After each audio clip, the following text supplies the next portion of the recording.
I'll be reacting to Record of Ragnarok episodes 1 through 12. I'll be watching the episodes from Netflix's website, and now I'll be starting off my reaction in 3, 2, 1, go. Oh, yeah. And for those of you wondering, I'll be watching the English dub version of the series. A Netflix original anime series.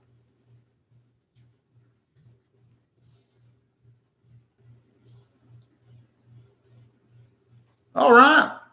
Talk about a way of escalating the stakes from the get go.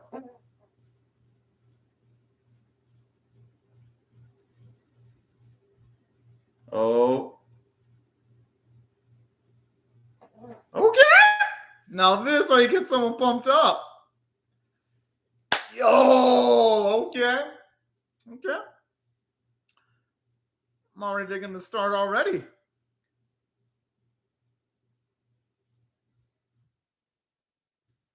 Council von Valhalla Council Hall.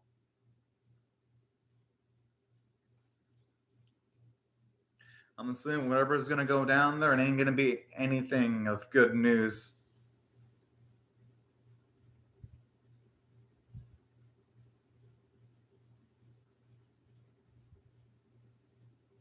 This guy looks like he's about to pass away, considering this guy looks like nothing but like almost bones.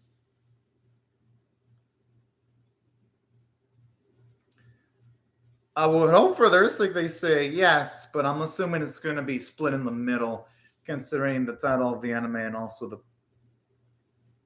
beginning narration. So that's going to be my guess. And we're going to have to see some battles in order to determine whether humanity gets to survive or whether it's going to perish.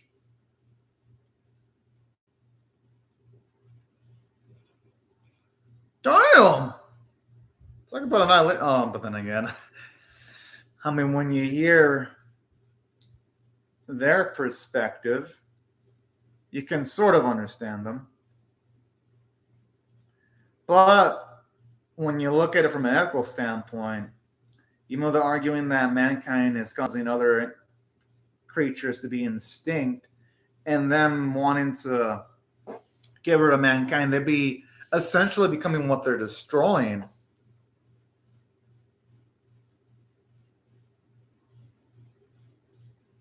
I'm surprised it's actually not as well. I thought it was gonna be split down the Yeah, all right. Just imagine this lady would have shown up like maybe a few seconds late.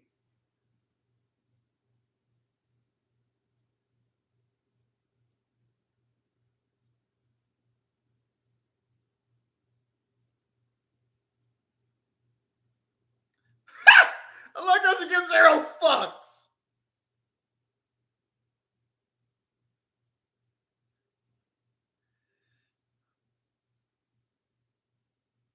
Oh. Damn, Odin looks fucking badass.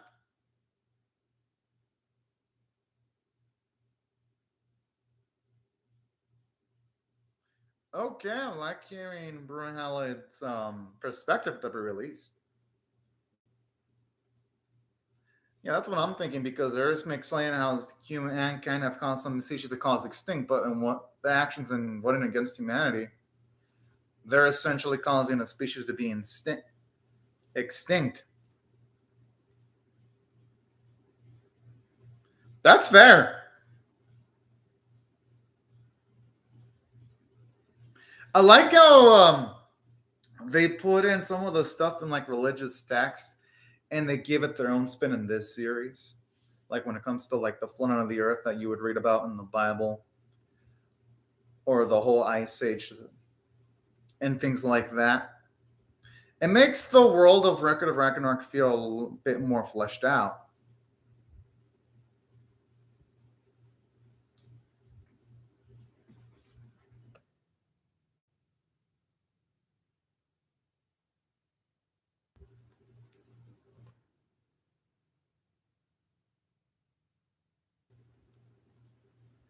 Well, then how would humanity stack up against the gods, though? That's what I'm wondering. Unless you're going to have a lot of humans that have like partial god blood, and that would potentially give them a shot at dealing against the god. Then they'll be spared. That's going to be my guess.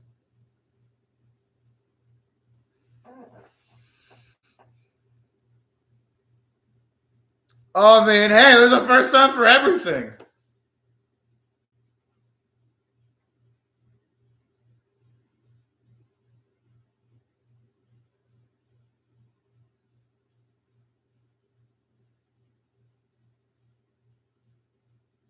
I'm a feeling it ain't going to be so simple, though, because if it were, this series would not be having 12 episodes, which I heard he got a season 2 confirmation recently.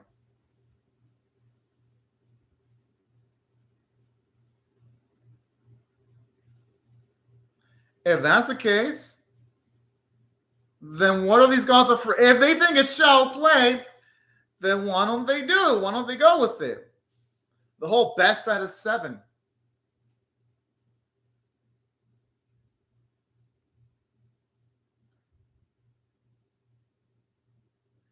Oh, shit!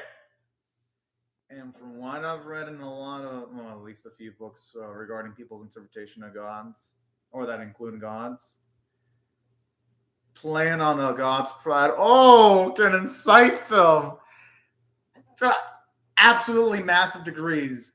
Oh, oh man, I love this woman.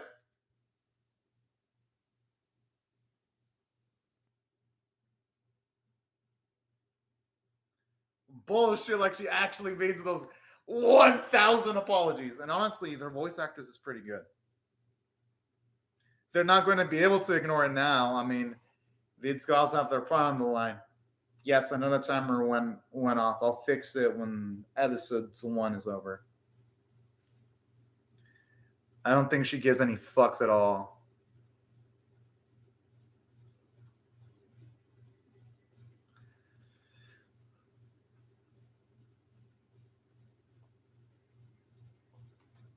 Because probably she's got a point.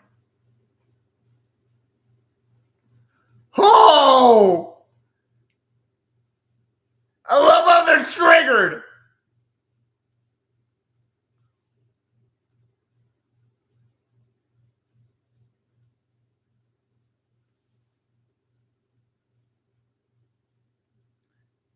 And it makes sense too, again, considering books, stories that have gods, they're usually a really prideful lot.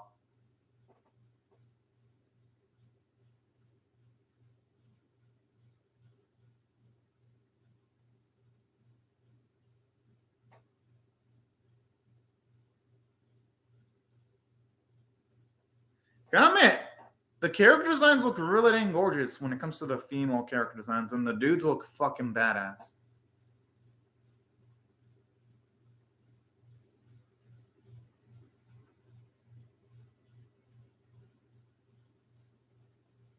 But who's to say though, if there is like a small chance of humanity winning, what's to say the humans don't try to like wreck the gods that were trying to vote devastation against them in the first place. But I'm just saying if things go on to full on escalation mode.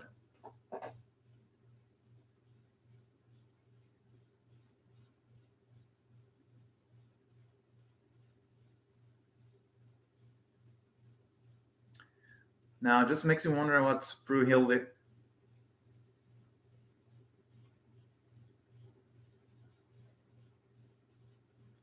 Yeah, is Brunhilde gonna participate as one of the 13 fighters?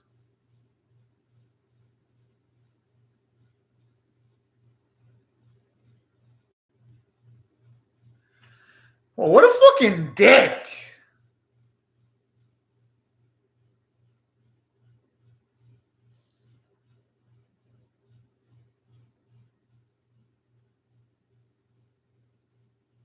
Hey, that's fair.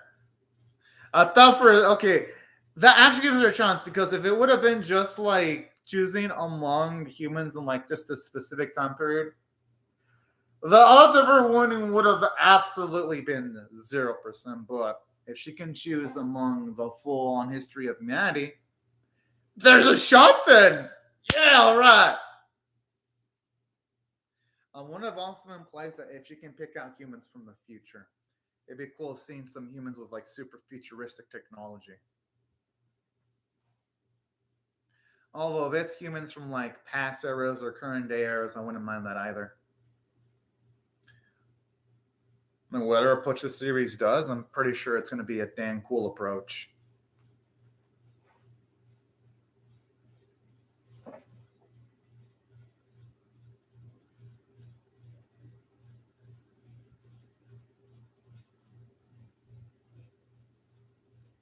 I love the detailed shading on the character designs. It looks really dang beautiful.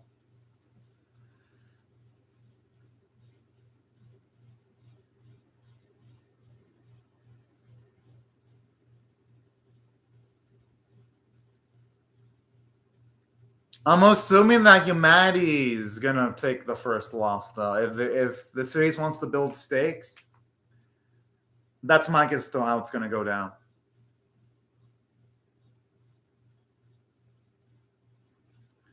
Damn, I just thought there's like a zero fucking wiggle room.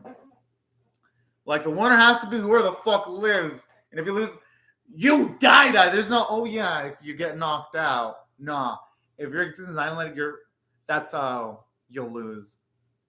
Gotta say, I love how they're making it pretty damn savage when it comes to the requirements to the released.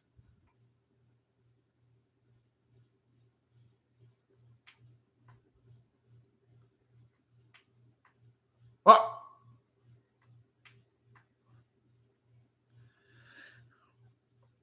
Okay, how in the fuck? Okay, how in the fuck is humanity gonna come? Like, they're going to compete, unless again, you've got people like Brutality who are. It's got a mix of human and goblin. That's the only way I could see humanity competing.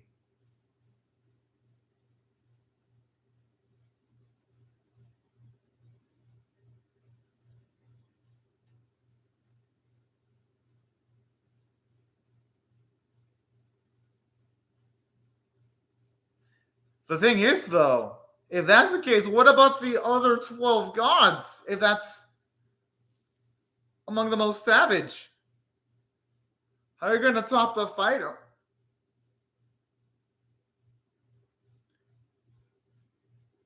Unless you can use like the same contestant multiple times.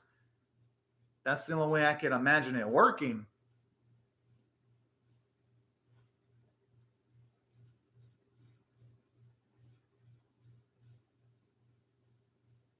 I do like how they're hyping this shit up. It kind of reminds me of like a wrestling match where they have all these theatrics right before shit's about to go down. Yo, I love that cocky smile. I wonder why they got this fucking surprised though. I just love how the animator spent no expense in animating that lady's jiggle mechanics.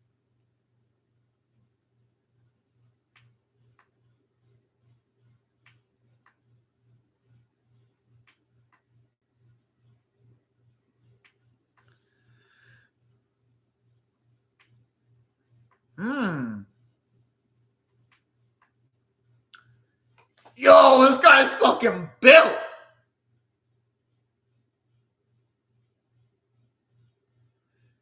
Yo, he looks fucking epic. I still think Lubui's going to probably lose against Thor, though. But I'm rooting for him.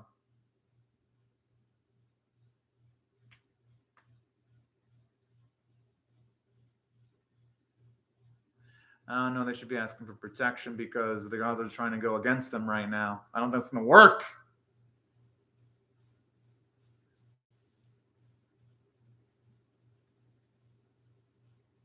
Yeah, exactly. I think praying to them is pointless in this instance.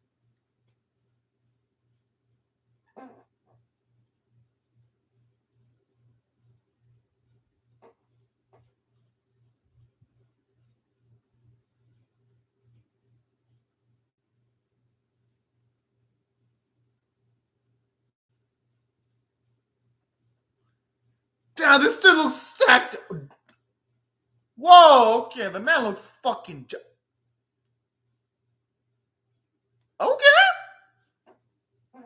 And something I'm liking about the character designs, you even see a lot of detail, like them having tattoos on their bodies. Makes everything look a bit more glorious and gorgeous, if you ask me.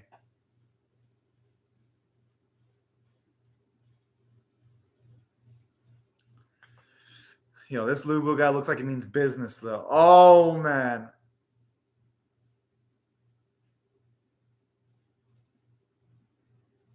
I love that bit where you can see both of their faces at once. Adds a bit of intimacy to the fight.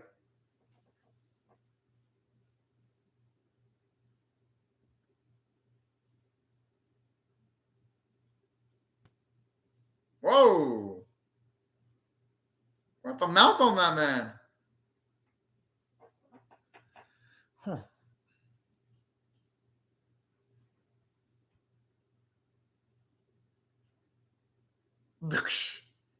What an absolute drunk.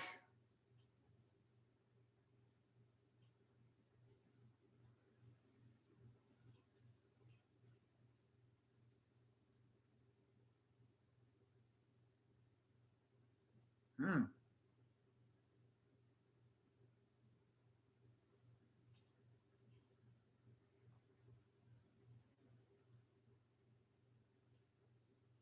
Okay. At least they give an explanation as to why Louis Boo was chosen at the very least. Although Insane wants to say none of these others can be chosen for a future battle, though.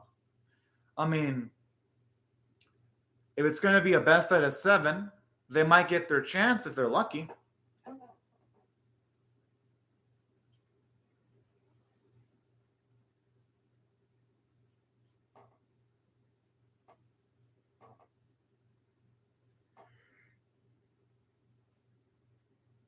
Okay, I guess going by this, it implies that Louis Boo was brought on by the afterlife the way he's talking because.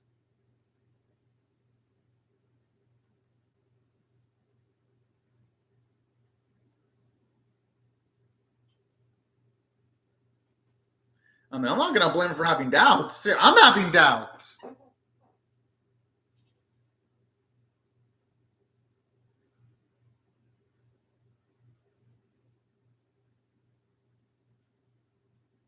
Damn. I just love how she doesn't hold back in her words. I like how in the dub it's Zane kicking the asses, while in the subtitles it's a smug faces, because I'm also watching it with the subtitles too.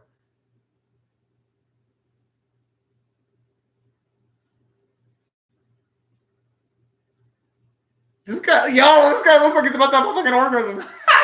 What the hell? But I love this kind of shit though.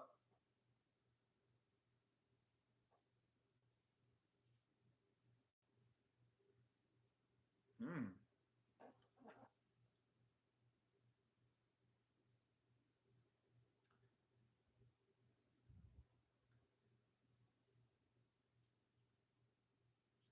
Oh man.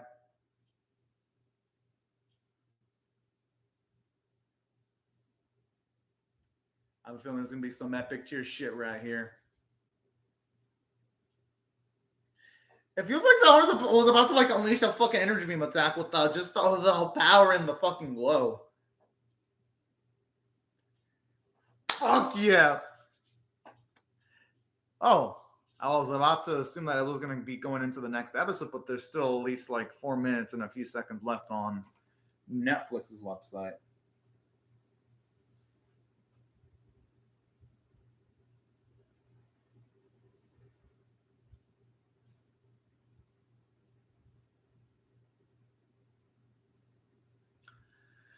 Maybe they're filling each other out. Or maybe they're going to want to. No, I don't think they're going to want to fight mono to mono. Would they? Oh, never mind.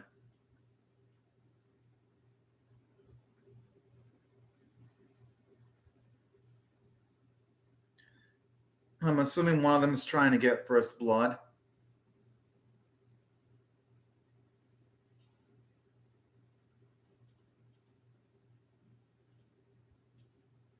I'm gonna guess not all fights are gonna be like that.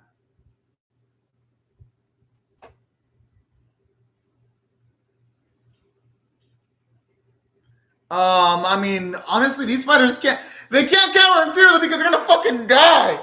I mean, shit, if you're fighting for mankind, you might as well go all in, balls deep. You can't be scared. Even if you're scared, gotta make sure you don't show it out there on your facial features or in your fighting. I just like the clank noises. He's striking his fucking weapon.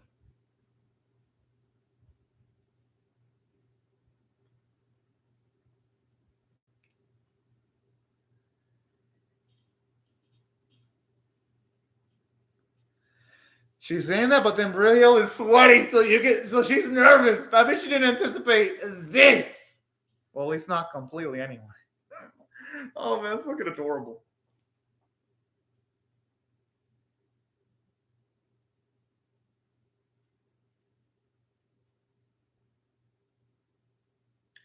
Oh. It'd be a crazy twist if Lu Bu and Thor just finish each other off simultaneously and ended up being a stalemate.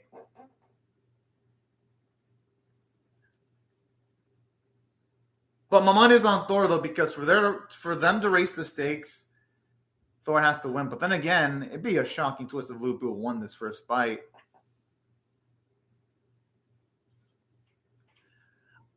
I'm surprised that Lu Bu's weapon was actually able to push Thor back. Because I'd imagine like the stuff that the gods have would be made out of sturdier stuff. But fuck yeah, I mean, it looks badass.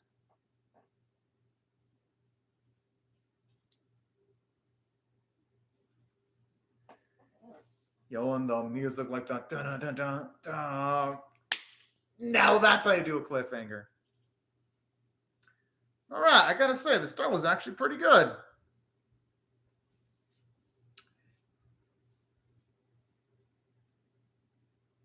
Oh, okay, for an ED, the music's pretty darn hardcore. I dig it. And no, Netflix, I don't want to skip the credits. I only do that when I'm reacting to the first episode of series. And then I skip.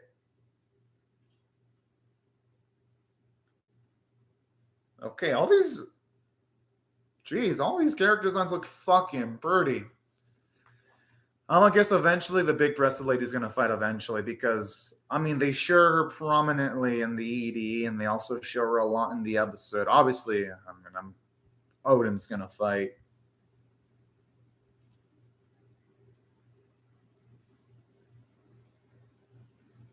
Okay, if there's a full version of this ED out there, I'm gonna definitely give it a listen to. Whoa! Is Brunhilde gonna fight eventually? Because that's the vibe I'm getting from that bit in the opening. I mean, it wouldn't necessarily surprise me either. Because considering she is the representative of humanity, I'm guessing that her life is going to be at stake too, and she's going to have to fight eventually. You know what? For a start, it was actually some pretty decent stuff. So if I had to rate this episode on a scale of, say,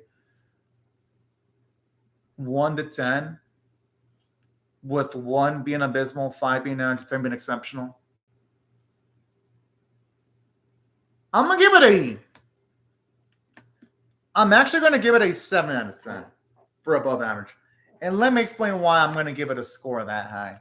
And I just realized that the thing that I thought was the ending theme is actually the opening theme.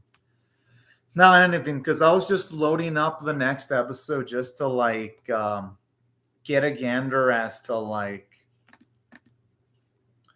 I was just opening up the next episode just to get a gander as to like whether I should skip the credits, and well, holy shit. It's the same thing as the ED theme. So I guess what I was reacting to in the first episode was the opening theme, which, you know what, for an opening theme, it works because the music is intense. It gets the blood pumping. Now, here's what I liked about this episode. I love how they established the stakes the highest way they can in the first episode. I mean, and can't get any more intense where if you lose, then humanity's existence is wiped off. And I love the setup for the fight too, and all the theatrics and how you see where some of the gods, or at least from their perspective, they've got a justification as to why they want to get rid of humanity. That was pretty cool. And from a character standpoint, I'm actually really liking Brunhilde. I love her intelligence and her smarts, especially considering the fact that she prides on the pride of the gods to get the upper hand and having them challenge humanity instead of just having humanity absolutely wiped out. I think it makes her a smart character. It was interesting seeing the other gods and their arrogance and confidence. I love seeing Lu Bu's confidence in this episode shine through. And that's overall. Say the episode was pretty good. And I'll be starting my reaction to episode number 2 in 1 from the minutes and 40-second mark in 1, 0, go. Fuck yes. Worthy opponent. I'm gonna guess worthy opponent is gonna be from the perspective of Thor and Lu Bu. That's gonna be my guess.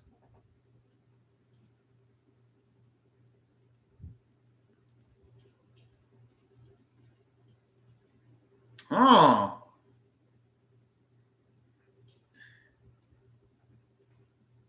And normally I wouldn't be so gung about speedlines, but at least here they're doing a decent job making it look like it's part of the environment because the Coliseum is brown, so at least the animation staff's utilizing brown speed lines. To the credit. And that's a nice way of showing strength when you see like the ground just crittering it. Damn! And I like that slow-mo too when you see them little rocks lift up.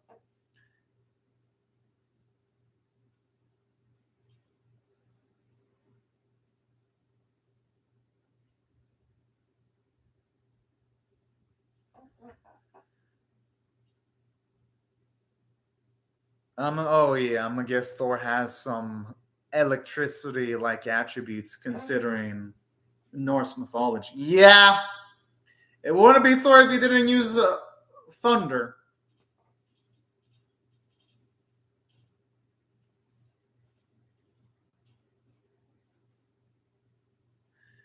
I'm gonna guess that Brunhilde wasn't expecting Thor to be utilizing his thunder abilities that early into the fight with the way she shot.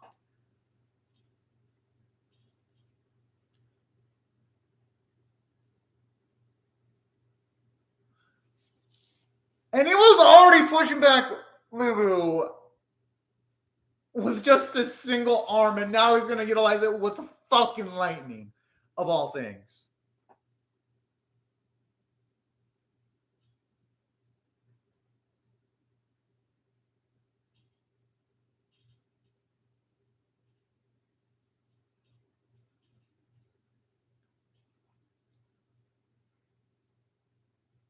No, I think he's taking his opponent seriously.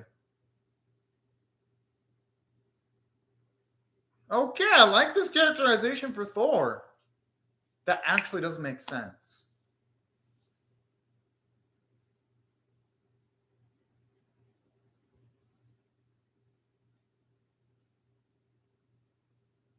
Oh shit, character's getting a flashback. That might actually be a good sign for Lubu because usually in anime, when characters have a flashback, that usually isn't a positive side. So, hey, you know what? I look at this as a good thing. Hopefully, it means Thor's gonna lose. At least I would hope.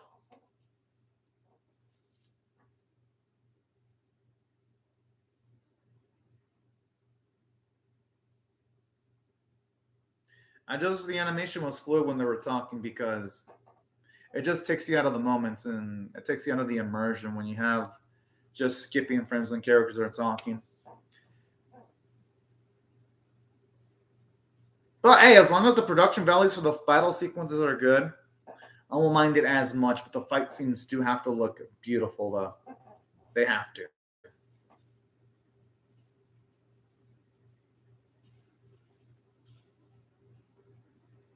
Huh.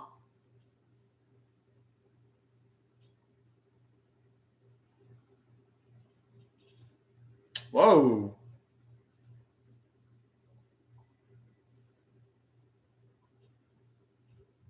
Damn, they're in business.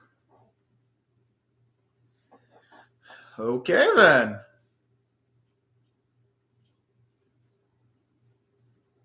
I'm gonna guess things are not gonna be all that all right, or maybe they will, because I'm gonna guess this is gonna be where Thor is gonna show up and do some grandiose feats.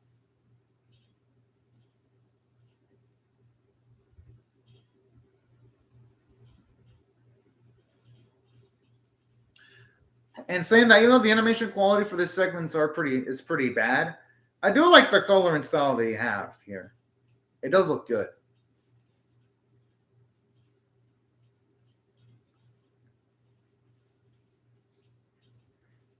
Oh my.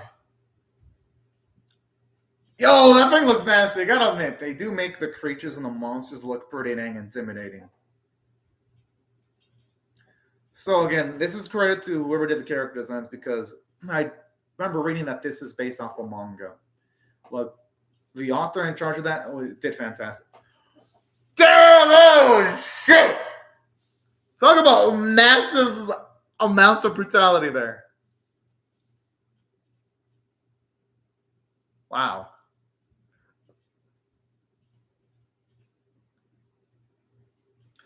I'm gonna guess things aren't gonna go that easily.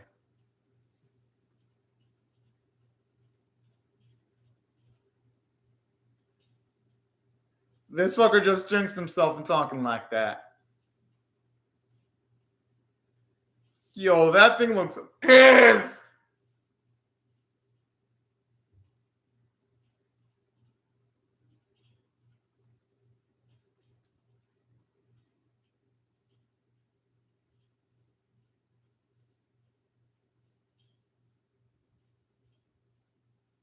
Jeez, man, I feel bad for all the families that were destroyed.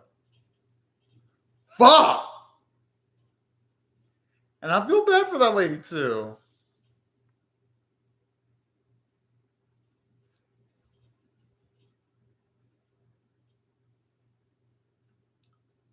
But you know what I like about this too, and them showing us some of the backstory of certain characters? At least here, it'll make it so that the characters fighting are more than just characters fighting. At least we'll know that they have a history behind them and all that kind of jazz. So, like how the animators are at least covering their bases, and the writing staff too.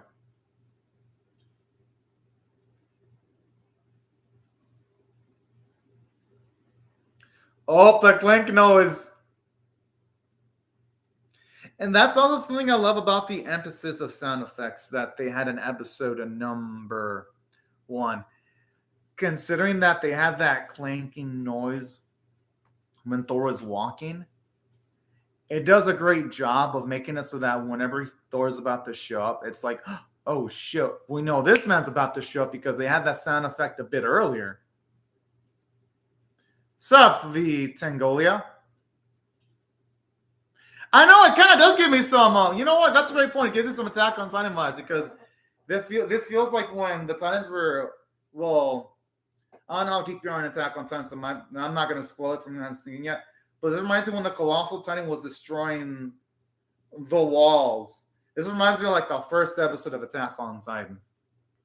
Even the giants kind of look like they would fit in Attack on Titan.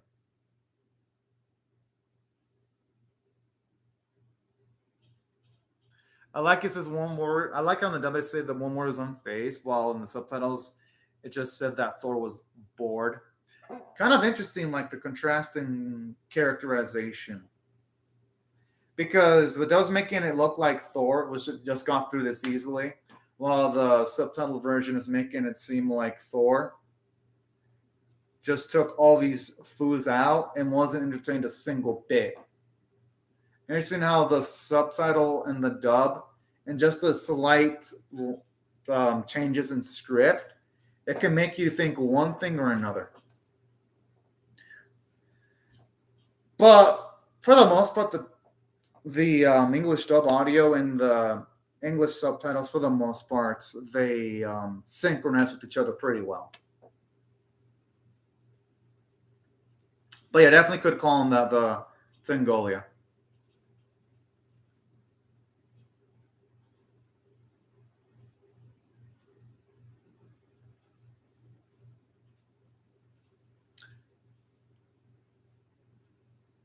I'm gonna guess our man's gonna dodge it, or is he gonna try to muscle that?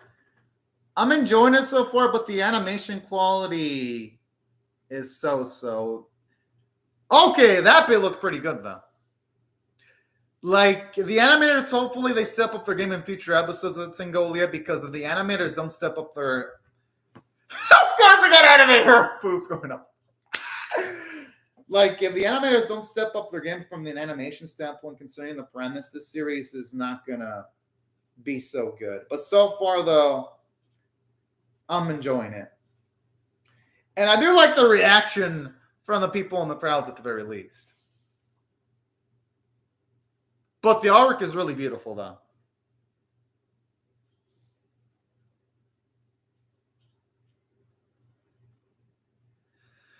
Ah. I think now our negative Nazi is going to be proven wrong. It's a Netflix series of the Tengolia. When it comes to Netflix, I've learned not to expect much from their anime.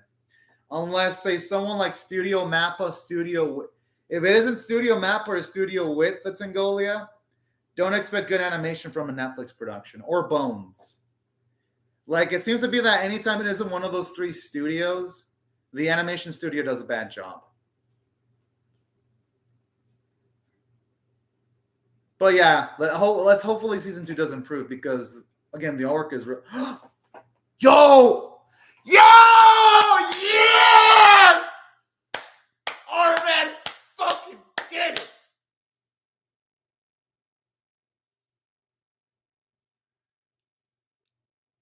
Whoa, what the fucking thing? That was not obvious. How was Italy thinking Thor was gonna do? Okay, talk about a shocker. I'd still just play it safe though. He should double tap Thor. He shouldn't.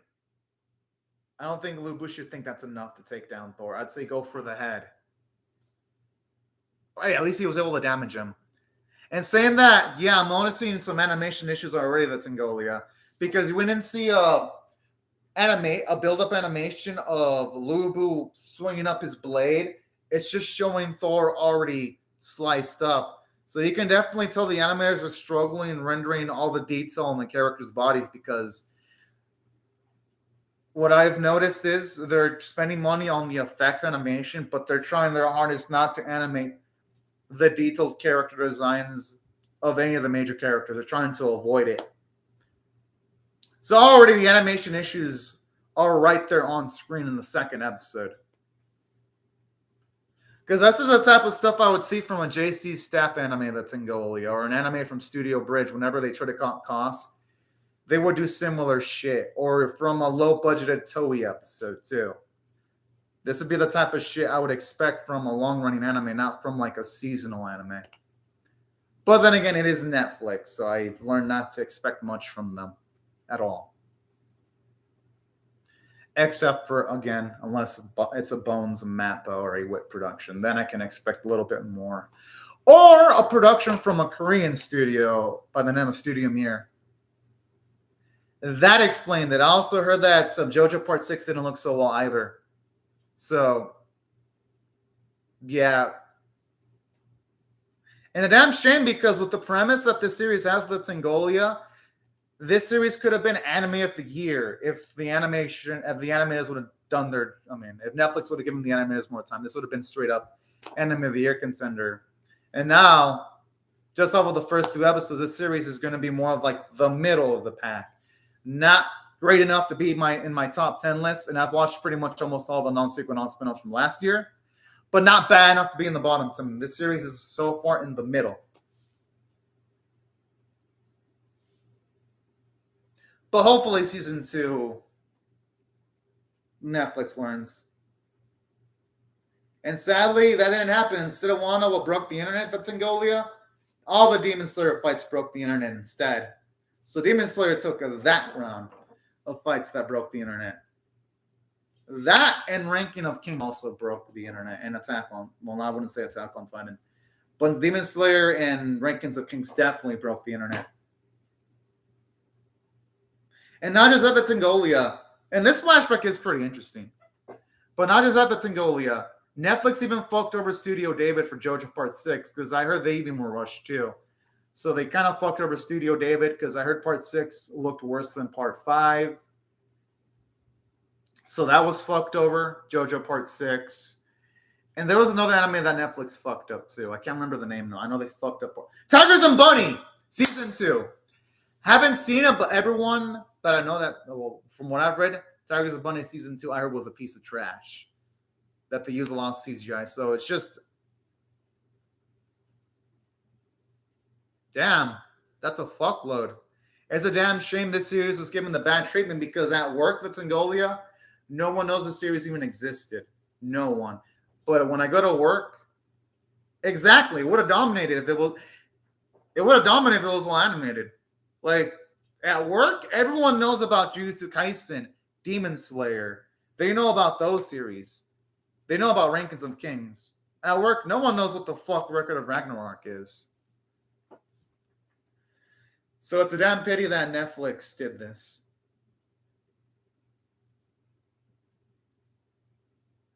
And I like this. It was nice seeing how Louis Boo ended up in the situation that he was in.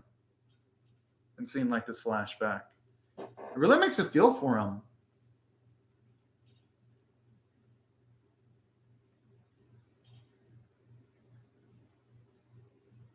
This really makes you feel for the man. Damn!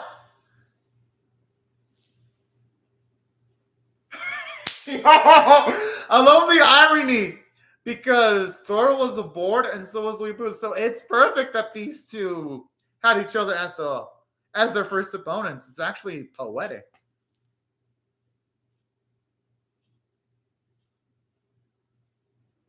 Damn, that's a damn shame. Let's Angolia. Because even now, I'm liking the characters a lot. The characters are cool. But here's the thing though, the Tingolia, I can see myself just blasting off on this anime because you know I'm assuming you know about my reaction resume, the Tingolia. I've seen all the non-sequel, non-spin-off anime, so any action anime that looks like shit is going to be more heavily scrutinized from me than a normal reactor would because again, I did see all the non-sequel, non-spin-off anime of last year. Well, most of them anyway. Still catching up with some summer and fall 2021 anime. So I can only hope this is just the lowest of the low for this series and that it improves going forward in episodes 3, 4, 5, 6, 7, 8, 9, 10, 11, and 12. I can only hope.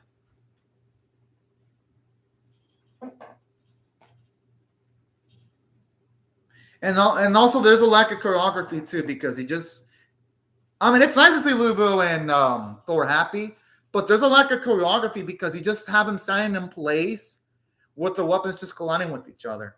You don't even get to see like their arms or muscles move or their feet move.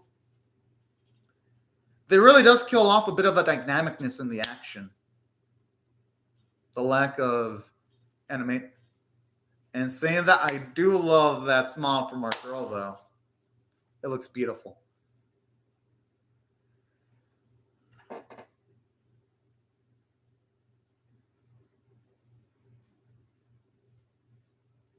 Huh.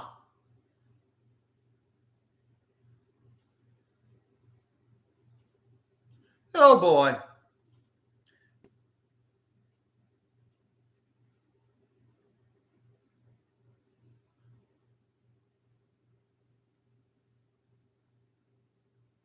How is he too dangerous? I mean, they need dangerous guys to fight against gods. I mean, that's exactly the reason why he should be fighting.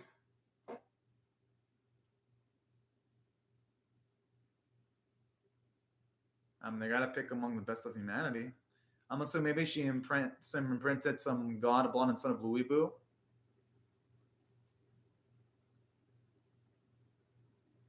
Or she give Louis Boo a heavenly weapon. Yeah, it's kind of what I was wondering because why wasn't Louis Bull's weapon breaking when it was going against Thor's Mjolnir? That's what I was wondering.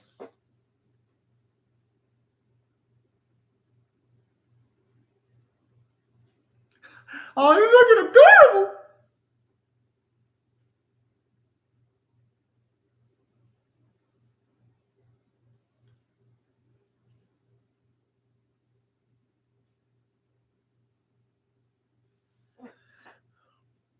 Hey, I mean, at the very least, it equalizes things, and at the very least, Hus doesn't seem to be too pissed about that.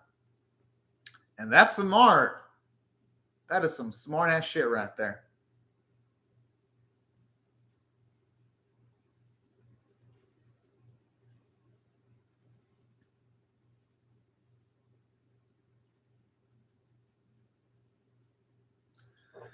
How much so much is gonna have each of these Valkyries making a weapon? That's my guess.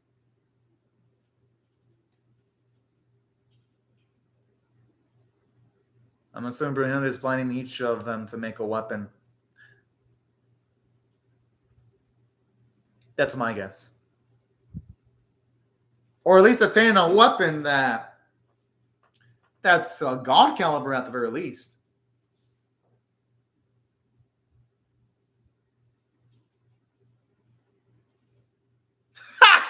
I love the way just all right, it's party time. You can tell her voice actor is really into it. Honestly, as far as dubs go, the English dub is actually pretty good.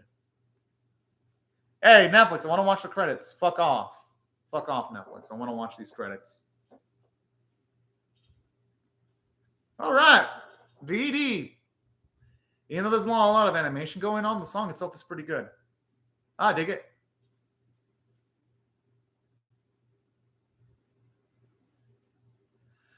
And I love like the snap noise too. Now, as far as EDs go, when you compare it to your conventional anime, it's a bit simplistic, if I'm being honest. Not a lot of animation going on. But it works because the song itself is really fucking good. So, even though, yeah, I kind of was hoping for a little bit more animation in the ED. It doesn't look terrible by any means. The artwork is really beautiful to its credit. So there is a lot to like about it. And honestly, the music for the 80s really fucking good too. And plus, I like how beautiful Brunhilde looks in the opening. Oh man. Okay. Overall, I like this more than episode 1. Well, is there problems in the episode? Yes, but the problems have nothing to do with the script. Like, the script itself is great. Like, there's no ends, if, and buts about it. The script for the series is pretty fucking rock solid. So let me just get that out of the way first. Now, here's what I liked about this episode. I love how they're giving us the backstory of Thor and Louis Boo. So at the very least, this series is more than just two guys going at it. With the backstories, we're at least learning that their personalities, their origins, how they react to situations, and things of that nature. That's why I really dug the writing quality of the episode. And it was more to it than just that made the episode great, though. I love how you add moments of character development for. Yeah, and that's for the English dubbing on the Tengoli. I'm watching this dub in case you're wondering. I'm watching the English audio. Like, the English dub, as far as anime go, this is a higher quality English dub production than you'd get in your conventional anime. So I'll give credit where credit's due. The people in charge of the English audio, they knew what the hell they were doing. That's Angolia.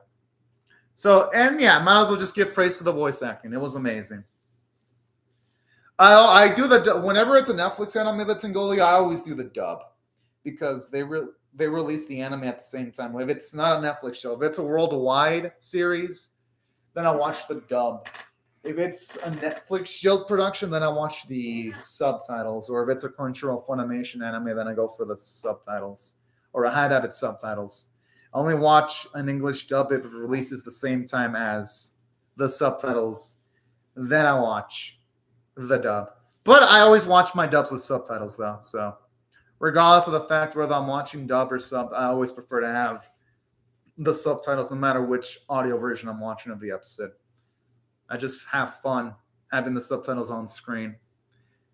Considering all the anime I watch, I'm just used to it. It wouldn't feel like anime if there weren't subtitles at the bottom of the screen for me. But here's something else I also enjoyed about this episode. Aside from establishing Thor and Louis Boo's personalities, I love how they gave us characterization for Brunhilde, seeing her intelligence, how she was even setting up, gathering a weapon for her fighter. Thought that was nice. It shows you her intelligence. I love how this episode also shows you the type of playful personality that Zeus has, considering that he didn't seem to be taking offense to what our main girl is doing. So all in all, that's why I thought from a writing standpoint, the episode was pretty damn fucking good. Animation quality was pretty, it was, I wouldn't say terrific, but it was bad though. Because there's a lot of moments where you can tell there was either a lot of speed lines used, or when characters were hit, like they would just show a character already hit and not the follow through animation sometimes, or even the moments before a character readies up their attack to hit someone else's body. So it kind of does take you out of the immersion when the animation quality is less than stellar. And saying that, the artwork does continue on being pretty. And there are moments like when the animators animates the boobs of that one beautiful lady, they add some comedy by having the boobs flap in the air when there was a big attack. So even though the animation wasn't great, there were some moments where the animation added a little bit of levity into the whole thing.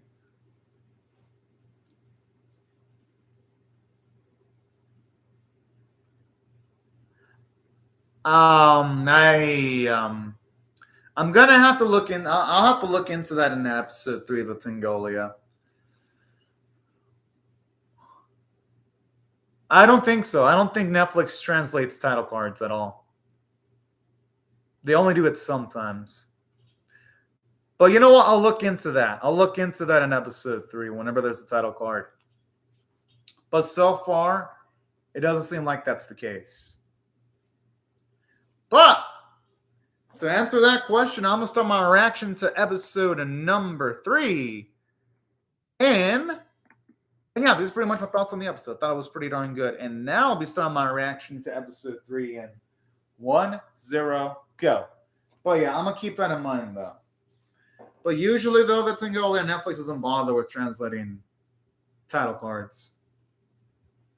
They really do it. I know Crunchyroll does it. Sometimes. They do it most of the time. Well, it's Netflix. They're pretty lazy when it comes to subtitles. Even like the fan subs for Komi Can't Communicate were better than the official Netflix translations, because they even bother translating the fan subbers, the writing on the chalkboard, when Netflix did the laser out just having it in lettering and all that kind of jazz. So I mean, I've learned not to expect much when it comes to Netflix translations.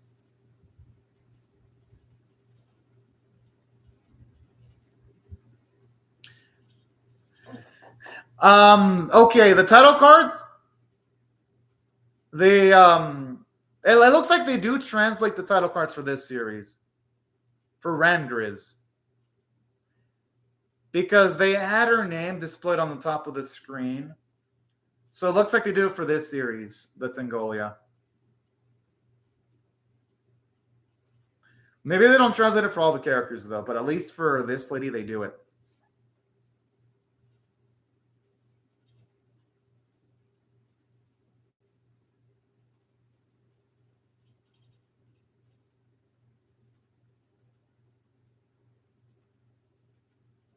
I love her line of thinking.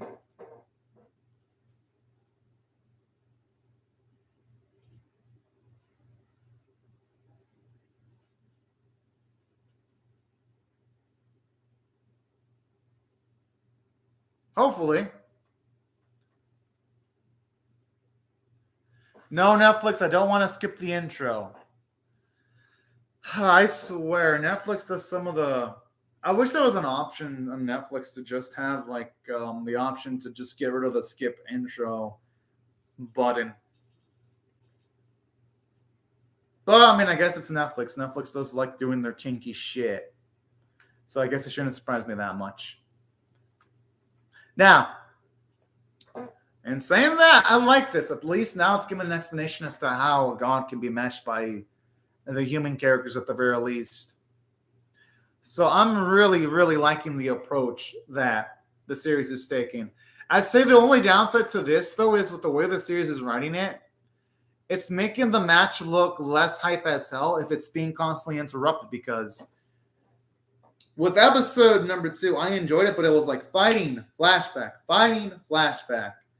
Then in this instance, it was oh, okay, we're gonna explain how Louis Bu got the weapon that he got. I feel like since this series was working under a binge release model, they should have just. I understand having Louis Bu's and Thor's flashbacks during the fight, but they could have had our girl craft the weapon before the fighting started, because with the way they're doing it, it just cuts the pace of the fight itself with like the constant interruptions. I don't know. That's the way I see it. Still digging the series, though.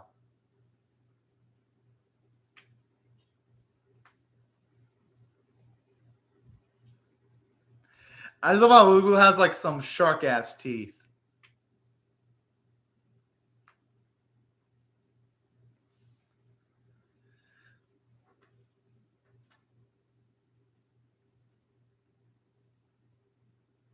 It is! Usually when characters in anime say, oh, that's impossible, usually the impossible becomes possible.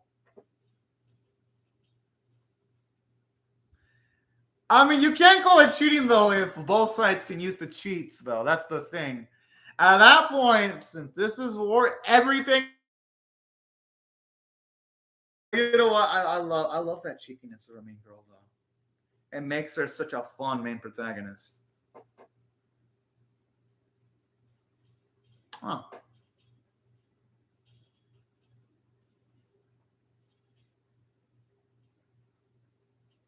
Oh. Yeah, they definitely should have done that for Tangolia. Especially since most of these characters are probably not going to matter much. Yeah, and then and don't get me wrong, I like the flashbacks, but they kind of fuck up with the pacing too. Yeah, again, the effects animation is good, just like it was in episode 2. Like anything that involves in animating special effects or lighting does look good. And I like that way the weapon's glowing.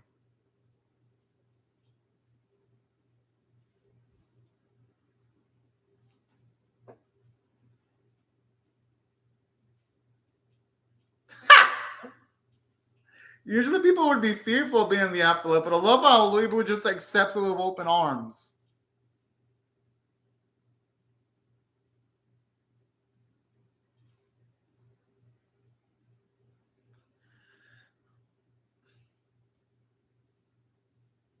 Oh.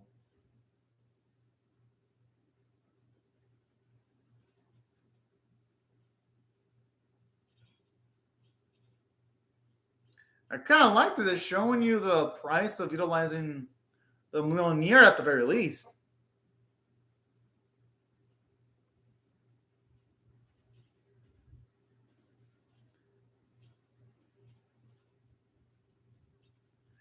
Oh, okay. I wonder what Thor's gonna do now. He probably won't be able to do jack shit.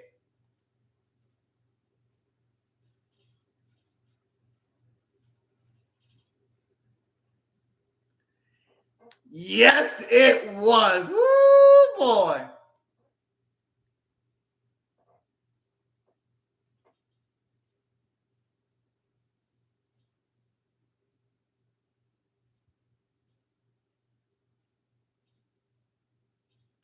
I don't think they should be that cocky yet, though. I'd say have cockiness once the battle's over, because I would not want to see them jinx Louis Bu at all.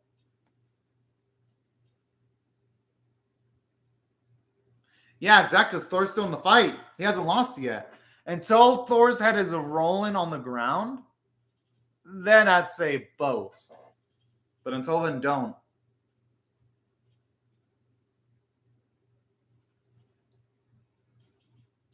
And let's see how prideful these three are. The CGI for the characters doing the drums is awkward looking, though. Like you can tell, it's skipping framing a little bit, and they all look the same. They look more like drones or machines than actual people.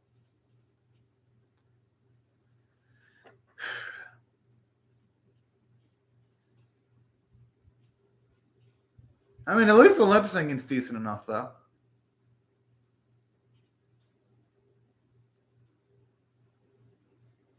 And again, the voice acting continues on being good because the voice acting for Chen, it does sound like he's genuinely, absolutely happy. So I'll give praise to the English dub again. It's pretty damn good as far as English dubs go. Is it like the best English dub I've ever heard in my life? No, it's no Cowboy Bebop or Fullmetal Alchemist Brotherhood tier, but it's a damn good dub still. To its credit.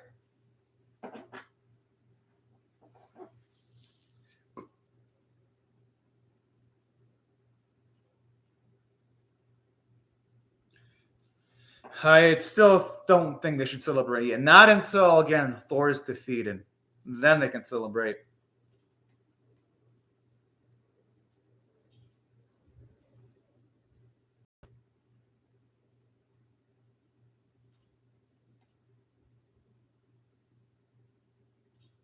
Huh. Kind of like this role build on the Valkyries now.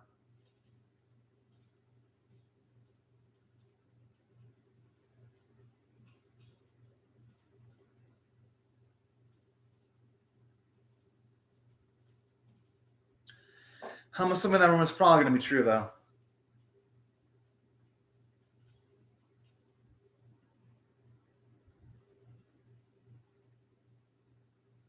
Okay, that's like the ultimate sacrifice, then.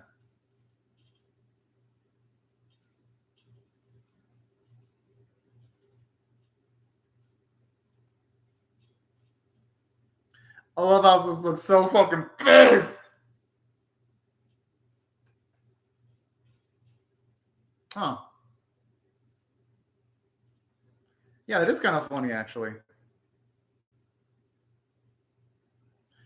And again, it's annoying. It's like every single time Thor is stabbed, it like pans away from the action, and then we see the aftermath of him being stabbed.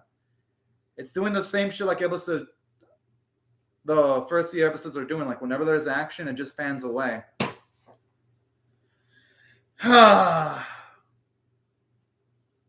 It's a damn shame. Like this series could be good, but they're making the action as tough as possible to sit through. It's just atrocious.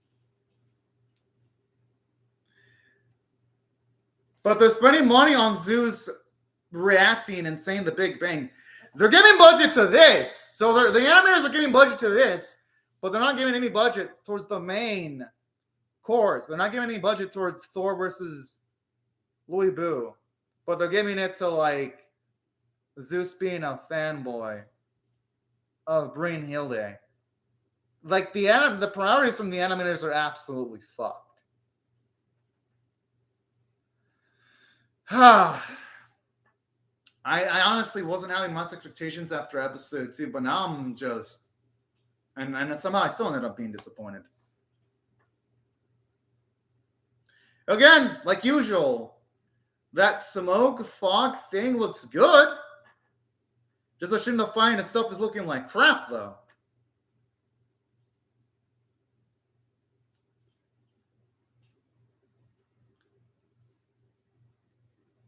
I'm gonna guess Thor has another layer to his power.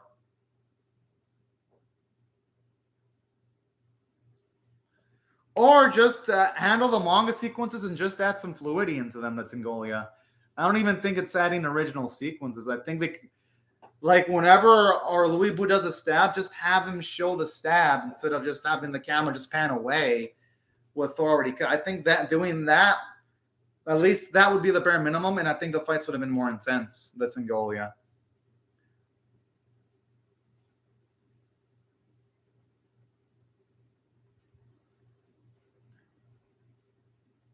But the thing is, that work in the manga though, the Tengoli. This doesn't work in an anime. It doesn't work. I mean, that's what Ufotable does for their Demon Slayer series, or Mappa does for Jujutsu Kaisen. Yeah, they sometimes add some anime original fight scenes, but most of the time they just show and expand on reaction shots when it comes to their main anime. Well, this anime, the animation stuff for the series is just terrible. That's Angolia. Like, they're inadept of handling the material of the manga. Like, this should be the most hype shit ever, that's Angolia, but instead, my immersion's fucking broken. And instead of thinking about, yo, this fight's so epic, I'm gonna sit thinking about how fucked up the animation quality is. That's how you know the anime is fucked up. Because just look at my reactions when I'm reacting to Dragon Quest Adventure Die, Demon Slayer, Jujutsu Kaisen, or even Rankings of Kings. I'm reacting to how epic the fights are, or the tactical prowess of the main protagonist. Instead of commenting on stuff like that, I'm commenting on how bad the animation quality is. That's how you know how badly the anime is fucked up.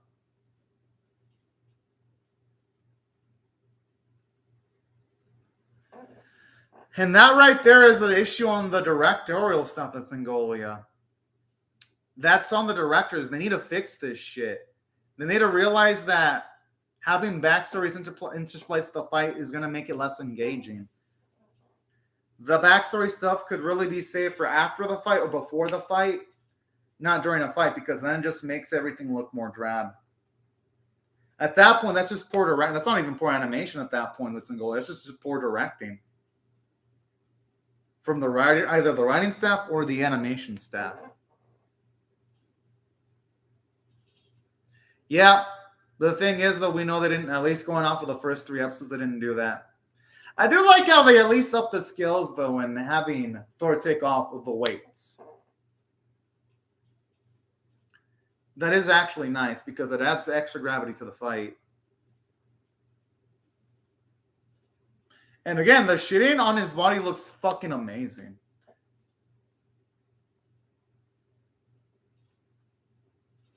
All right, hopefully we'll get some animation this time. I hope. I'm going to cross my fingers.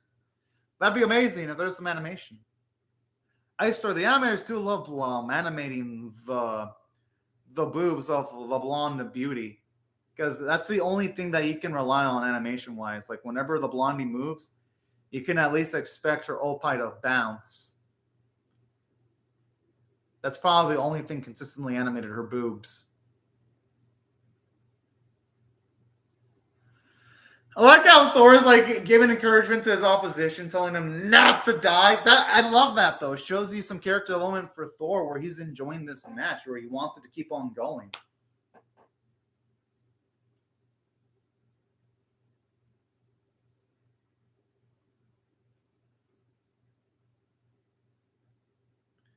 Can we just get more fighting instead of reaction shots? That'd be nice. Like literally, out of like fucking 15 minutes, it feels like there's been maybe like 30, 20 seconds of action. That's so adorable seeing her phone though. Oh! What the fuck?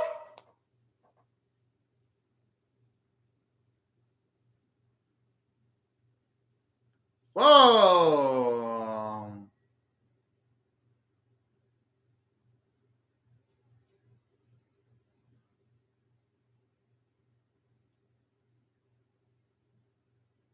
All right. I hope they translate the list. I want to see who's going to participate.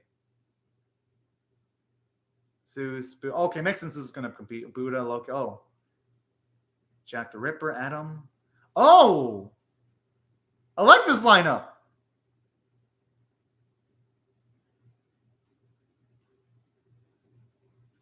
It's not surprising that Adam is going to actually fight, though. That's cool. They translated the list. They actually did translate it, but it went really quick. I was able to see that they have Loki, Thor, Zeus, Adam, Jack the Ripper. Those are the ones that stood out to me the most. Buddha.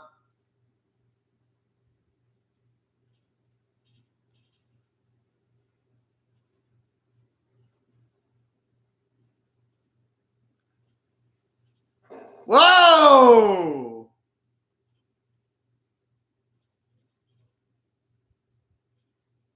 Our girl's got all that pent up anger towards the gods. I swear, her reactions really do make bits of the episode. Yeah, there was 26 names, just they flash through the screen really damn quick.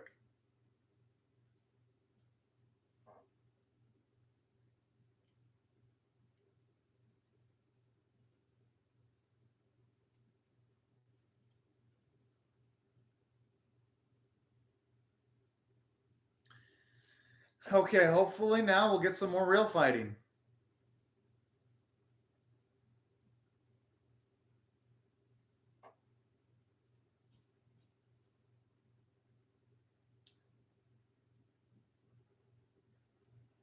I do like the announcer's excitement, though. It does help elevate everything in the series so far. So I'll give it credit for that.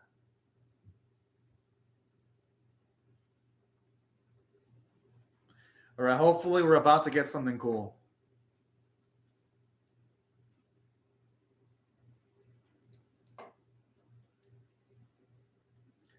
I do like the heartbeat noises, though. It does add to more intensity to the whole thing.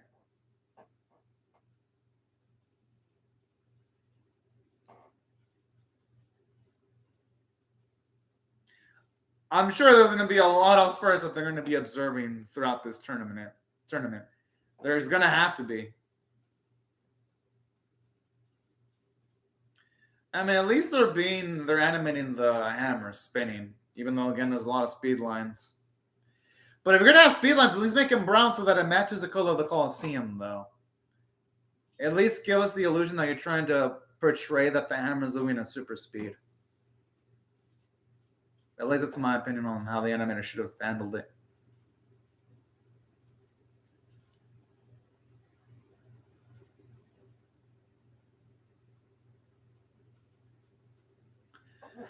I'm assuming Lu Bu is going to be the first guy who's going to either dodge it or completely block that hammer.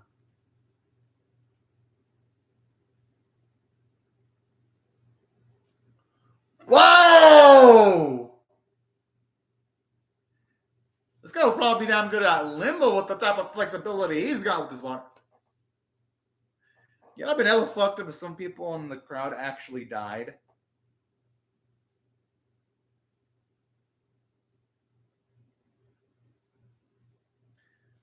All right, finally. I like how it says we can't keep up with I can't keep up with the action, even though there hasn't been much action in this episode, like at all.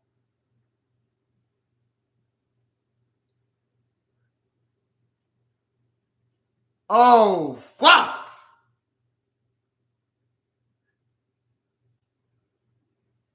Oh. I just love how he was able to just casually aerial jump. Now that is some more. I'm guessing he's gonna be able to block that.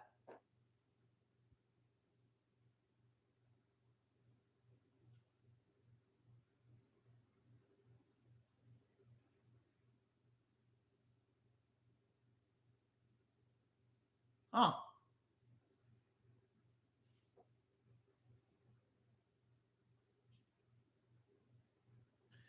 I gotta admit, I do like the slow-mo here. Oh, hello, Shadow7_SO. Hope you're having a great day right now. I'm assuming Lu Bu's fucked. Yeah, yeah, of course I'm okay. I wonder what type of question is. I mean, okay. Yeah, I'm just reacting to record Ragnarok right now. It's just that the series isn't the most exciting anime I've seen, though, with the way the animation's done. The script is good.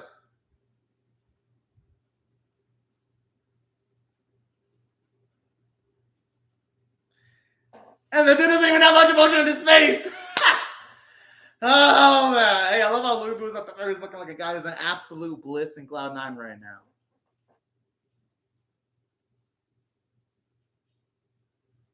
Oh. I'm gonna guess Lu Bu died.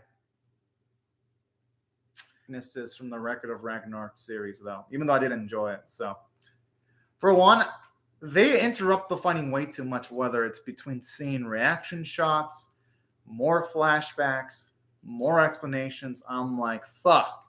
They should have at least had some of these flashbacks shown off before the fights.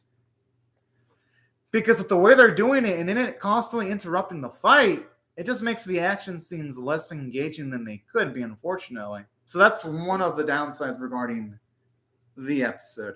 It just completely fucks up the pacing. And saying that, I was entertained though. Because I love the constant twist during the fight where it makes you think, oh yeah, Louis Boo's going to have the upper hand. Nope. Thor has it. Nope. Louis Boo.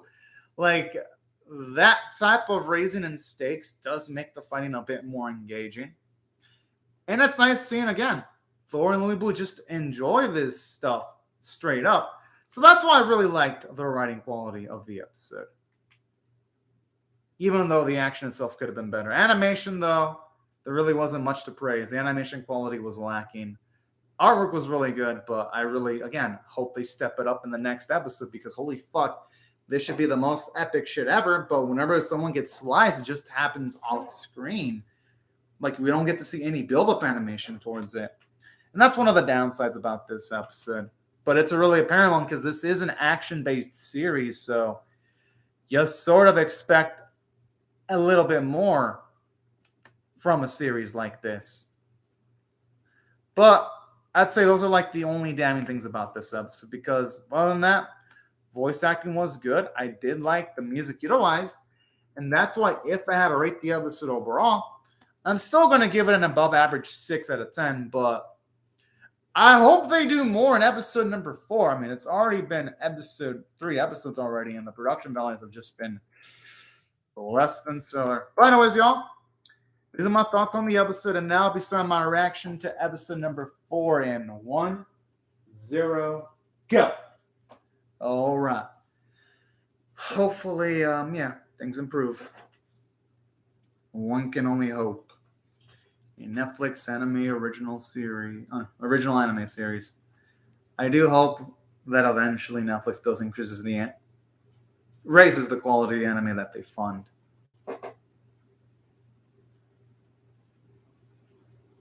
I gotta admit, the way the clouds are in looks freaking gorgeous. I'm gonna guess that Louis Boo was hit by a lightning strike when he was a kid and he survived.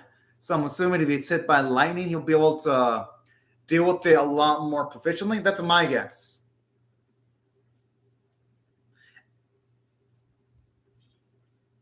I gotta admit, the music is some of the most hype shit ever, though. It's when it goes, ha, ha, like that. It's fucking cool.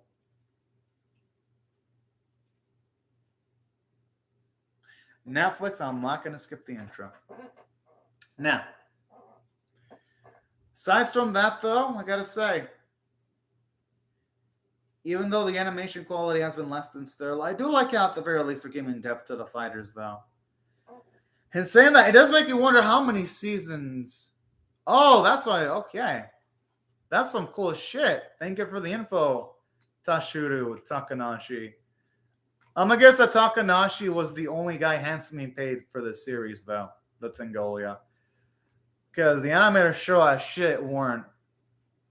And yeah, it gave me vibes of Naruto, the soundtrack. It gives me some. And no wonder, because when it's like, ha ha, ha ha, it reminds me of his Naruto Shippuden work. It really does. Like, some of these tracks scream mother freaking Naruto, and that explains a lot. And some of these tracks scream Gekage no Gataro 2018, which is another series that Takanashi also worked on too. Whenever those series had like epic tracks. And it also reminds me of his work on Sailor Moon Crystal when you had like the chorus of people singing. I was like, yeah, definitely does scream Takanashi. It's definitely his calling card. He also did Sailor Moon Crystal and Gekage no Gataro 2018, and he did fantastic work on those series also.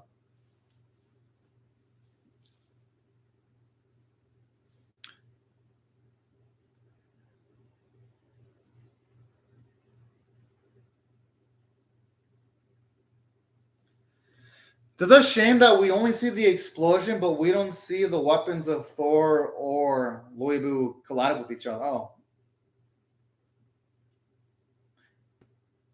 Similar choreography to like episode number 2 and 3, where they just have each other holding each other in place with their weapons.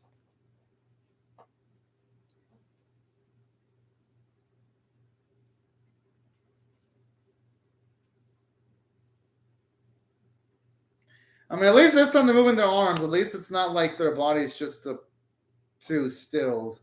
At least you're seeing some movement, which is better than nothing, I'm guessing. Yeah, that's how much my expectations have fallen.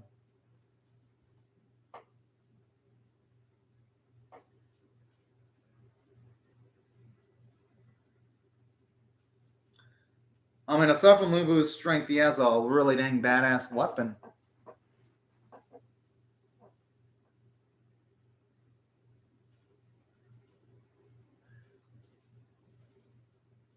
And I kind of like this too, because not only are we going to see the humans in danger, the Valkyries are in danger too, because they're also the weapons that the humans utilize to fight. Fuck! It looks like in bad shape.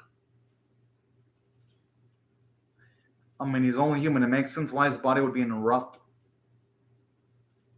Oh, whoa, what the fuck?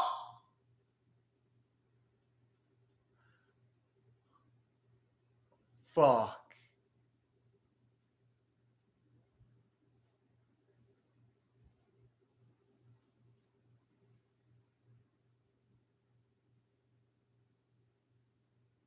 Oh, no.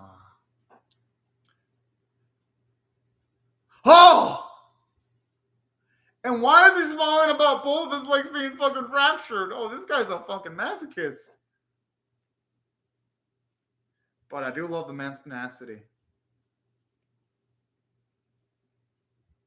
Oh, shit, he's gonna collapse.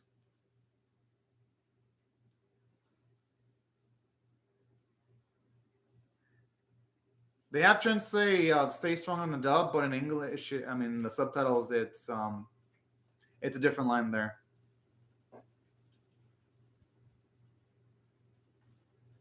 But yeah, you're right. Anyone would have on it. It's a miracle that the dude only had his legs fractured, and that was just it, and not anything beyond that.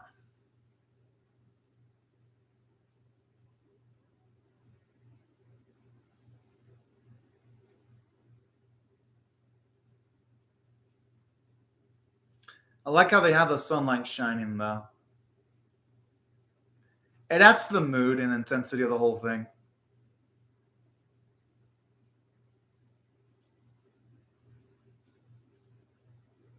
I mean, hey, at least Louisville went down like a boss, so there are worse ways of going down than that. His legs are fractured. How the fuck is he gonna be able to run away? Wait, whoa.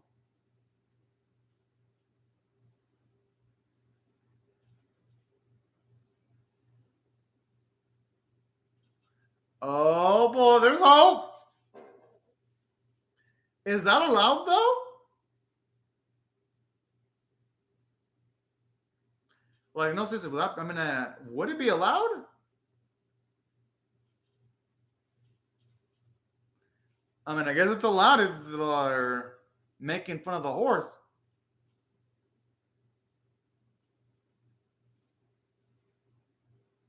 It couldn't abandon its master. I swear, that red hair, I gotta salute its loyalty. That's fucking boss ass shit. Aww.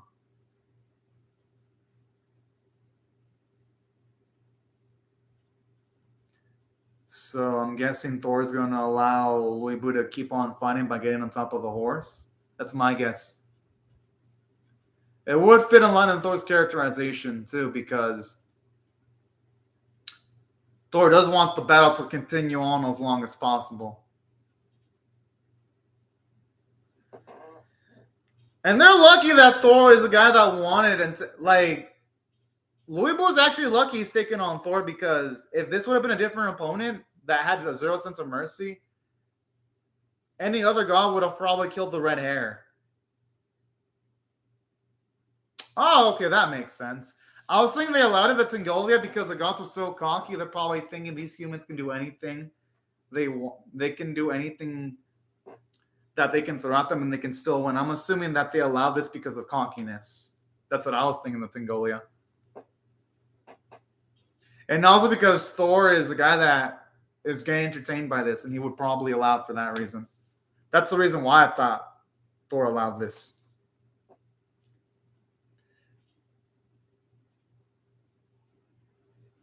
Whoa, okay. At least he's saying some characterization from the blonde beauty. And seeing that she does respect Weeaboo to not want to see him give up. Red hair is going to be his legs instead.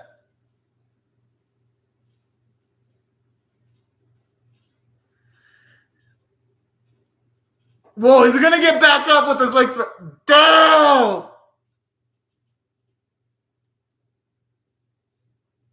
Weeaboo. Okay, got him in. This is happening.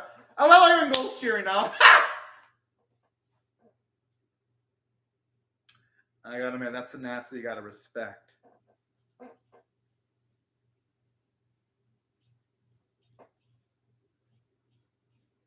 Damn, he's got that killer instinct in his eyes. I love it. Kind of imagine the amount of pain in his body from forcing himself to stand up like that.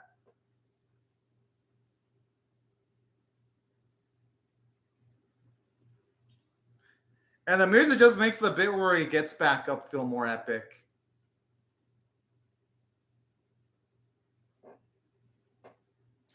I just wonder what type of difference the red hair can make here, though.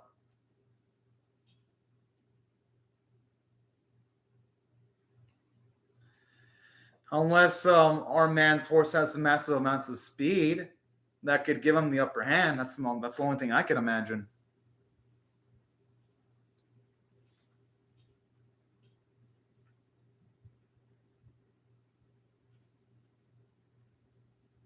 Huh. Damn, the muscle detail on the red hair is amazing. I'll give him credit. At least they made the horse look beautiful. Most anime make horses look like fucking dog shit. Or CGI embarrassing rendering. I'm liking how the series doesn't do that small baller type of shit that most anime would do when it comes to horses. There you go, y'all. I gave my quota of at least one compliment on the visuals per episode. Even though there's more bad things about the visuals, at least there's some positives. And that was one of them. And saying that when it's raining, they could have at least made Weeaboo's clothing a bit moist when you have raindrops landing on his body. Just for a little bit more immersion.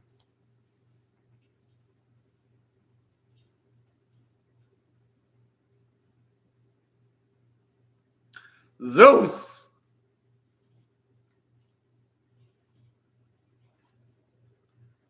Damn, that's impressive. I would have. Okay, I'm really curious as to what his manga version looks like because the horse looks fucking dick.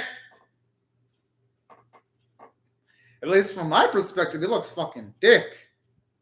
As far as anime horses go.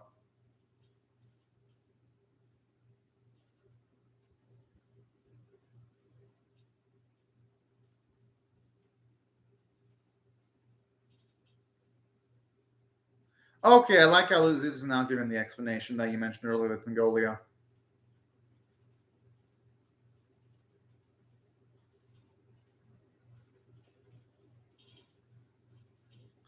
I like the little chuckle. I hope Zeus's arrogance bites him in the ass. I mean, Rare showed up all the way here. Of course, it'd be willing to give up its life. I don't think that's even a question.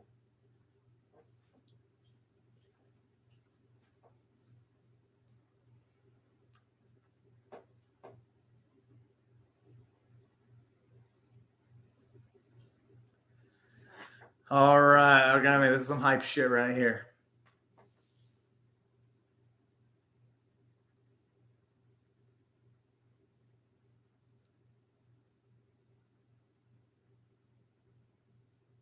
But how are they going to deal with this hammer, though? Wouldn't Thor utilize his hammer to keep the... Oh, okay, but then again, the horse is running pretty quick.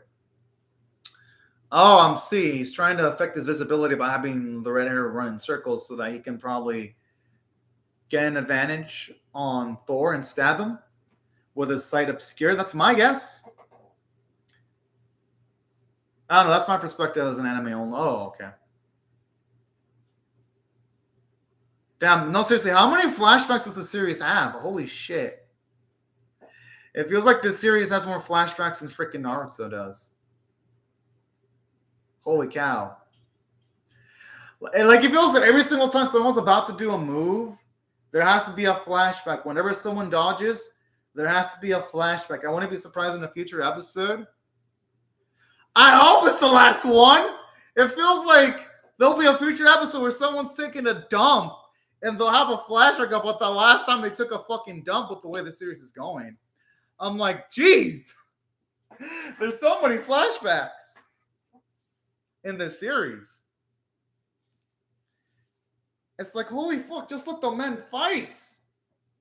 I understand some of the flashbacks, like establishing Thor's personality or Lee Boo's past, but holy fuck. We don't need a flashback about every little thing. It's like, holy cow.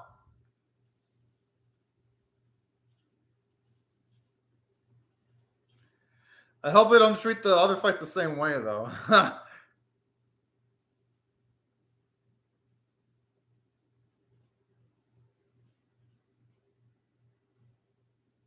Okay, I do like how this is showing off Weebu's worth ethic, though. I don't know. I like this flashback bit. I just felt like they should have placed this flashback bit before the fight. Literally, all these flashbacks are interesting. I just wish they would have placed them all before the fight. It would have made things a lot cool. Yeah. Honestly, is this man truly human? I understand they're mentioning Louis Boo as a human, but nah.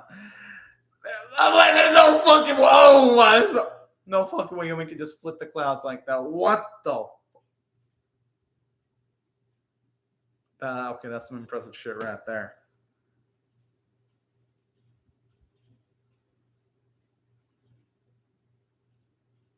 And that also explains why he got bored. I mean, holy fuck, to be able to pull off feats like that, it's no wonder none of the humans were going to be able to take him on.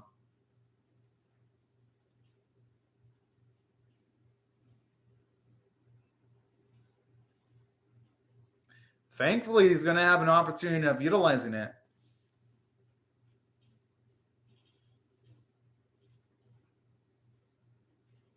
And it truly is a fitting name.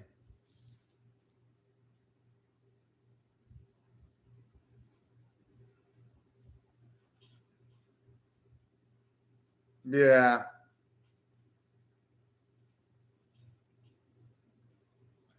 Well, it can still work. I mean, it can still work before the fight, though.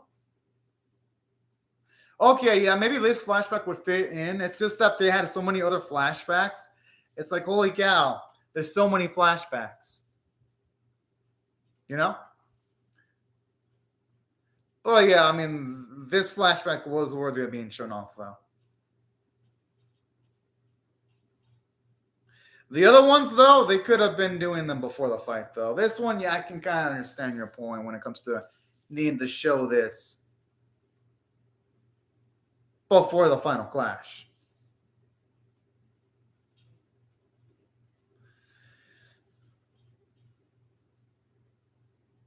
Oh, okay. I like how they're showing the brutality of the strength of the attack with the wave ridders are bleeding.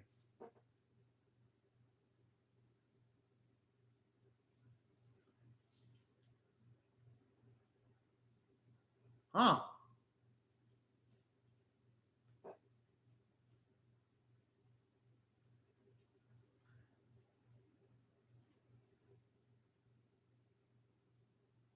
I just wish he was moving his arms though before he did the Sky Eater. I mean, come on, really? And at least have Thor's muscles pack up and have him move his arms before he's about to use Mjolnir. Okay, at least now we're going to see some animation. I do like the thick line work.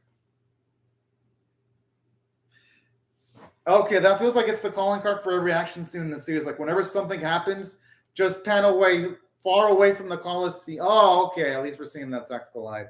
But it feels like it's calling a pan away, far away from the Colosseum, just to have a ray of shining lights. Because they used that to think like 4 times already in the same fight. Less of the reaction shots, more of Thor and fucking Liu Bu. I don't want to see these reaction faces. I want to see these two men go out. Okay, finally, they're showing our men fight.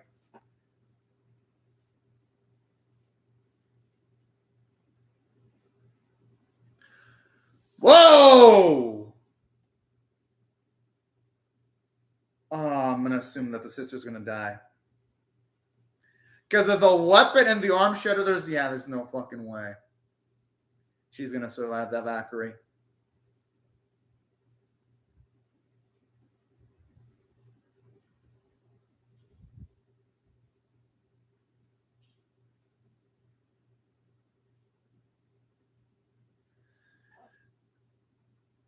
Yeah, my guess didn't work with the way Brunhilde's reacting.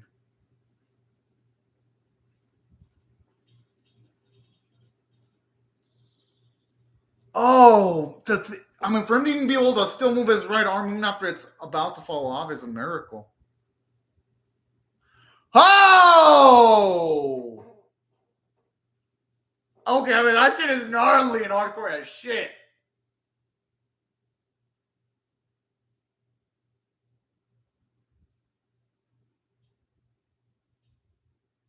Oh, man. And now I really want to see him win, even though I expected Thor to win. It doesn't keep this from being any sadder.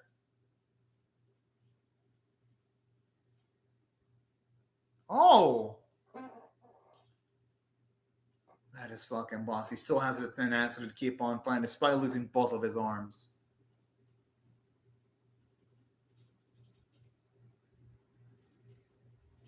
I mean, hey, at least he gets to die happy. There are worse ways of going down than that.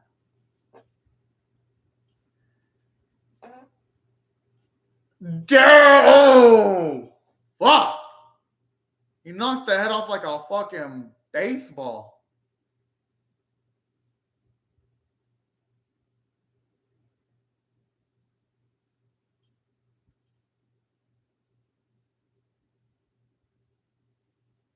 I would have loved to have seen the untamed version of it. Hello, SR underscore Joa YT77.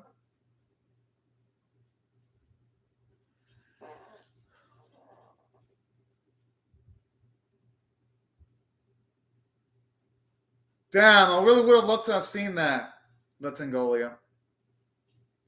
You know, even though I expected this end result, it was still a great way of ending off a fight, even though it was predictable because the writers had to have done it in order to put the point of how vicious the gods are. You had to have the first human fighter die and lose in battle. It was a necessity.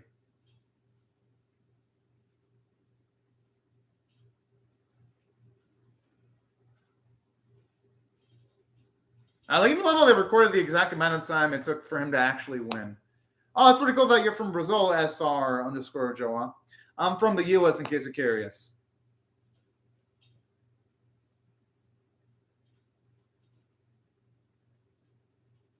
It really did prove that point really well.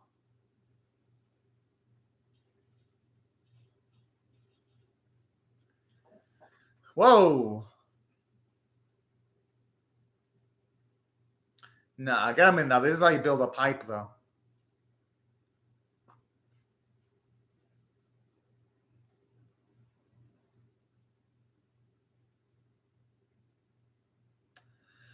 I hope Brunhilde has a fucking epic plan. She's gonna fucking need it. But great episode, though. This episode, it gets an 8 out of 10. Could have been a 10 out of 10 if the animation was an absolute dumpster fire. So I'm going to stave off 2 points instantly because the animation was atrocious. But it was still great. So I'm going to give it an 8 out of 10 because the script was fantastic. Even though the animators completely fucked up everything, even though they still fucked things up, just the last grandstand of Louis Bu, seeing him go down in like the most manliest way, What is there not to love about this episode?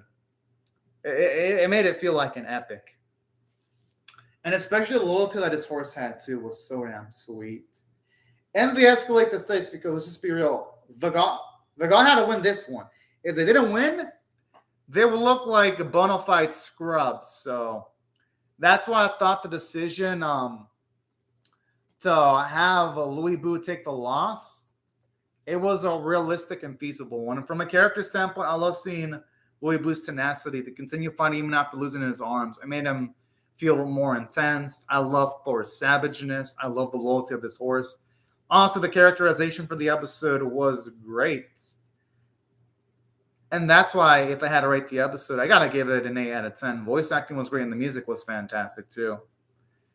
Overall, the fight, here's what I thought about the fight. The fight was completely poorly done, but the writing saved it. So here's the thing about the fight. It was awfully done.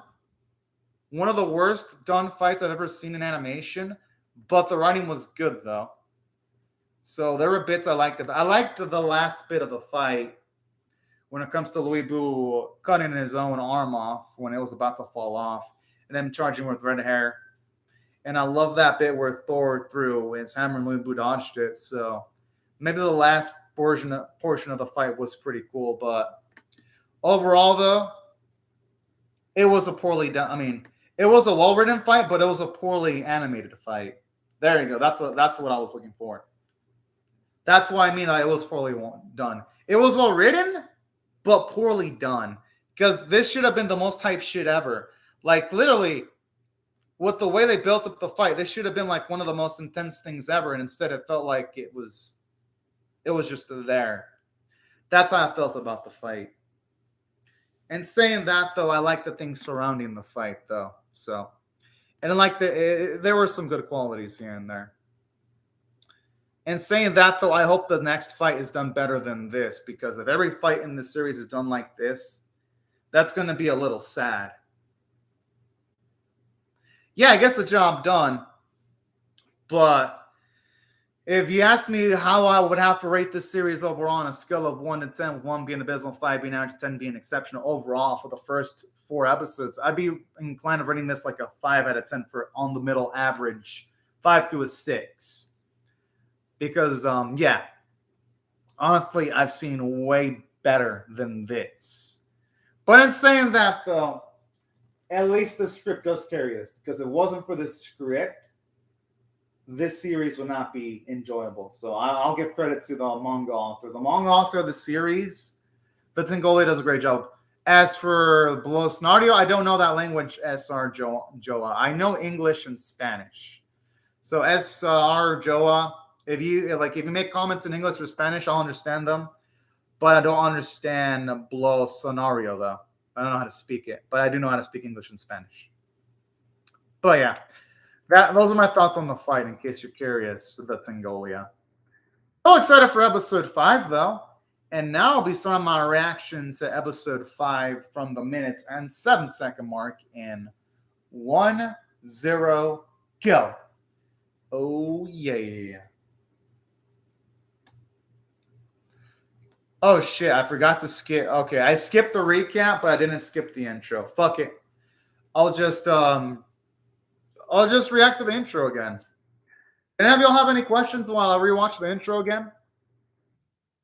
Because I forgot to skip it, so oh well. Not much I can do about that, unfortunately. So what's your question, SR July, if you have one? I can answer it real quick.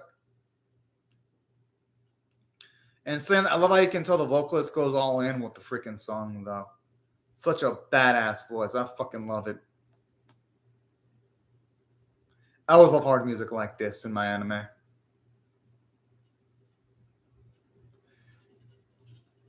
I feel like they added a new few bits to the opening, though, because you see Adam with, like, the apple.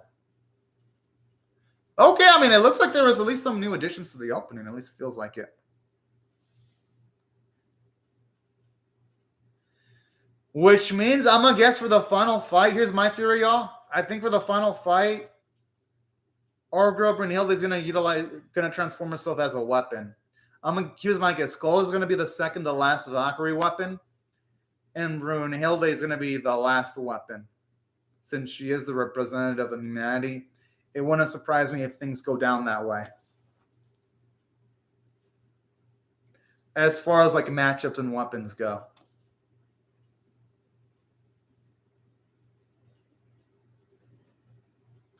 I mean, hey, at least they took something positive out of it, which is better than absolutely nothing.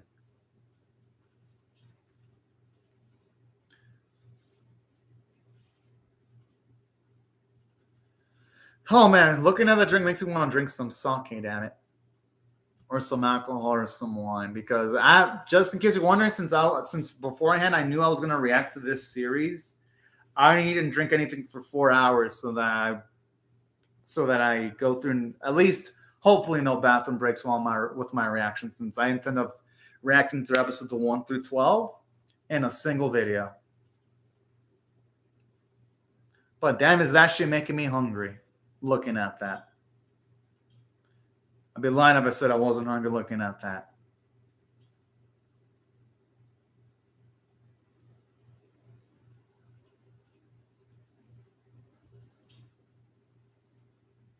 Yo, this guy's a fucking douche.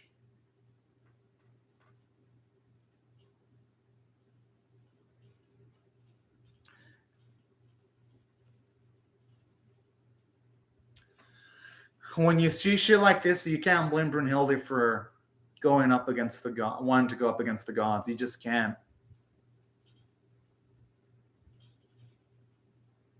Hey, I like this bit of character development for Thor. You can tell he had respect for Lu Bu here. With the way just his gaze lingered on the man's body for a few moments.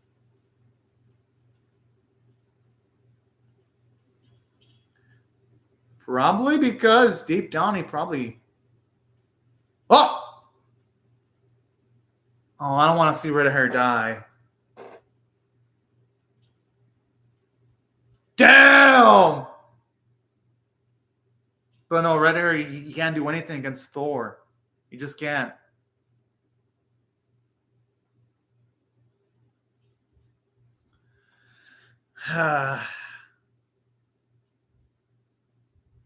Oh.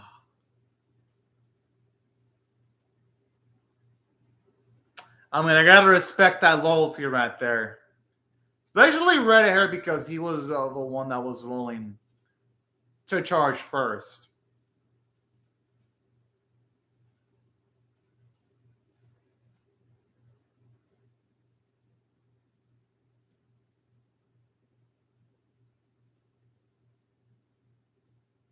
I like this. Even though he defeated Lee, we can tell how much respect Thor has for him. And actually...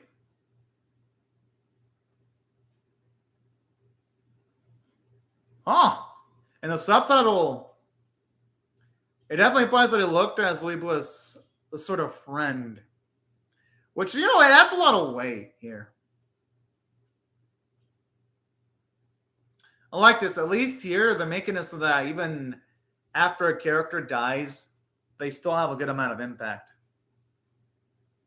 And honestly, I'm gonna miss Red Hair. I really didn't want him to die. Oh, man.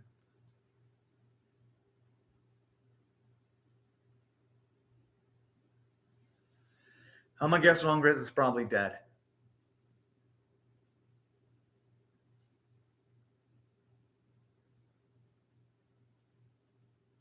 I'm surprised their bodies weren't vaporized. All things considered. But you know what? At least Chen was able to die with the satisfied look on his face. Feel bad for Rongriz, though.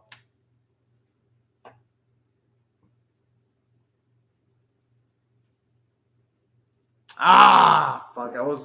Some small part of me was hoping that she wouldn't shatter like the others. But I mean, she did take a lot of damage.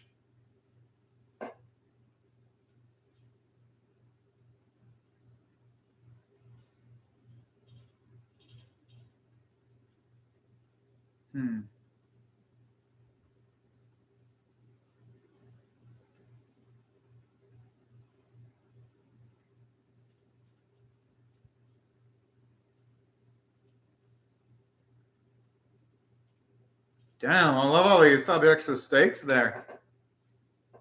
That means if you're gone, you're surely fucking gone. None of this, oh yeah, you can be revived shit that I see in a lot of anime nowadays.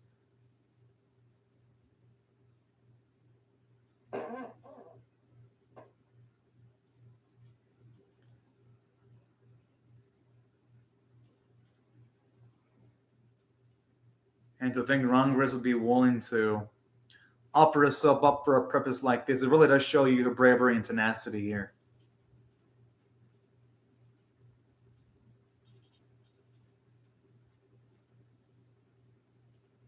Of course she's sad. This probably affects Brunhilde the most, considering that she's the one who probably convinced her to fall.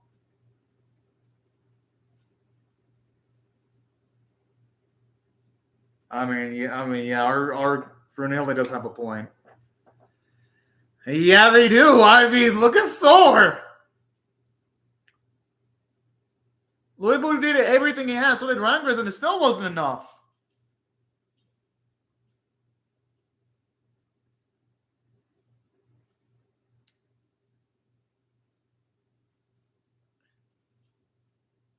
And saying that the voice actress for Gold, when it comes to her crying sequences, she could have done a better job.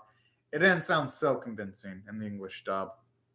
But any single time she does any other line, she's good. It's just when she had to emote tears, it sounded a little bit forced there. Just a little bit. Doesn't affect my enjoyment of the episode too much, though.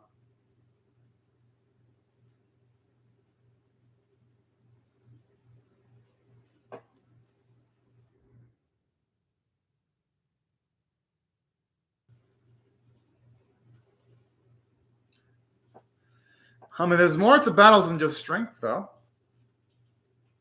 They could pick maybe the most intelligent person, the luckiest person, the most vicious. Even like the first man ever, Adam, because now we know Adam's in the series.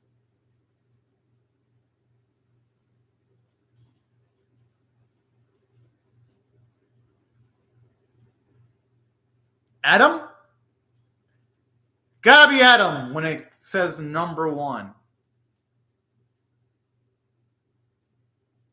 Because he was the first human. And we're going by the Bible. He was the first human, so he should be really fucking strong and durable too. All things considered. I'm surprised. I'm kind of surprised we're using Adam this early, though. I was kind of expecting that he use something like Adam probably for like the latter fights. But all right, I'm down with this if they're going to use Adam this early, because he's one of the names I definitely noticed on the roster sheet like instantly.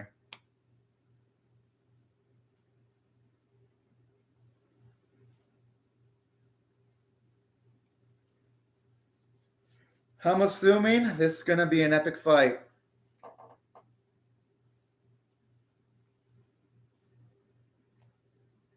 Or who knows? I could be wrong. Could be someone else that isn't Adam. If I see an apple, it's Adam. I'll instantly know it's Adam. You know, the forbidden fruit and all this.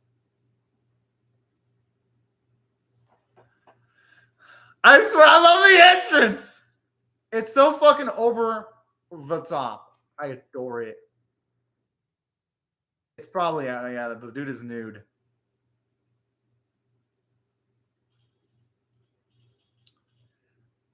All right, yeah. Looking like him. His intro is fucking badass. Feels like a wrestler is being introduced to the fucking ring. I love it.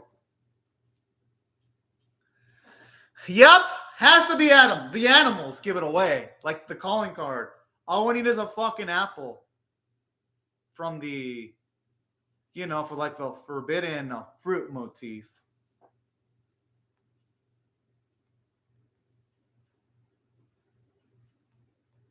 Huh.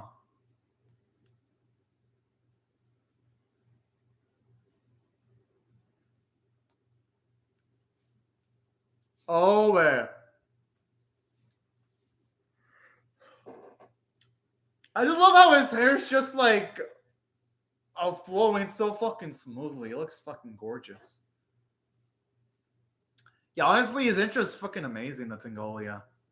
It surpassed my expectations.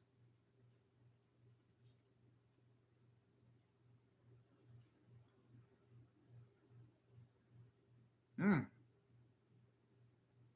I like that glowy-like features that he's got, too.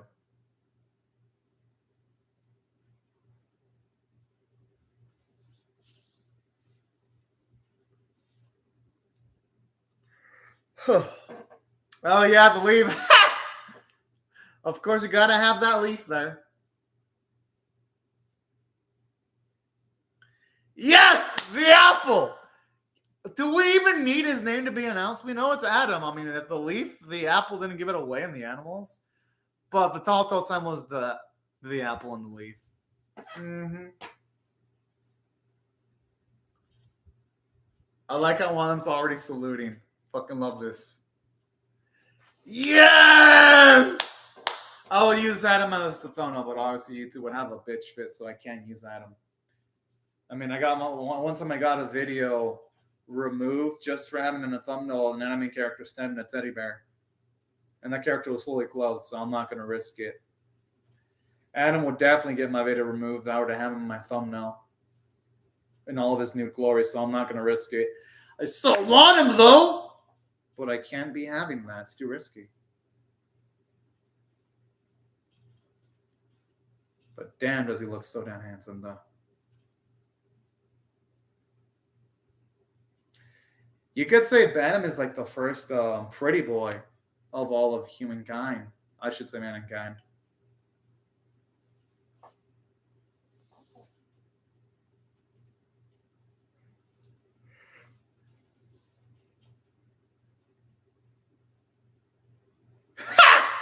Of course, you'd be focusing on the man's physical features. But Adam, I gotta admit, that Adam does have like a pretty boy aesthetic to him.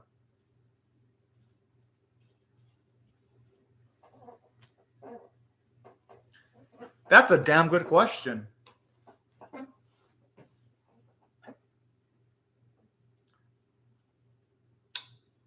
Shiva? Wait, I wonder if it's Shiva. Shiva? I'm not much familiar with Indian god mythology.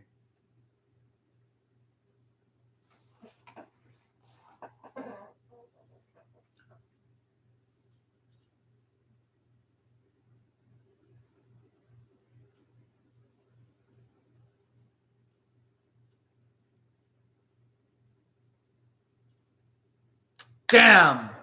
I was hoping to. But you know what? I don't mind this change though, because it could be a completely surprising opponent now.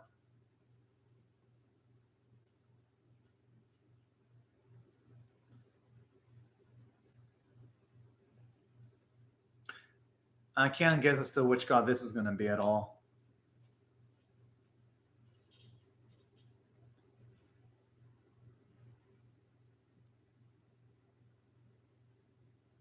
Talk about completely over the top. I like you though. Yeah, you can definitely tell it's some CGI.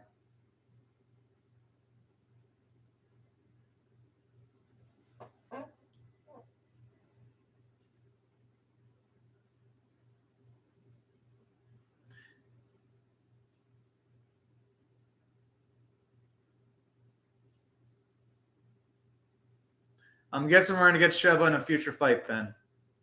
But Hermes, I'm hyped up for Hermes though. Okay, I'll take it. I'll take it. It just sucks they're seemingly rendering Hermes with like CG animation though.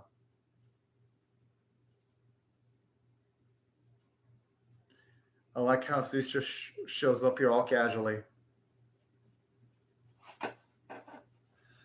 I swear, Gold's reaction face is so fucking adorable.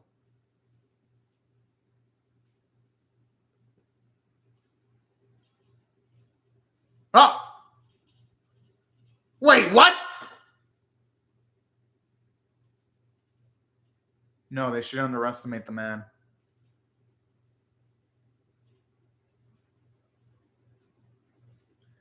Oh, okay. Okay, yeah, I definitely misunderstood it. But I'm surprised we're getting Zeus this early, though. I was expecting Zeus to be fighting like maybe in the last match. Literally, Zeus and Adam were like the guys I was thinking were going to be the last matchups in Dougal. I'm surprised. I thought Zeus was going to be the last opponent, and Adam was going to be the last opponent. I didn't think they were going to be like the second fight. Yeah, exactly. I'm shocked.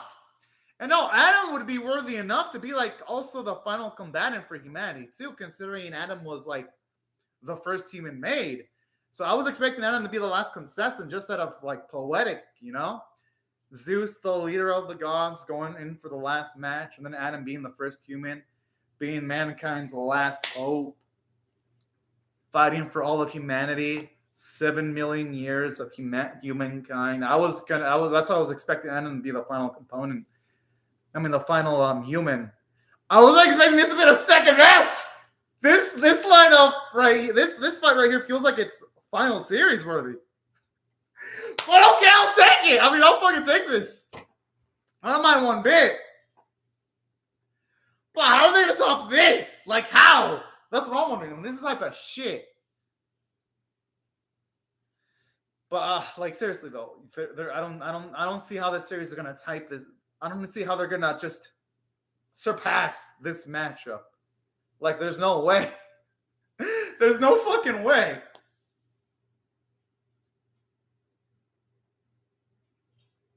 But hey, I mean, I'm guessing that they're doing this because there has to be some kind of cool twist in store, I'm guessing, when it comes to the last few matchups of the series.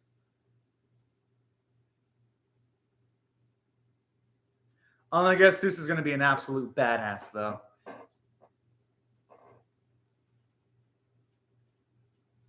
I fucking love Zeus. They're just looking at like a fucking game. Oh, man.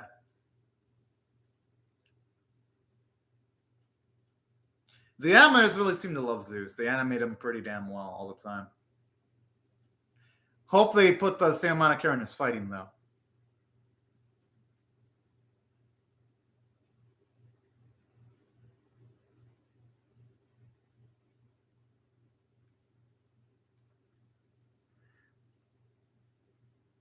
Whoa! This one's got dick!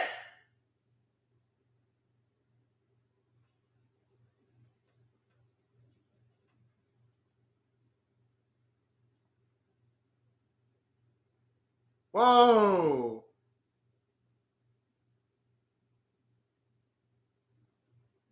Yeah, the dude would put. He would give Master Roshi a run for his money. Now he would like take Master Roshi's lunch money and his year's worth of allowance with the amount of muscles that Zeus has got. Oh fuck, dude is massive.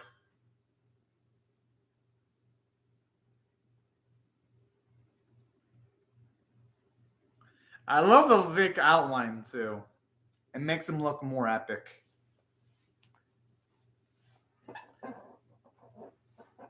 I gotta admit, the character designs look fucking glorious. And I'll continue saying that.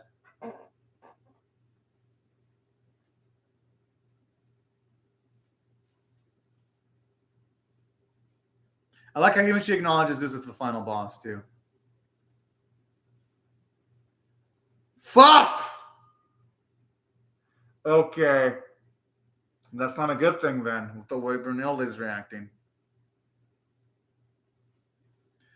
So I guess now our heroes are going to be going down the 0-2 now? Unless Anna can find a way of surprising us all. I really hope our girl Brunhilde gave Adam something fucking epic to use. Maybe she give him a fucking apple that will enhance Adam's strength. I have no fucking clue.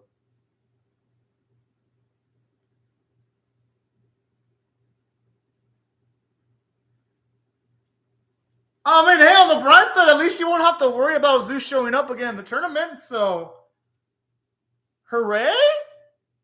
Unless winners of previous matches can have a second match, then not so hooray.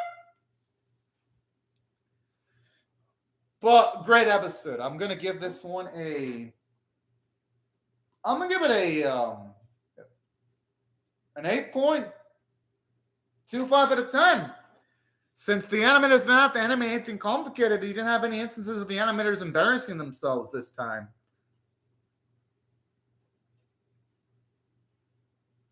I guess that's true. I'm still expecting Adam to get his ass whooped, though. He'll probably put on a better showing than Louis Boo put up against Thor, but I'm expecting Adam to get his ass smacked. That's my guess. I want Adam to win. It's just my expectations for him are like at ground zero right now because it's Zeus. It's a Zeus. There's just no way he's going to be able to beat Zeus. I'd be shocked if Adam beats him. I would be impressed if he beats him, though. I really would. But hey, I love how the series increases the stakes, and I love that twist where it puts the final boss already in the second match. That's fucking cool. So I love the creative decision making in the episode. And from a character standpoint, it shows you how show-offy Zeus is and wanting to participate in the fighting this early. And I just love that quirky attitude. And I love how some of the gods reacted towards motherfucking Adam showing up. It made the whole thing even cooler in the episode. So that's why I really dug the character running in the series. Especially seeing Brunhilde's reactions, like her reaction to her own sister. And I love how she keeps her composure. And now with Gold, she realistically does cry. I'm not going to blame her for tearing up for losing her own sister because anyone in her spot would be tearing up. So I like this. It adds emotion to the episode. So that's from all of this. The voice acting for the most part was good, save for the bit where Gold was crying. I think the voice actress for Gold could have put in a little extra work. But other than that, though, the voice performers did well for themselves. The music was cool. And that's why I thought it was 8.25 out of 10 worthy. Like, whenever the animators don't have to animate anything complicated, they do a good job. Whenever they have to animate fights, though, the series breaks apart. Hopefully, though, they go all in and making Adam versus Zeus look beautiful. But without further delay, I got my timer set for my episode 6 reaction, which I'll now be reacting to episode 6 in from the minutes in 41 second mark in 1-0 go. Fuck yeah, I'm hyped up for this. Great emulation. I even love the title of the episode. It sounds so fucking cool.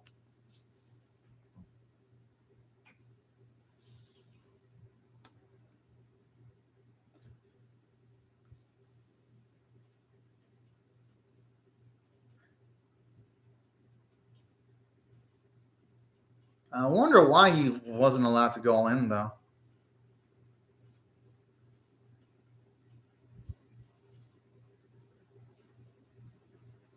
Huh. I just love how playful Zeus is.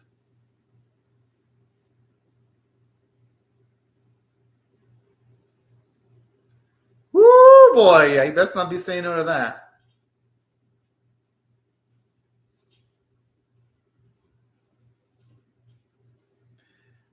I'm surprised they had the balls to make him say that twice.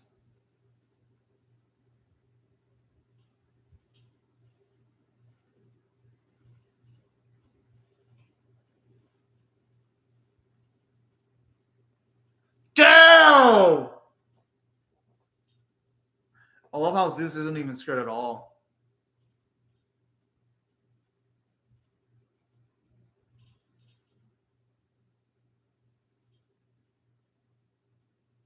He really thinks he can go up against it. I like how he deflates to do like a fucking balloon.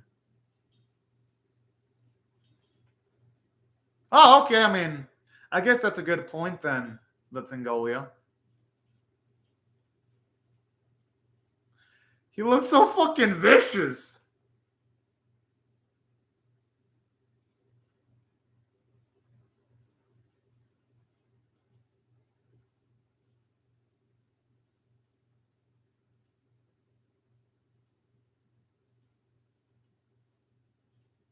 I like how Zeus isn't even scared at all. Yeah, you can tell the absolute amount of fear in the man's face while he's staring Zeus. Mm-hmm.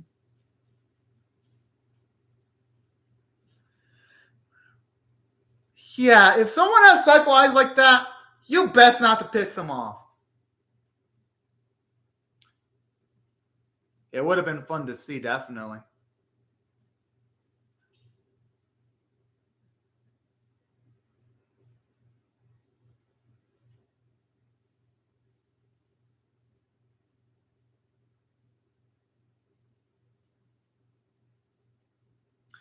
I just love that slight cocky little laughter. Damn, Hermes is out for blood. Holy shit. Hermes is the audience character because he's just like all of us. We wouldn't have minded seeing these two battle against each other.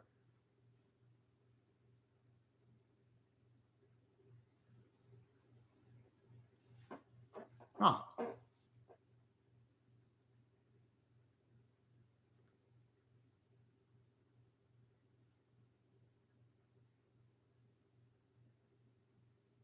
Oh. Damn, Ares looks fucking thick. Yeah, they translated his title card. I think the reason why people got confused, I'm starting to think the reason why people got confused at Singola is because there's too many characters. I think that's why. I mean, I've memorized the names of these characters, but that's because I'm used to reacting to like 40 anime per season, so I'm used to this shit. But the series does have a lot of names to memorize, though.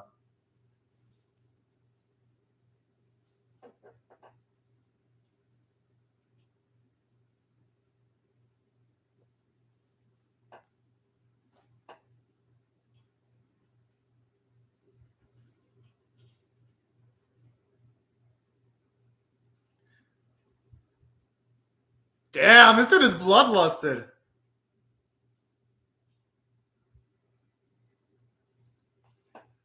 Is it in the I thought for a second our boy was gonna eat an apple and what, a Pegasus?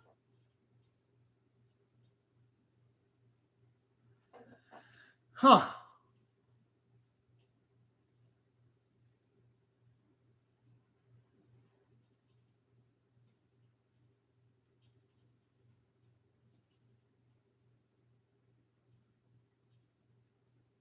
Dragon Life is pretty adorable. I like how her forehead shined. And saying, okay, in that case, I can't wait to see more of Ares than Tingolia. Since so far all the characters have been fun watches.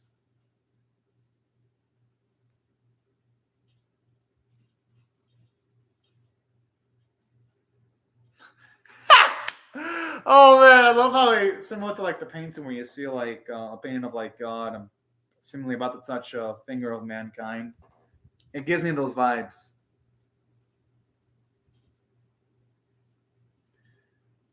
I just wish we would have been able to see Eve though. I would have loved to have seen how they would have rendered Eve in all of her beauty. Because I'm imagining that she would have had quite the appearance. But hey, this is nice though.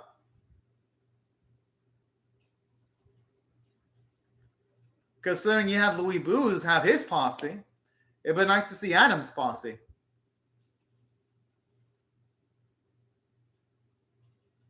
That's a suiting weapon, actually.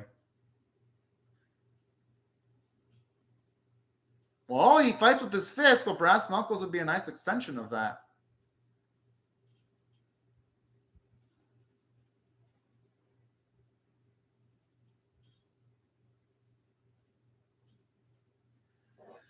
Oh my.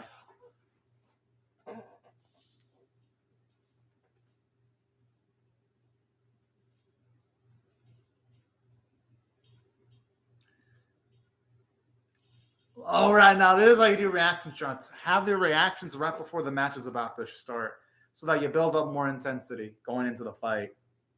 This is the good shit right here.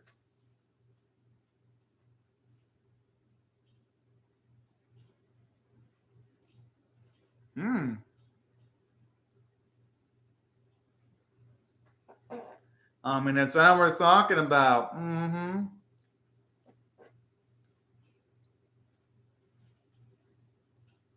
Oh, okay, so here's the posse. Where's Eve, damn it? I mean, it's nice to see his kids.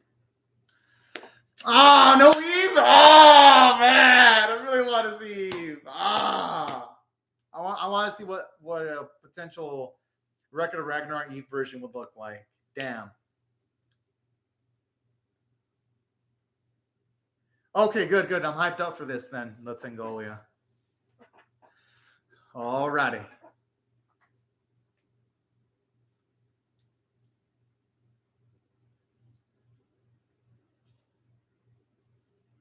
Zeus's voice actor is really good. Oh, you can tell he's having a blast. The blast right now, voicing Zeus.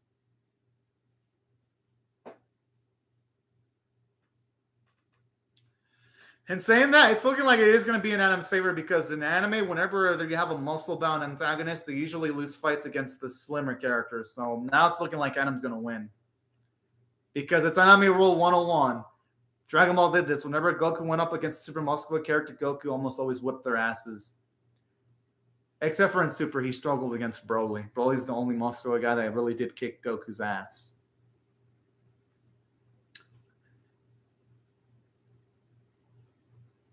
Damn!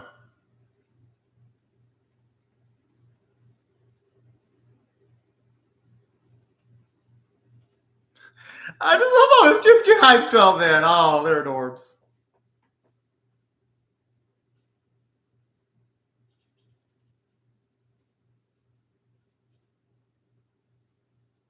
Whoa. You know, I can see what they can utilize as opposition for the last few opponents. They could always use some of Zeus's children. So you know what? This series has its bases covered. If Zeus loses, they could always use one of his children as a final opponent, actually. The animation there's wonky because it looks like there, Zeus is punching in the same direction instead of trying to direct his fist in different areas. Yeah, the animation it's not good. This feels like I'm watching anime from like the early 2000s, like I'm watching some low quality Samurai Deeper Kill type of shit.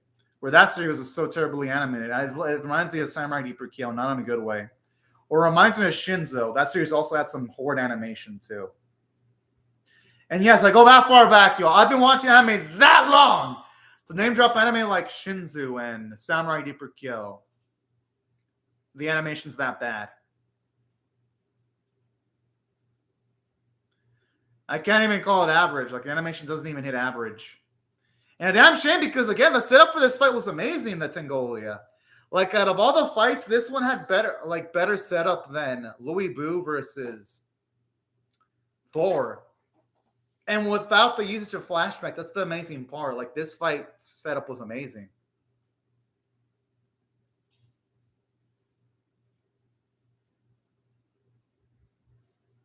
It looks like a dude has Sharingan with the way he's dodging these attacks.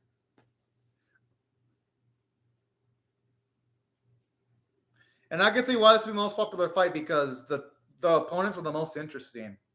I don't think you're going to top a lineup of Zeus versus Adam. Okay, that actually didn't look bad, that kick. That actually looked kind of good. Yeah, I can see why this is the most popular matchup because the opponents fighting are the most interesting. I mean, you can't do better than Zeus versus Adam. You just can't. Oh no, I think you can. If you have one of Zeus's children going up against a really hot opponent utilizing Brynhilde as a Valkyrie, that's probably the only way you can top this fight. Which I'm assuming that'd be reserved for the final fight of the series. That'd be the only way you could probably top this. Oh! I love how the music sounds so fucking epic. Well, like, I'm like, yeah.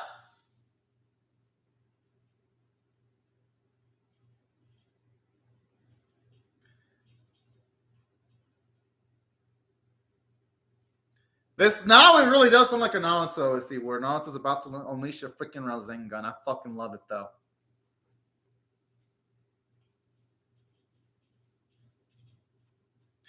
Okay, now this reminds me of Seiya's attack from Saint Seiya when he does his Pegasus meteor punch.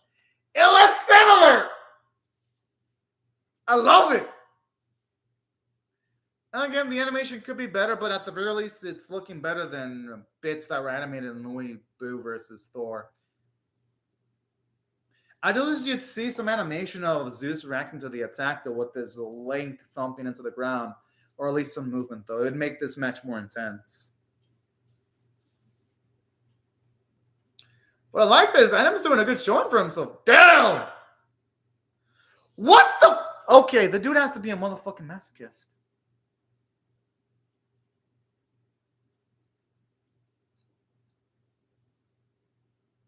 It makes sense. I mean, Zeus is looking like his body has muscles on top of muscles. That makes sense why the blows wouldn't do that much damage.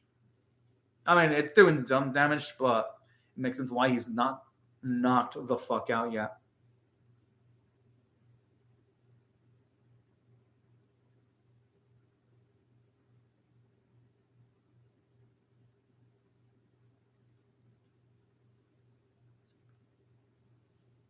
Hmm.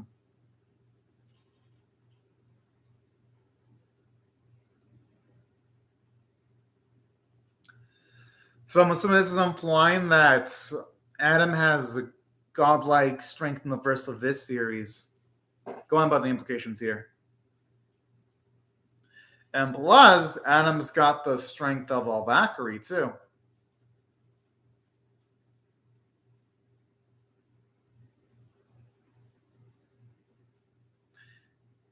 That's, oh.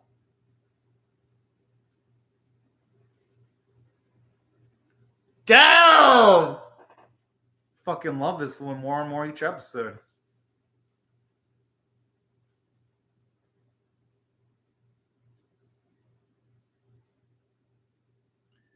I like how Zeus is in.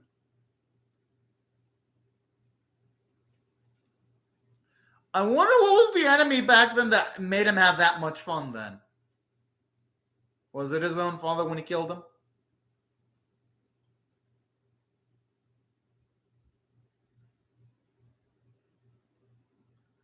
Okay. Now they're actually using some good animation with this Zeus' super speed now.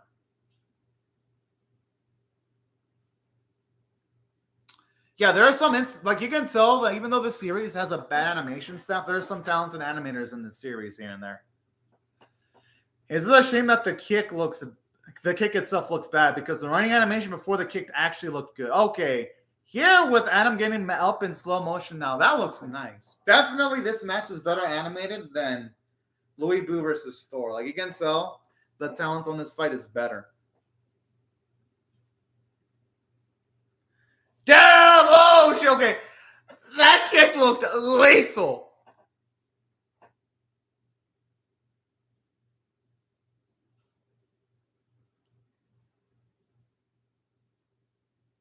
Yo, is this gonna lose? I mean, I'd be hyped.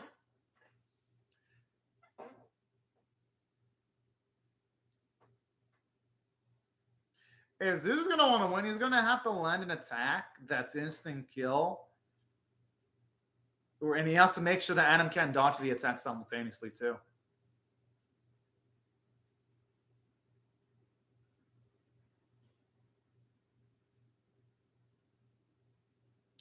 I love the detail on Zeus's face here as he's rolling from the attack.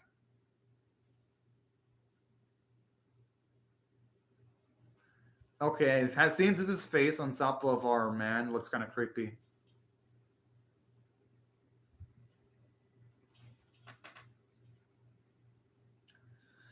Huh.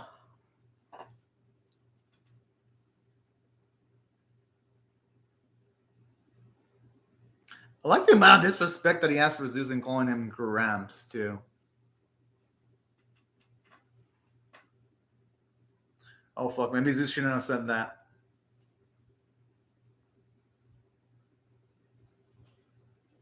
Are his muscles growing?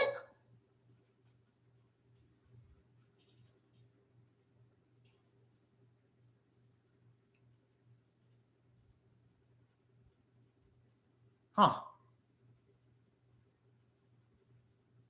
Yo, this guy just got thick. What the? This guy looks like the size of a freaking house. Hope it can mean all his muscles can make Zeus slower, maybe? I'm assuming his destructive power is a lot higher now.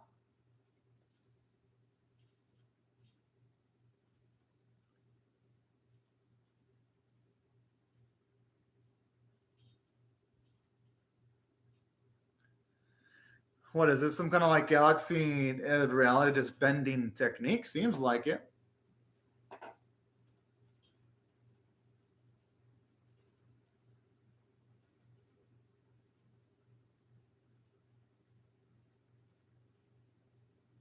This sounds like Takanashi's pain theme from the Naruto Shippuden series a little bit. Kind of sounds like the pain theme that he did for that series.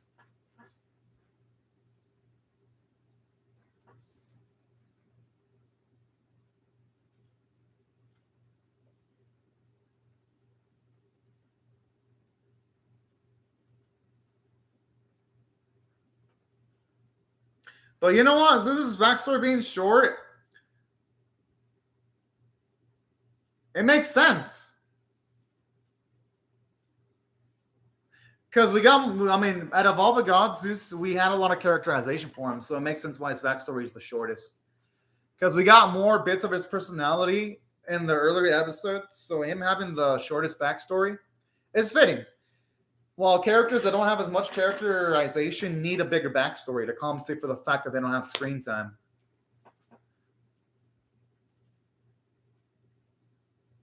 Oh.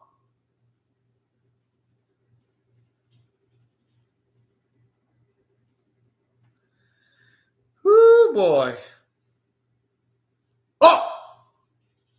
Did that thing just stop time? Oh, no, it didn't. It's just super damn fucking quick then. For a second, it felt like a time stopping ability, though. Wait, so is that shit really stopping time then? Oh, fuck. Yeah, there's no way he's going to be able to reflect that. Yeah, Adam said he's done. His set's going to be lopped off. What the fuck? Did he just defy a technique that defied time?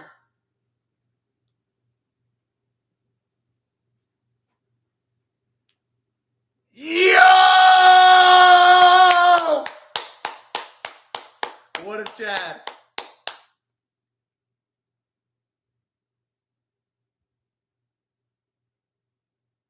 So did Adam win? Did he win?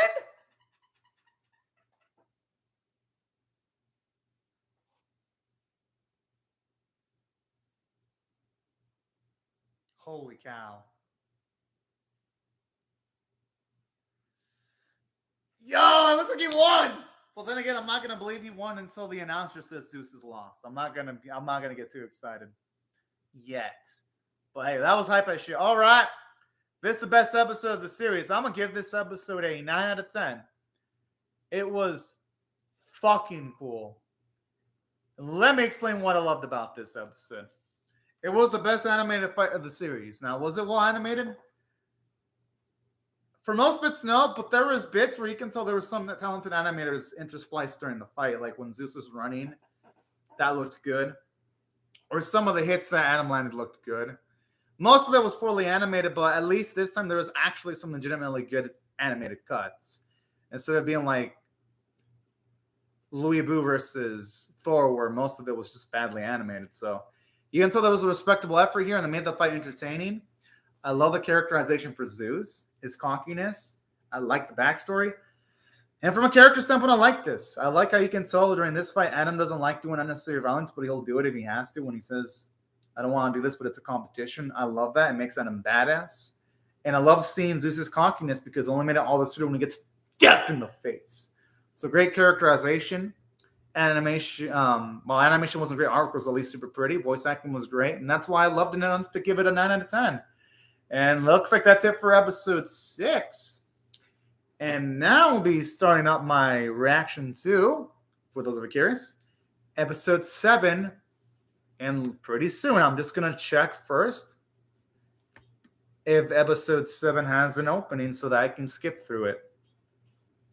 And then I'll start my reaction to episode 7 for those of you that are curious. But yeah, by far, 6 was the best episode of the series. I honestly don't really see how this series is going to top episode number 6. I mean, it probably can surpass this, but for that, it's probably going to be the final match. You're probably going to need one of Zeus's kids and Brunhilde being utilized as a Valkyrie, that's probably going to be the only way they're going to be able to surpass this match.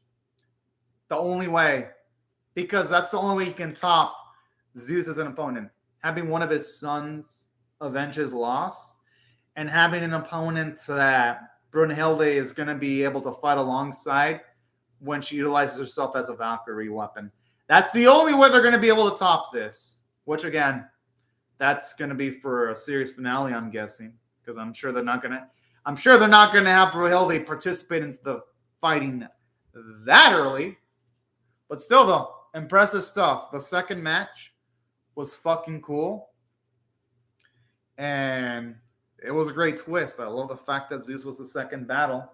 And now I'm going to be starting my reaction from Expelled from Paradise. I'm going to guess that either we're going to get more Adam fighting, or Eve is going to be the next contestant for episode number 7. I don't know. That's my guess, because Expelled from Paradise... I can see why you like the fourth, but the fourth episode had embarrassing animation, so I had to give it to this one. This one had better.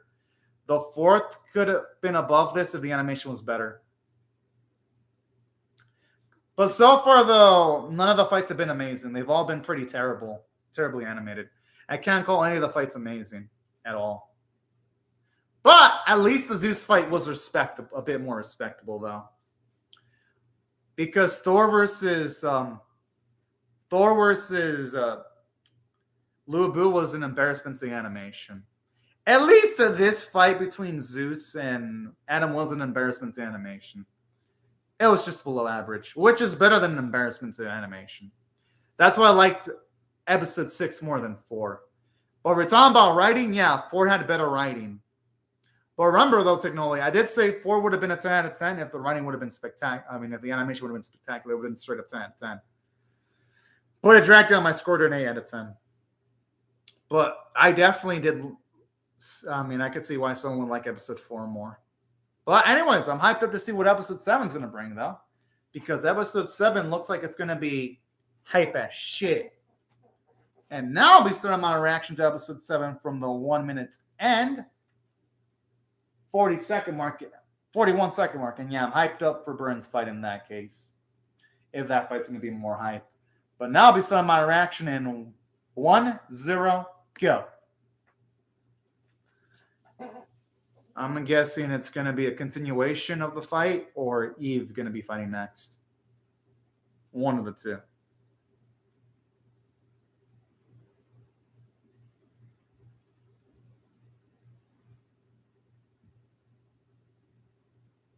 Oh, boy. I mean, it's already sounding arrogant.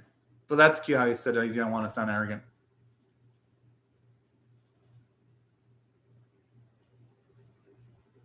Huh.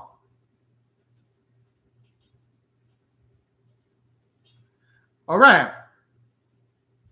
At least here they're implying that he has, at the very least, at the same league of his own father with the way he's talking.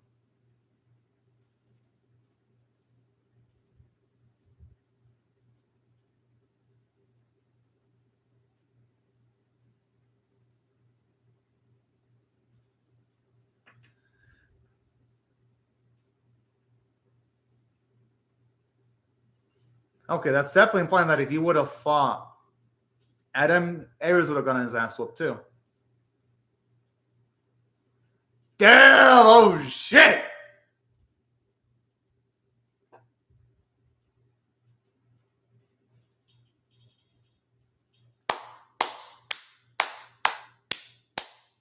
And I hope he shatters just like the opponents. Well, just like the humans did in episode number 4. I hope he fucking shatters into pieces.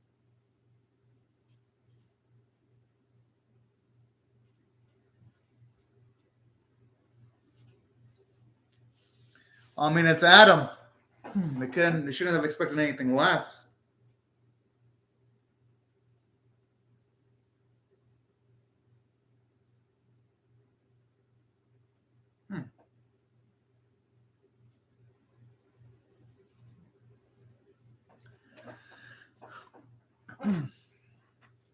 Now, this is how you do slow-mo.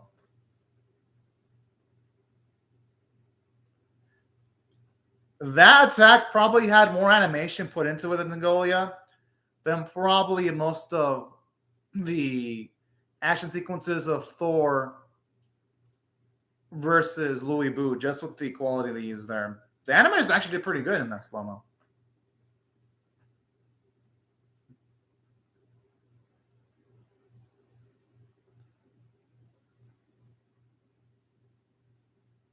I like how Hermes has absolutely zero fear of eddies.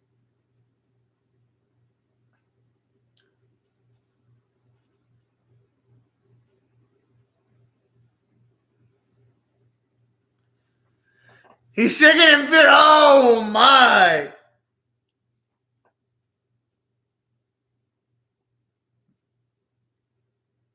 Damn!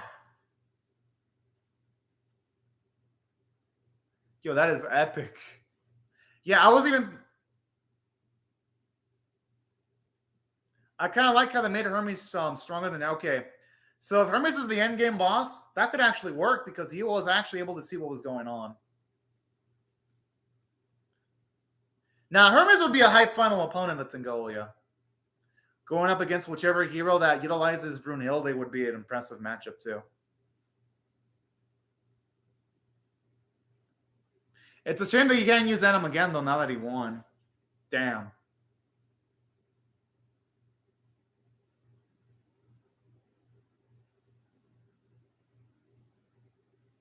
He had a Valkyrie, too. He can copy in the Valkyrie. Give some credit to your sister, woman. Come on. You know, Adam would fit too as a final boss. I'm gonna lie. Odin. Odin would fit as a final boss. You're right about that. Yeah, Odin would fit actually. He seems the one that hates the humans the most.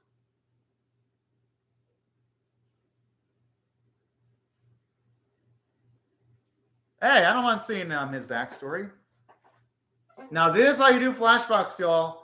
Show them either before a fight or after a fight. This is how you do. I'm liking how the writing's been improving now.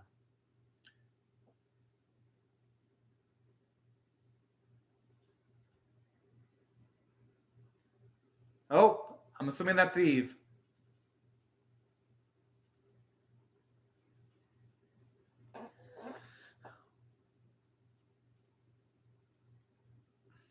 Okay, Eve is beautiful. All right, finally, yeah, woo! About time, and she didn't disappoint. Her character design is absolutely beautiful.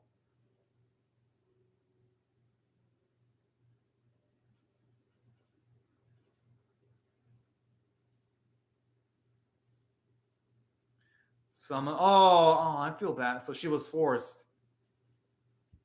Oh, that's fucked up.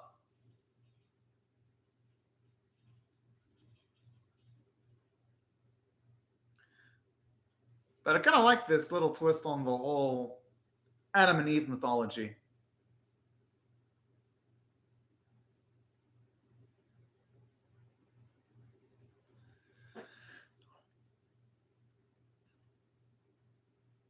Good, good.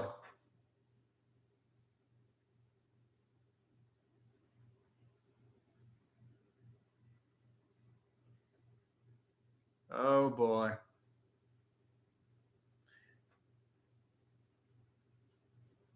I feel bad for Eve. Well, both Adam and Eve now.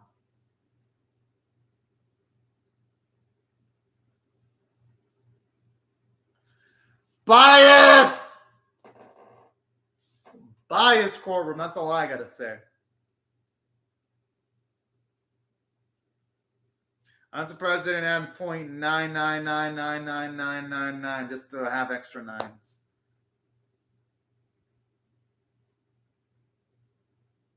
And I'm assuming Adam joined her. Which I wouldn't blame him. I mean, he's loyal. He's a loyal man. There's no way he'd abandon her. I'm assuming he's going to want to go with her. I know. Phoenix would have lost this too. This serpent fuck is going to be in for a shocker.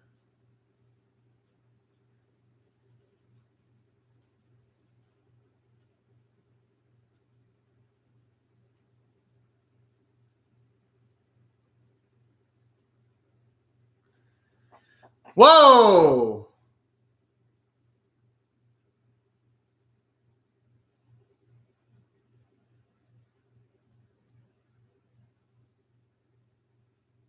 Damn, that is a fucking Chad. Well, I mean, he is the first man of humanity, so it makes sense why he'd be an absolute fucking Chad. And he is a man among men, too. Like, everything he fucking does, it's the textbook definition of men among men. The dude just breathes, lives, is the definition of manliness.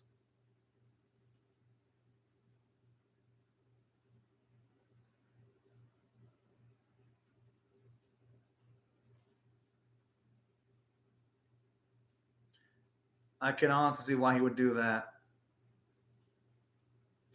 I mean, if they're already going to treat him like shit, might as well piss him off further. Oh! Damn! Oh, shit.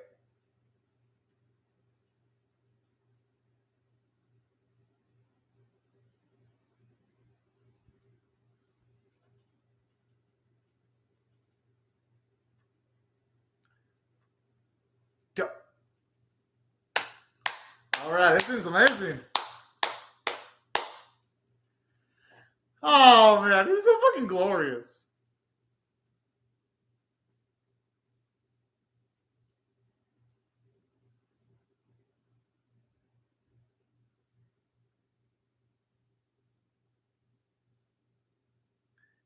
And I love how you have rays of shining light covering up his private parts, too.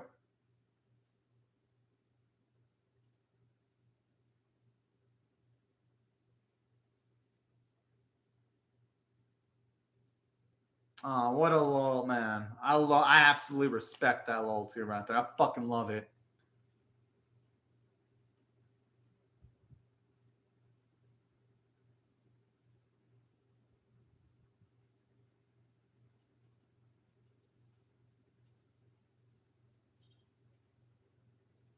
Oh, boy. But yeah, I just love the disrespect he gave towards all these gods in the courtroom.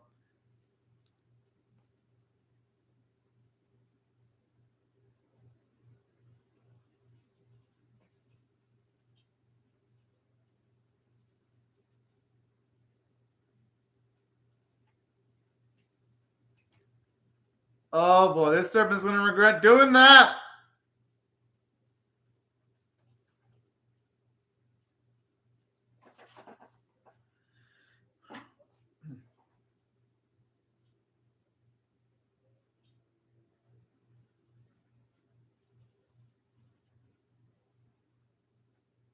I'm assuming Adam got the win here. Mm-hmm.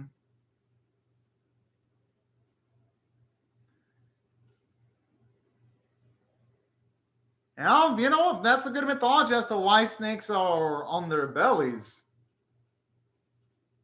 Ha! Oh shit!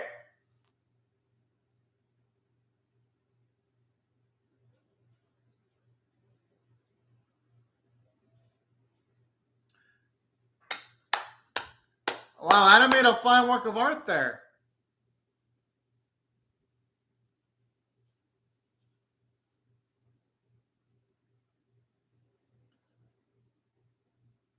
Oh.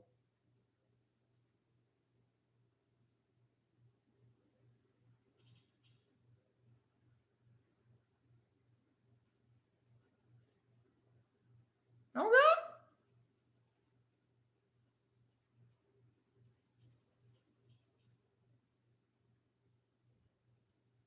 Okay, I kind of like that.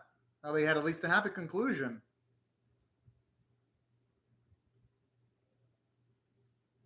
Yes, all right. Ah. All right, it's nice to see her in the flesh.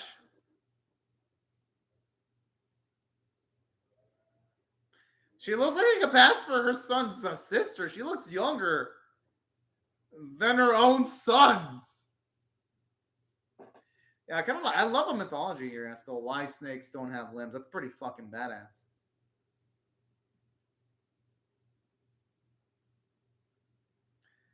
Hell yeah!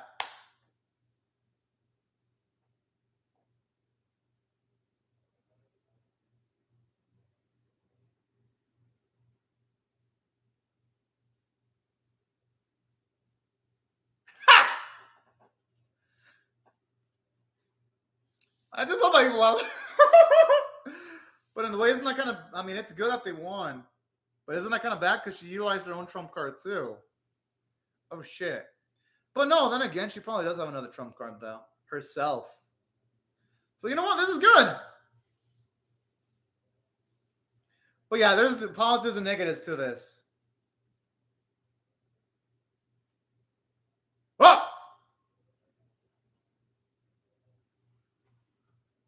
What the? How? Fuck!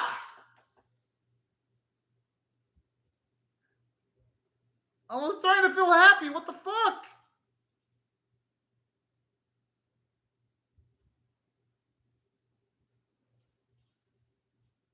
Okay, that's some good news at the very least. Hell yeah. True. I mean, he is a god, so it makes sense why he's so durable.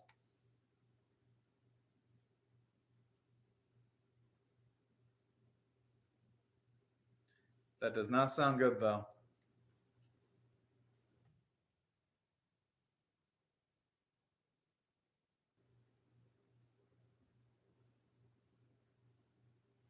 Huh.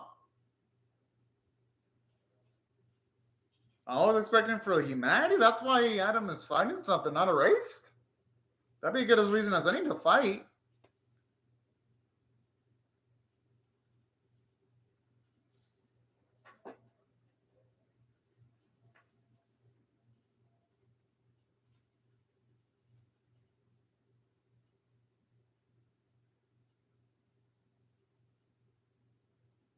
Hey, that's oh yeah, he is the first man, so it makes sense why he'd want to.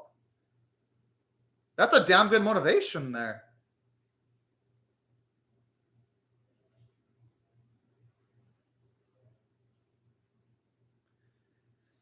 Damn, that's like the best motivation they could have for a fighter from the human side.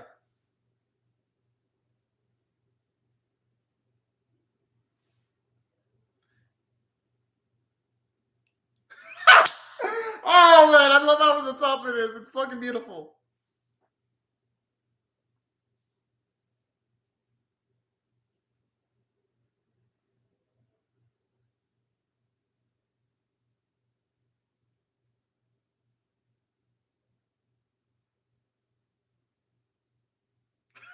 I love even Golas cry.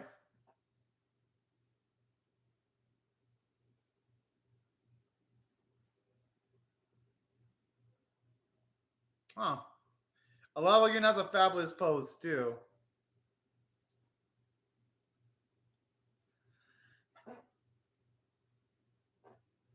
So this looks like he's about to die of freaking dehydration.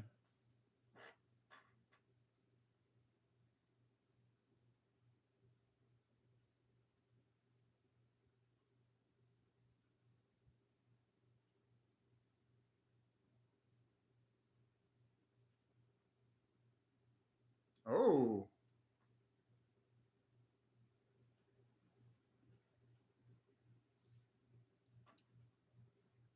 Oh fuck. Okay, that can't be good. Oh, what? Are bones gonna come in his body?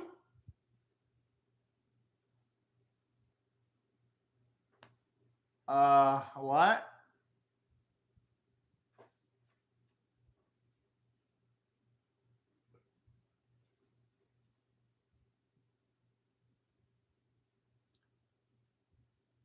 Oh boy.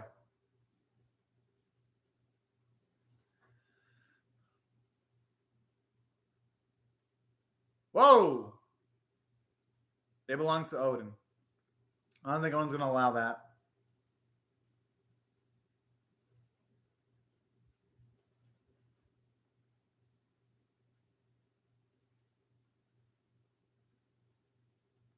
Okay, that's a good way of building up Odin, where even he has someone like fucking Thor scared. Oh, okay. I thought it was Thor for a second.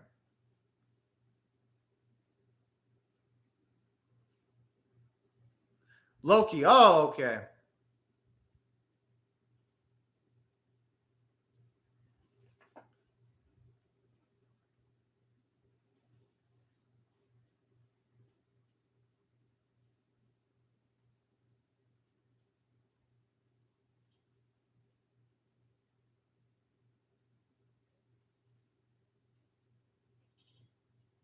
Okay, that's some Nightfield shit right there. Oh boy.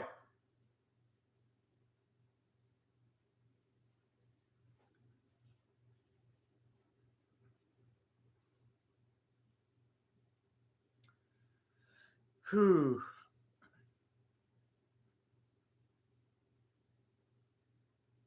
I'm guessing our girl didn't expect Zeus to go this far. I gotta admit, the transformation animation does look good though. I love the deformities in the body and the crackling sound effects.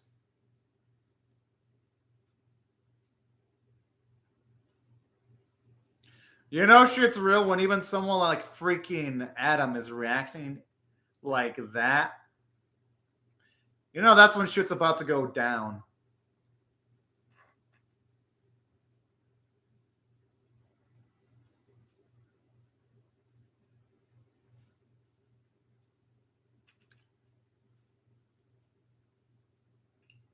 Oh, what the? I wonder why Adam's acting like that.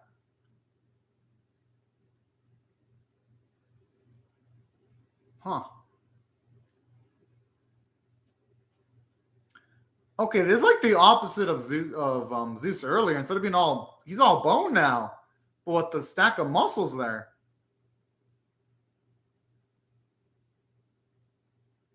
I'm gonna guess Adam's gonna lose.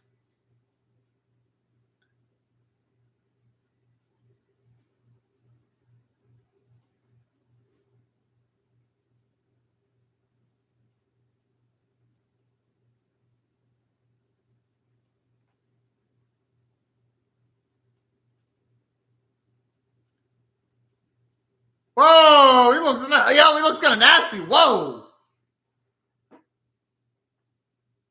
I mean, it does show you how far he's desperate to win this fight, though. Oh, that's something like Nightmare Fuel shit. Holy fuck. Great episode.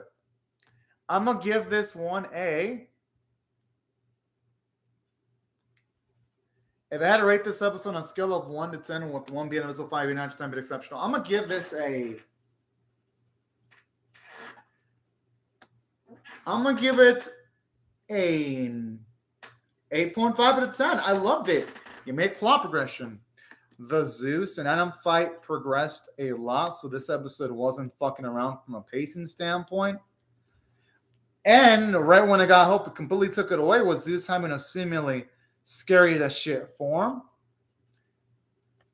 And not just that, but something I also appreciate about this episode in particular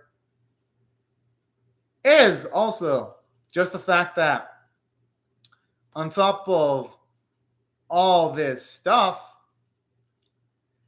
the episode also does a damn fine job too of honestly just making you just love Adam, seeing how far he would go for his wife, even foregoing paradise was something beautiful. So it makes Adam lovable. It makes Eve lovable, seeing her for that small bit of the episode. And aside from learning about Adam's circumstances, his goal of wanting to protect everyone because he wants to protect all of his children was so damn sweet and beautiful. And seeing it unite humanity was so damn wholesome. So that's why I loved it. Like Adam is, aside from being a man of one man, he truly is the textbook definition of a family man. Aside from all this, the voice acting was good and music was great. And that's all overall. I feel the episode's, at least in my opinion, is worthy of an 8.5 out of 10. And I'm definitely pumped up to see what type of crazy shit Zeus is going to make it next. And I even like the character development for Zeus because it shows you how far he's willing to go just to get a win. And now I'll start my reaction to episode 8 from the 2-minute mark in 1, 0, go. Fuck yeah, I'm pumped up for this. Because honestly, this Adam versus Zeus fight has been among the best fights of the series so far.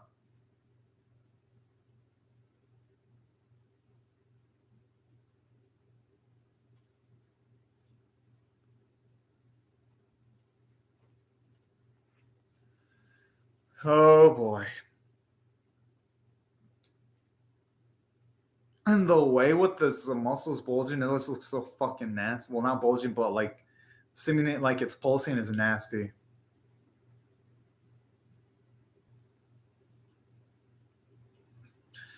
But hey, if Adam can survive 5 minutes, then he should be good. That's a big if, though.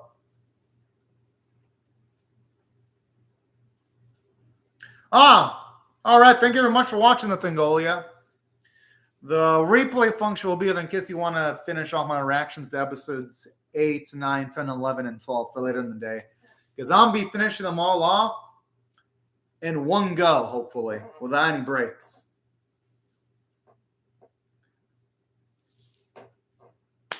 Yo, and the way he's able to like move his eye despite being hit, that's a lot of tenacity.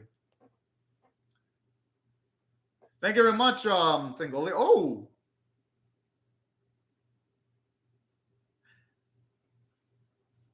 How can the dude still move with his neck being shattered? Wow. It feels like Zeus is made out of fucking Legos that just if you break, you can just reattach it and bam.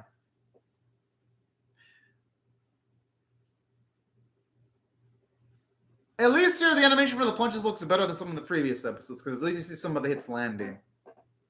The choreography is a little bit better, at the very least.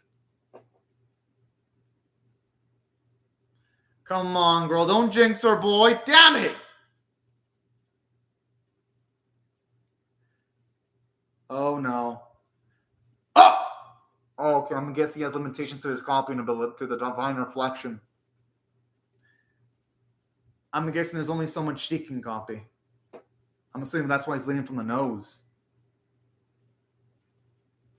Fuck!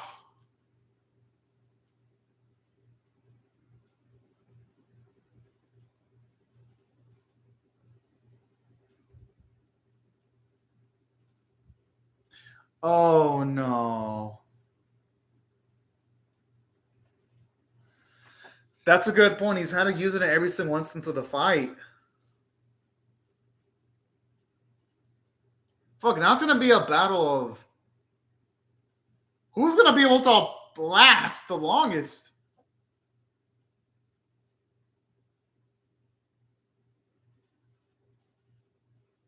I'm pretty sure Juice doesn't even know that this is occurring.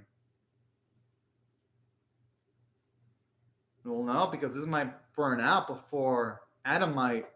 Or who knows, Adam and Zeus might just burn out simultaneously. That's also a possibility.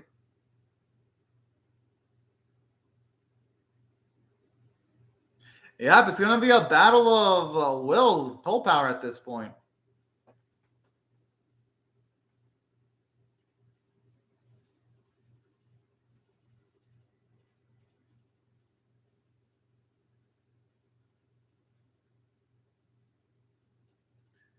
How did you find any of this adorable? What the hell? Oh.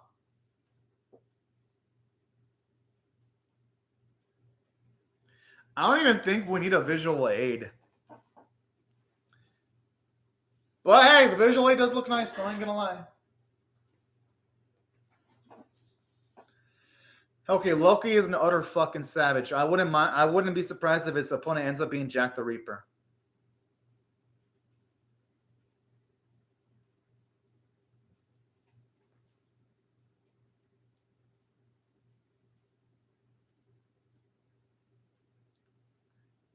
I like how you can tell the girls are creeped the fuck out with Loki. I love the way they put some sweat.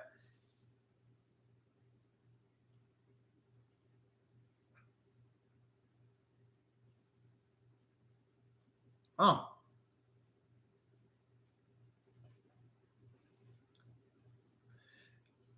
And again, the music sounds so fucking majestic too.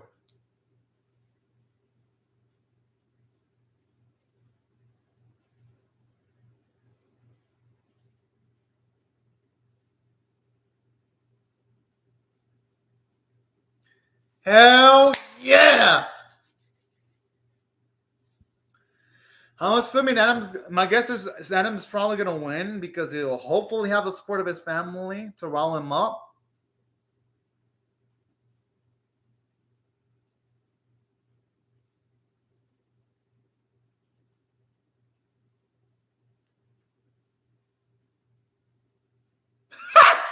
Oh man, I just love how pretty the art style became when it showed off Ares.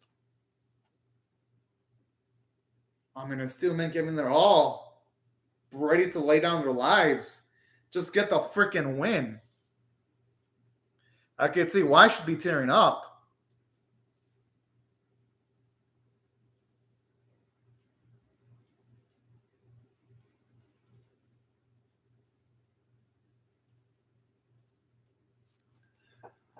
I like how not even how the gods straight, or at least some of the gods straight up rooting for Zeus. This is fucking cool as shit. Shows you how into like everyone's into this specific match. Oh, he was freaking adorable.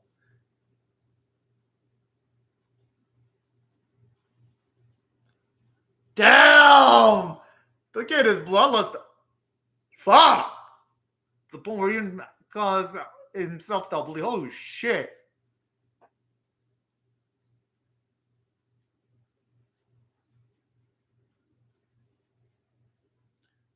Hopefully means Adam's gonna perceive his own victory.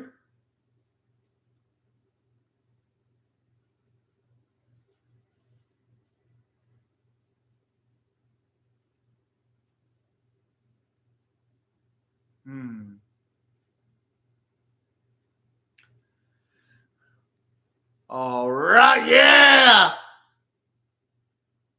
Fuck.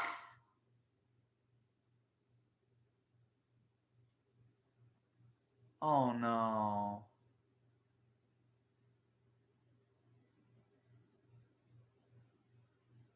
Oh yeah, at the speed they're going, it makes sense that blood would probably be like a fucking bullet.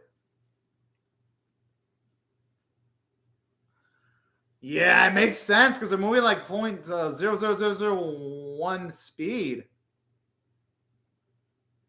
It makes sense why even a single droplet of blood would cause that much damage. Fuck!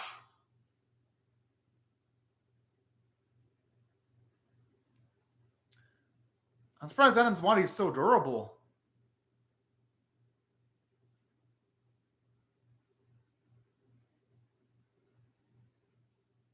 Oh no, fuck.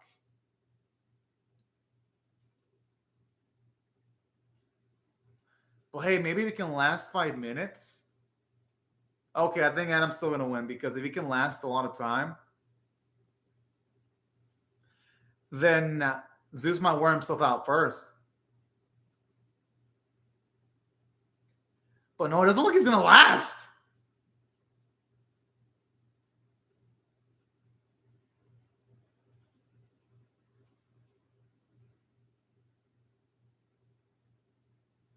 No, Adam has to keep on. I mean, he has to keep on fighting because it's absolute erasure if he were to stop.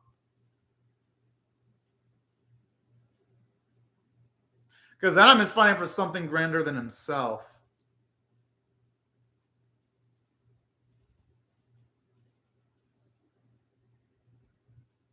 It's kind of sad seeing everyone react that way, and I'm not going to blame them.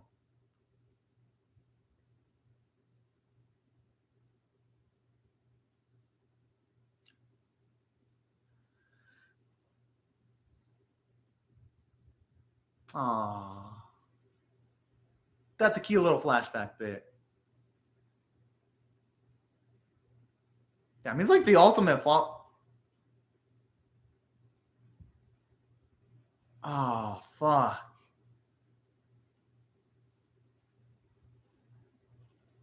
Okay, hopefully that's some good news. Oh!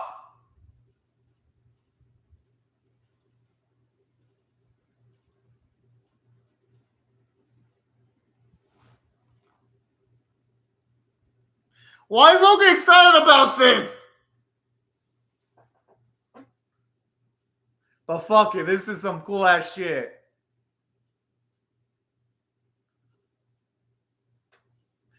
It's just sad that the animation's so hard because if literally you had them reacting to each other's hits, this would literally be like anime of the year contender, but sadly, it's just a bunch of stills. This sucks. Because honestly, this fight would it be lit as fuck if you saw them just react to like each other's fist and blows. Here it feels like I'm just watching a fully voiced and colored manga instead of an animated work of art.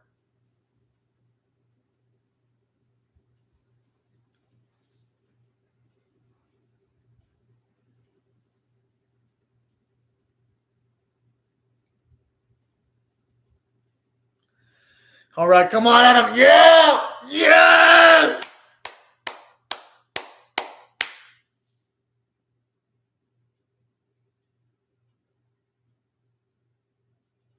Yes! Fuck yeah!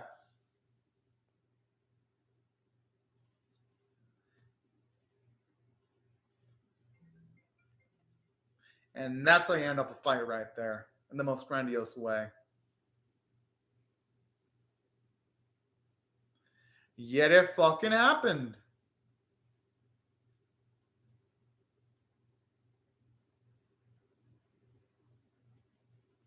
Whoa!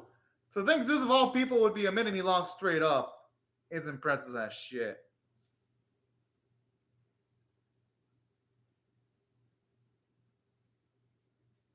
I think he's gonna probably die. Stand on. Can't even. Oh man, that's sad.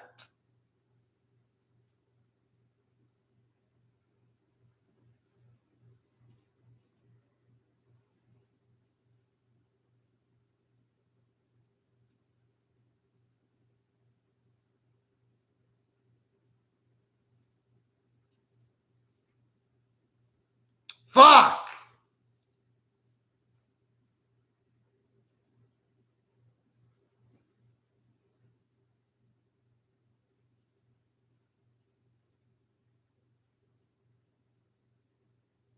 Damn. It's one of the best ways of going out. That's all I gotta say.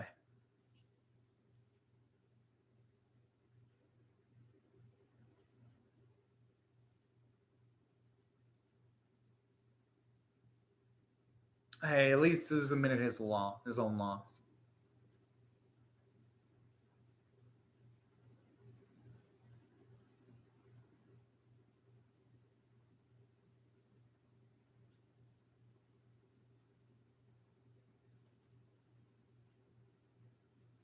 Ah.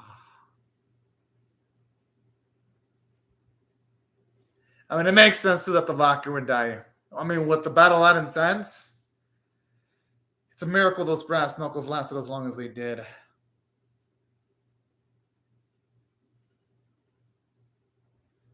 Oh yeah, man, yeah, so it makes sense. This is won that one. Fuck!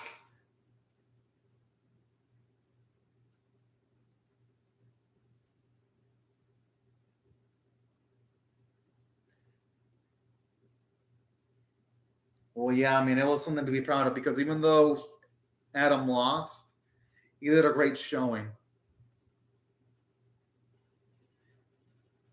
Yeah, and he was able to, at the very least, show tenacity against their strongest. That felt like a long ass. It felt like fucking 40 minutes. Holy shit.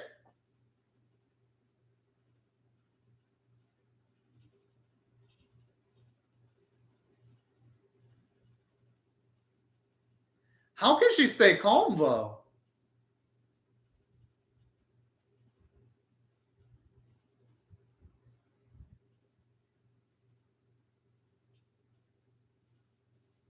Maybe because she used a lot of force.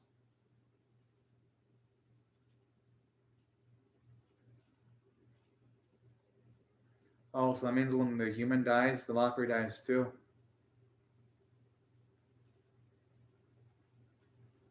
Oh man.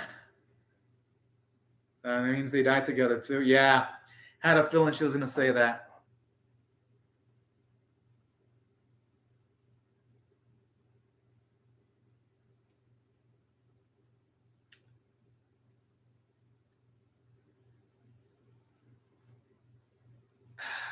Wow.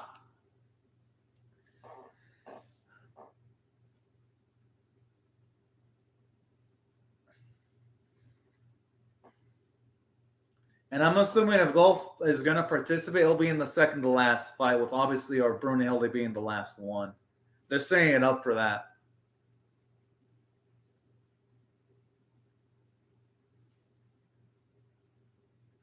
Damn!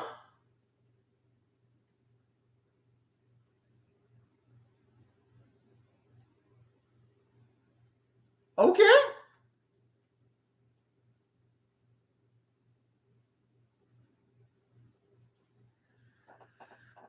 Damn, maybe they should have given Wrist to Adam. If Wrist has that much, but then again, I guess I could see why, because they didn't know that Adam was going to go up against Zeus of all people.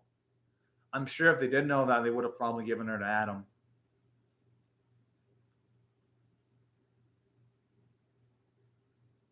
Like the one she said he can. They do look pretty good though. I'm not gonna blame her being down too. Yeah, she's gotta get a fucking win.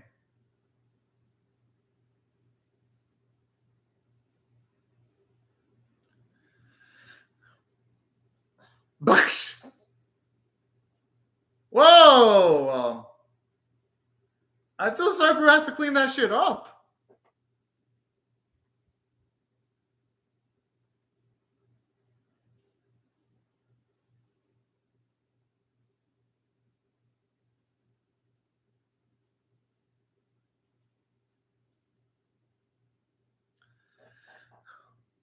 Wait, what? Oh no.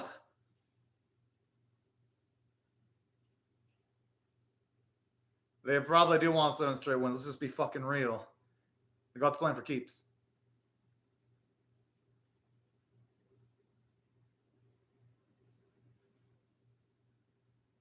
Ah, that's cute.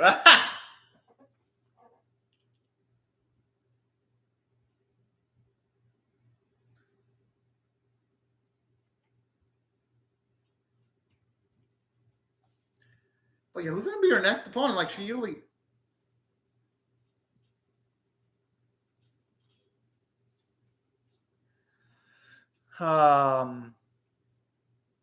Maybe someone.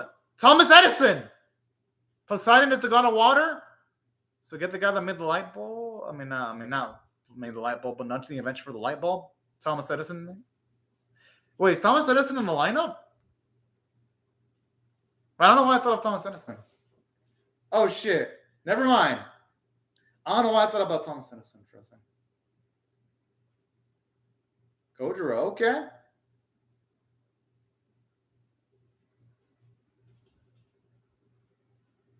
Well, that was when he was younger. That's probably why.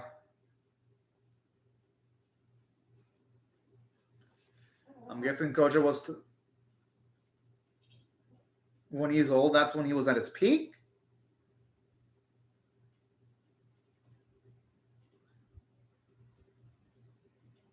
I'm assuming he's gonna slice the fuck out of that milk, or not. Oh,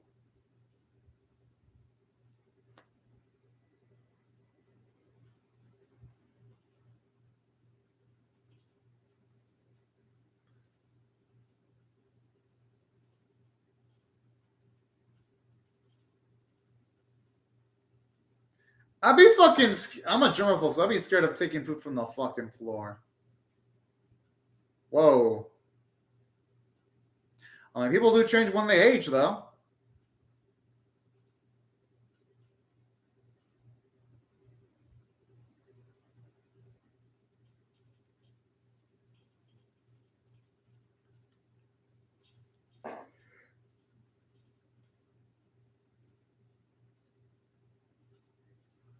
Oh. Okay, at the very least, it seems like we gave him a shot. At least he became stronger after his death. Okay. Hopefully it means we'll have some prizes to throw against the gods at the very least. All right, this episode was damn great. Another one that I'm going to give a... You don't know, I'm going to give this a 8.75 out of 10. That was a fantastic episode. Just the animation quality was trash, though. If the animation quality was A tier, it would have been a 10 out of 10 straight up without hesitation. But I'm still going to give it an 8.75 out of 10 because there was plot progression. I mean, it raised the stakes further and having them pretty much a main protagonist now being down 0-2. They also elevated the stakes of the Valkyries because now it's like, oh, yeah, if the person they're supporting loses, the Valkyries also die too. So it adds a massive, and I mean massive amounts of stakes in the series. And plus, I love the implication that when it comes to Brunhilde's her smallest sister, she even says one of these days you're going to have to be prepared for fighting. So I already love the build-up of the series. And also, something I really enjoy about this episode too was the character development for Adam, because to think that he'd be fighting on even after death shows you how much of a badass Chad that he is. That was impressive. And also, other things I enjoyed about this episode was just the fact that this episode also not only had that, but it was that scene Brunhilde just put into a corner. I mean, you got to feel for the girl because she does all these preparations and she gets fucked over. So that's why I love it from a character standpoint, because he just had all these major moments where our main protagonist just speak on like being thrown towards like the figurative motherfucking wall.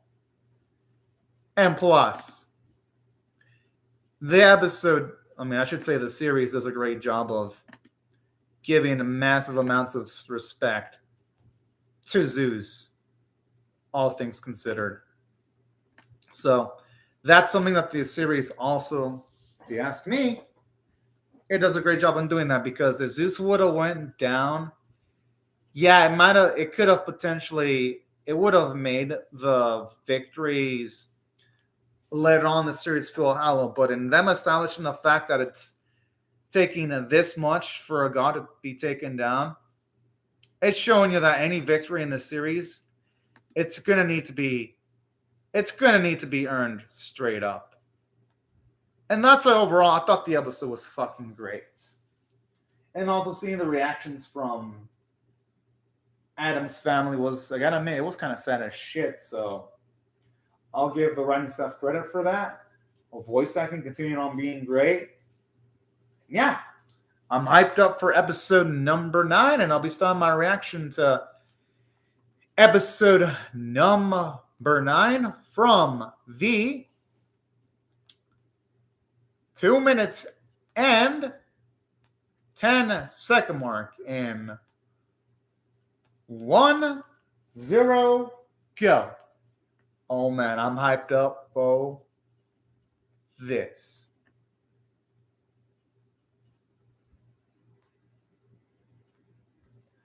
Oh man, I'm hyped up to see stuff with Hertz. Because honestly, her character design, it just fucking kicks ass.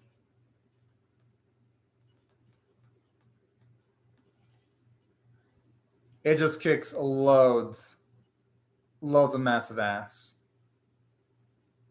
And speaking of what, kind of subtle from like Netflix there. They like put in a 2-minute and 10-second recap, like 10 new seconds of animation, then they go straight to the opening. But you know what? I don't mind this too much though. Because I do like hearing the opening. The opening itself is well done. And it's pretty fucking glorious too, if you ask me. I'm just saying. Oh.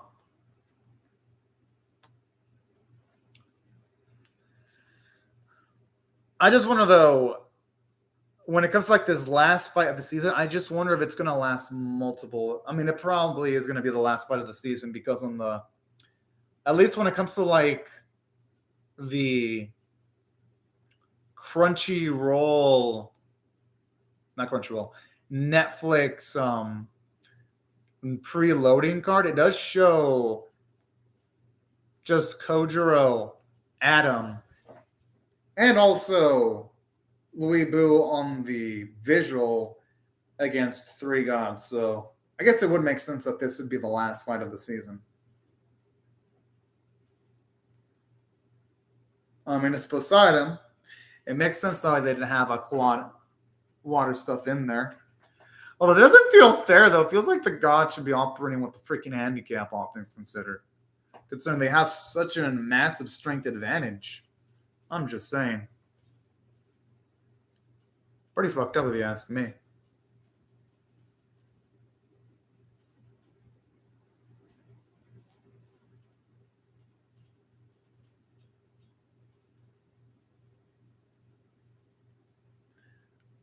I hope someone can put a sock into this announcer's mouth eventually. That'd be beautiful. A shame he isn't a contestant. With all the shit he's talking.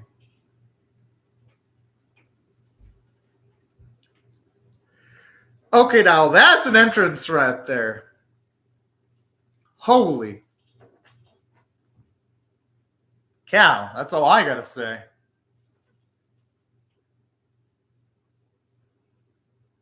Well, damn.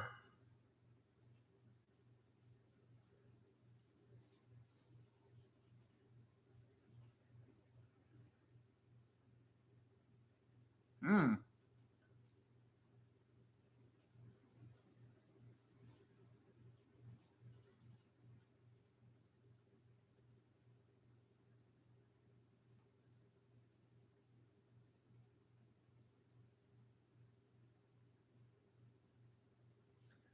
Oh boy.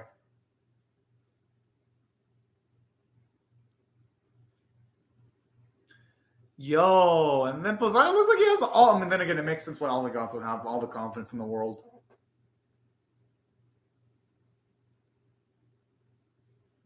Whoa! Definitely a serious business guy with the way he talked.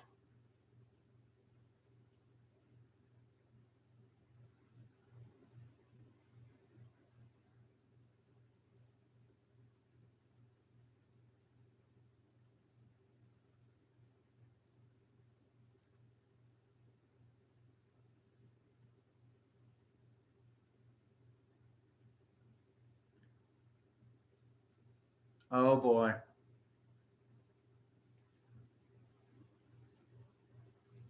I can only hope Kojiro lives up to the hype.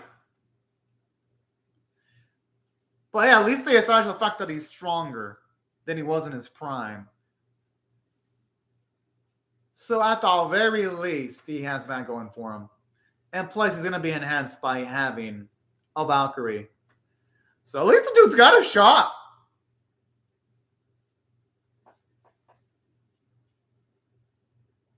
Hmm.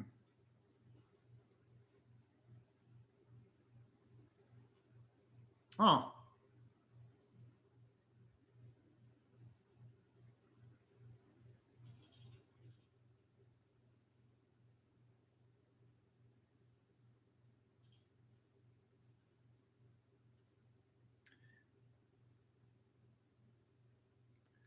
Oh, man. I can't wait to see him use the Suimin Gaishi.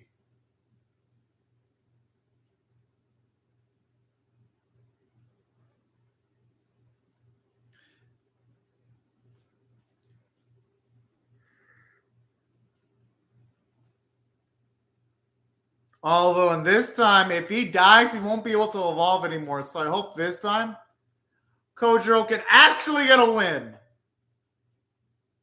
Oh, now he's going to have to be history's greatest winner because, yeah, a lot is running on him. Like, straight up.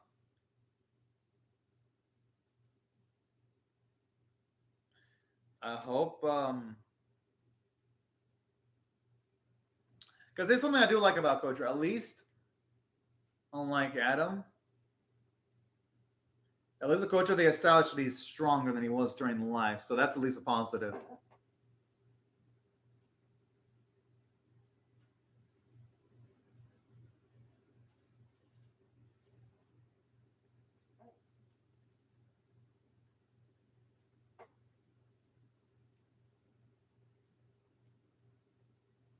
Damn, I just like the amount of salt on this kid.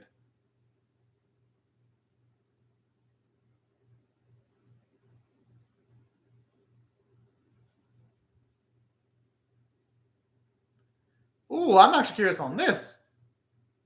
I just love the raging flaming aura that he's got around his body. I'm assuming that he's going to realize that Kojiro is stronger than him now.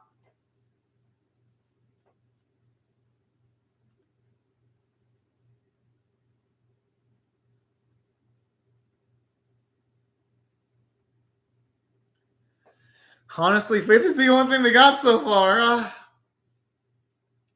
They definitely don't want to be in a 3-0 deficit. That's for, I mean, an 0-3 deficit, that's for sure.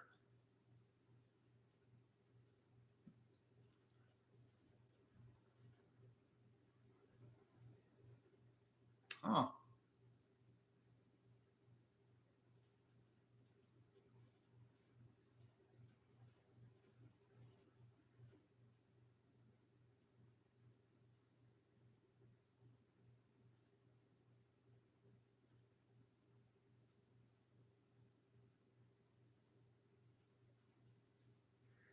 Fucking Loki. You would think you'd be worried about humanity putting up a fight instead of being excited every single time they show off some cool surprise. But that's what I like it, though. I like the fact that Loki is playful. Oh! Guess he won't be allowed any more disrespect towards Kojiro's name.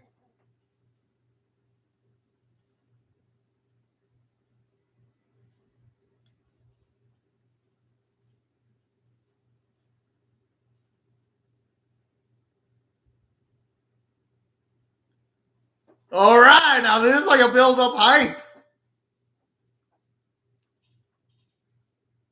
Huh.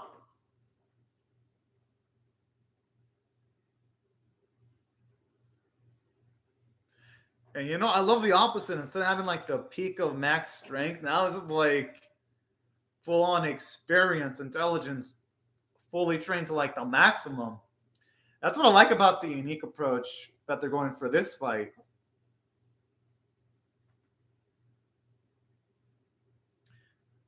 It's part of the reason why the first two losses occurred is because outstrengthening the gods doesn't seem like it fucking works. So you might as well try to win through other methods.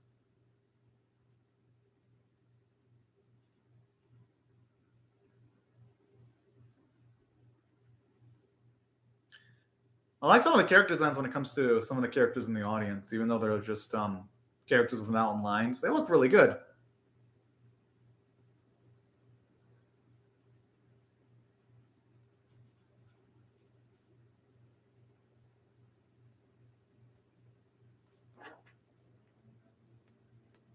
Huh. Oh. I do dig the confidence he's gonna Poseidon, though.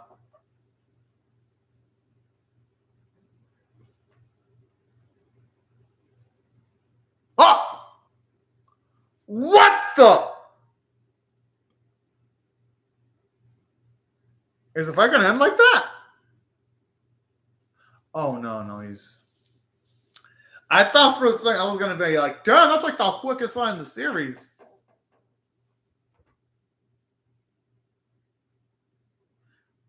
Why is he laughing? If they lose, humanity's fucking dead.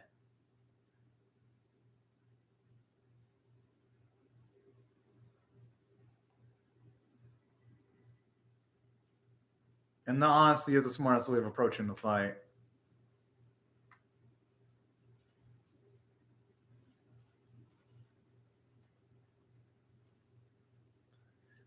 I definitely love how they're showing you that even though Everest has strength, he ain't the sharpest tool in the shed. Well, I call bullshit on that. He's just saying that to make himself look good, that's all.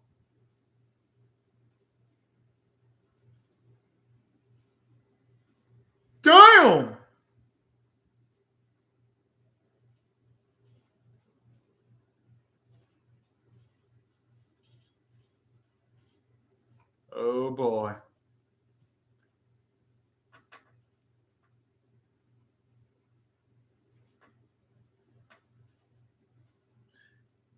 I mean, hopefully Poseidon doesn't start to approach Kojiro.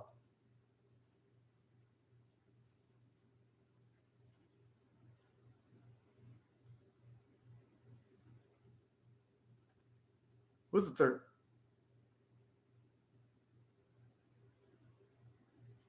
I wonder who's the 13th.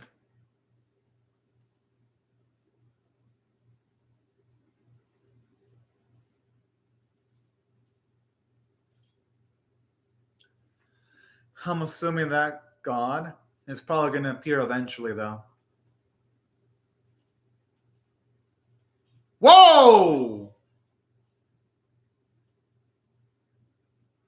Okay, that means he's stronger than. I mean, he might be stronger than Zeus then by those implications.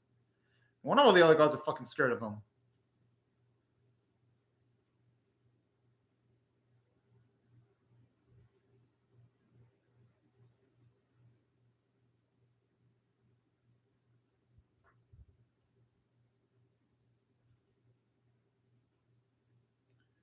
Well, damn.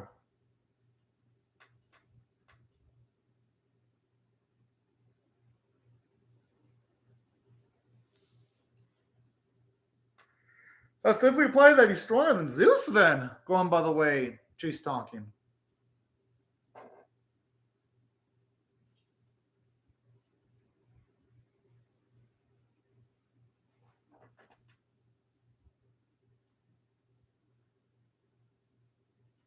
Mm.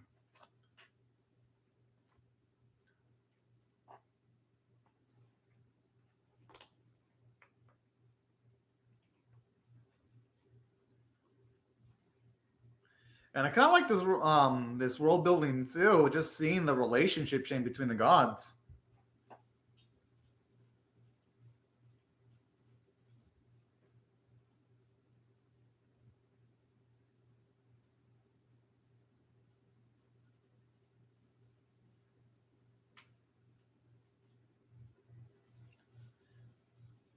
I like how Poseidon doesn't even give a shit like at all. What a fucking Chad.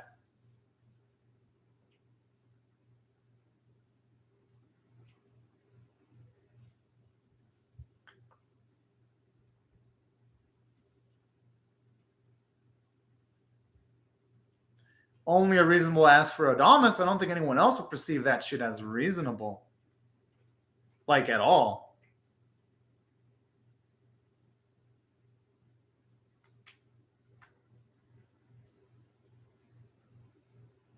I just love how this doesn't give a single fuck.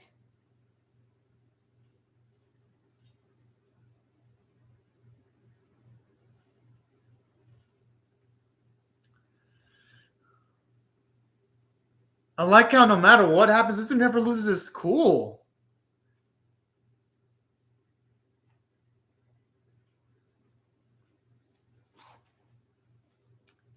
He said exactly what Adamas was imagining he was saying.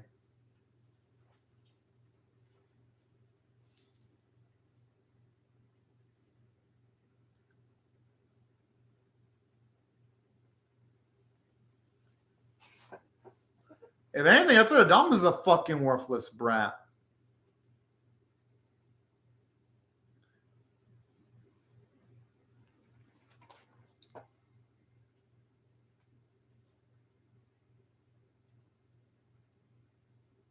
Huh.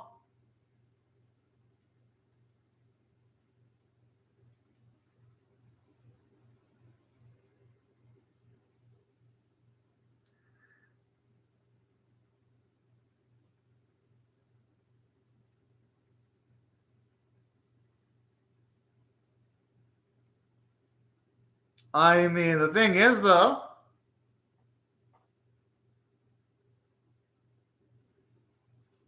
why is he going to summon the seas to kill Adamas, or?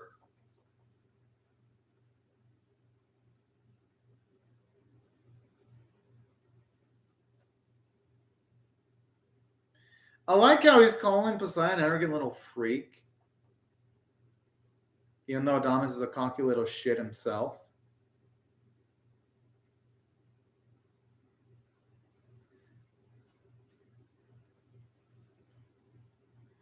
I'm going to guess with this setup, we're going to have Poseidon look at Kojiro's eyes and acknowledge him.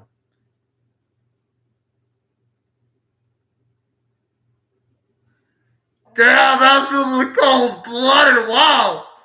With one hit. What the fuck? That's impressive.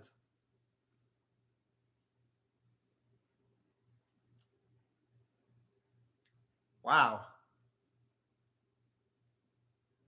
Yo, we turned the guy into a fucking donut.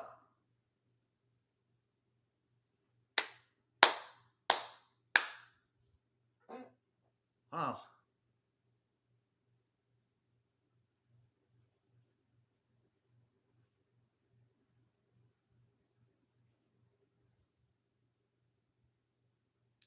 Kind of makes me wonder how powerful Hermes is.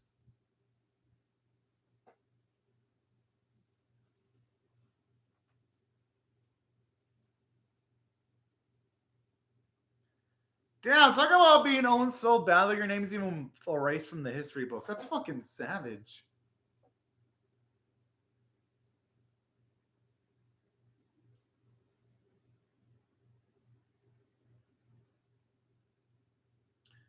Hermes, what a fucking dick.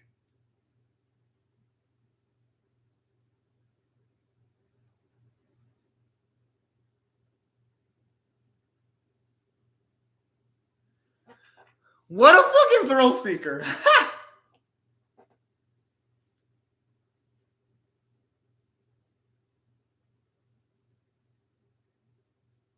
You know, that doesn't surprise me, considering how much of a thrill seeker Zeus was in his premiere episode.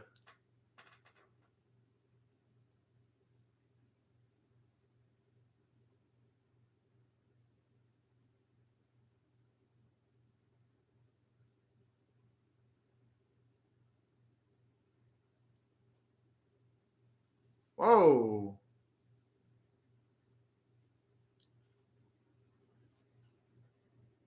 Talk about taking annihilation to like the fullest extent.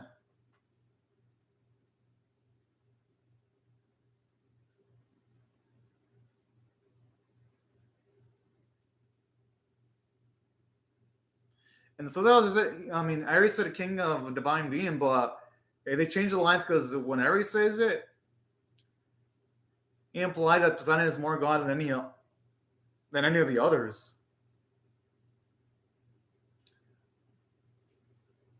So I love the extra build they give to Poseidon here.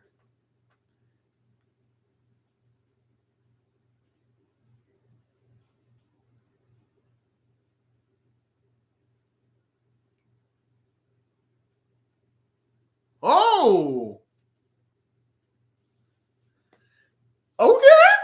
I love that ticketus already, but overall, good episode. I have to say, if I had to rate this one on a scale of 1 to 10, with 1 being abysmal, 5 being not 10 being exceptional, I'm giving it straight up a 7 out of 10. I thought it was above average. I like the way they make, at least to me. I think already they do a great job of making Poseidon an intimidating brass, but it's like, oh shit, this guy means fucking business. So I love the way they give him build up because it's like, okay, it truly makes you feel that he means and he is real business. And I like the build up for Kojiro too, how even the other sword fighters throughout history respect and acknowledge how much Kojiro's improved.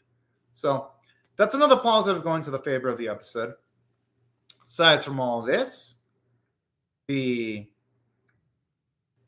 gotta admit, the episode did have some good voice acting, and the animation was pretty competently done since the animators didn't have to strain themselves in animating action.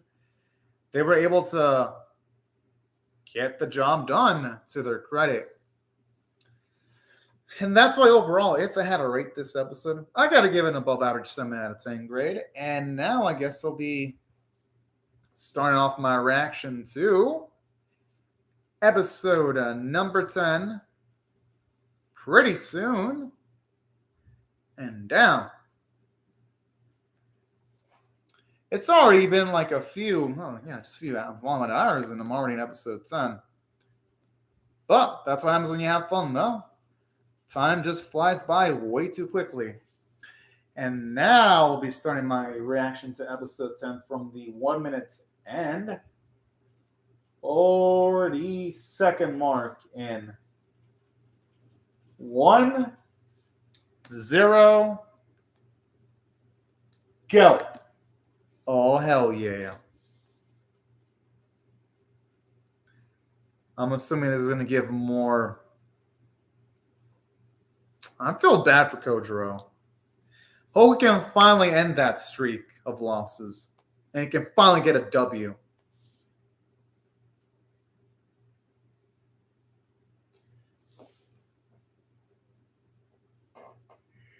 Huh. Damn! Oh, shit.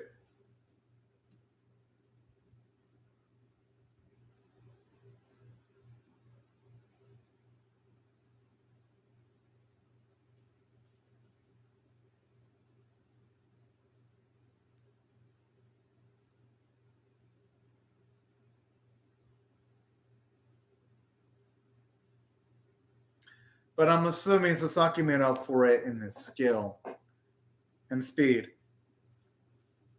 That would be my guess.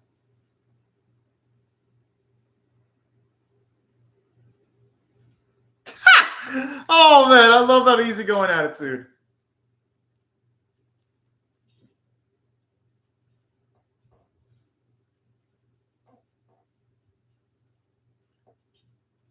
Oh.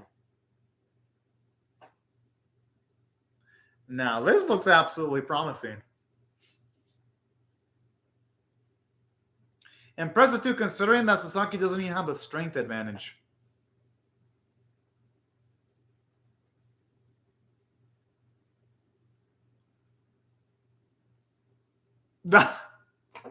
Oh, man.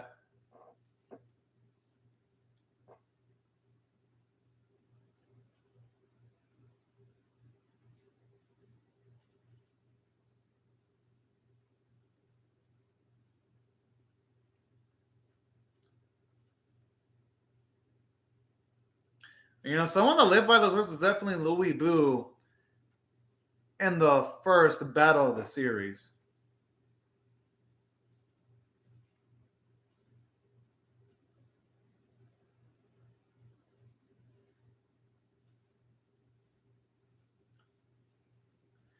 Maybe he understands his own capabilities.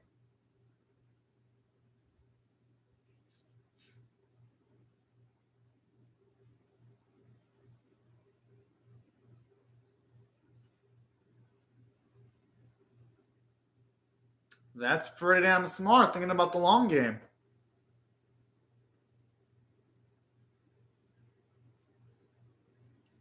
Oh, man, it's looking adorable.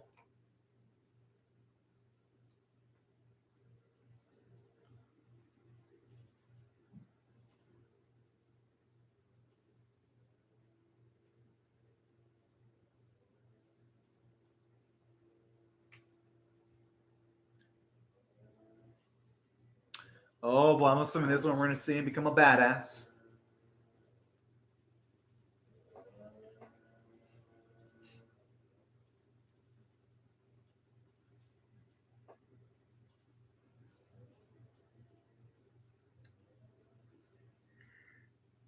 Huh.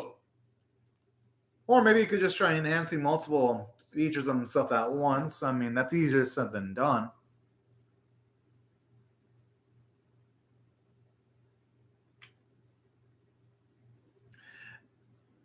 I swear, the animation with him running like that's, I mean, moving like a bunny is actually kind of. Whoa! Yo, what a crazy bastard. Oh, man. But you know what? It makes him lovable.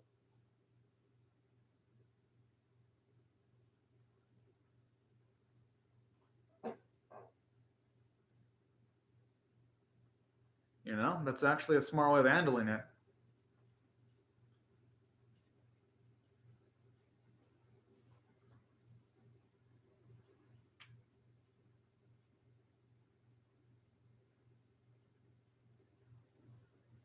I kind of like this how he does a creative way of training and practicing and getting stronger. It's actually pretty fucking cool.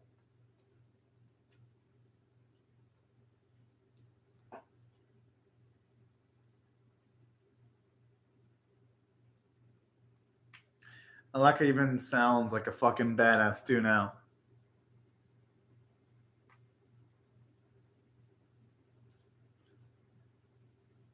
It looks like he's doing a shitload. Oh my.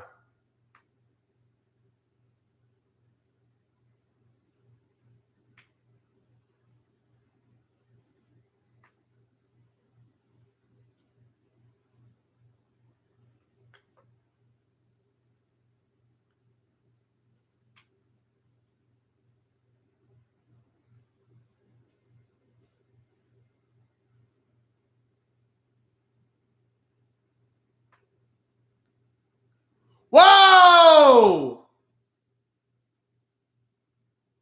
Oh, I thought for a second he actually cut the dude. I'd be like, oh shit.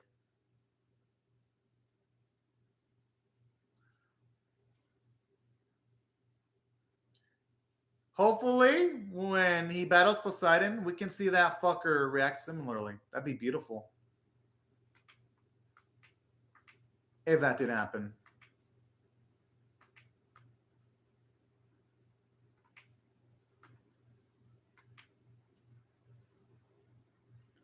I'm assuming he's going to lose against Kasagan, though, because the episode is styled Greatest Loser.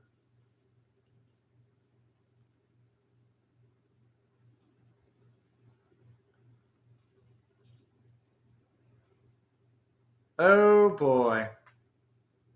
I like how it looks so fucking out. It's fucking adorable.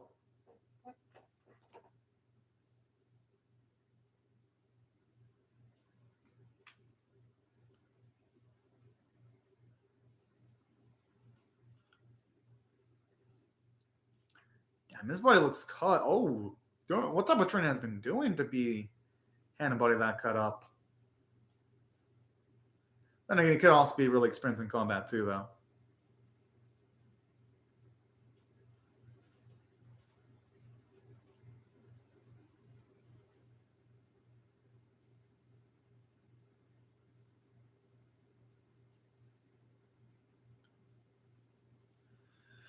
Huh?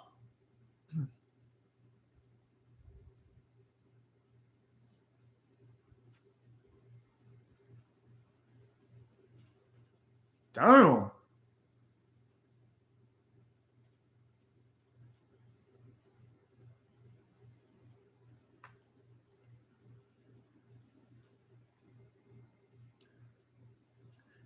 That explains why his body's all fucked up then. But this one, like, they're taking a different approach. They're seeing how much work Kojiro put in.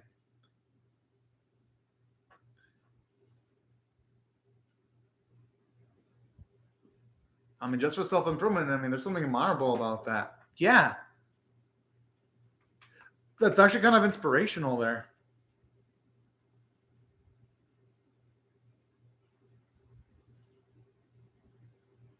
Oh.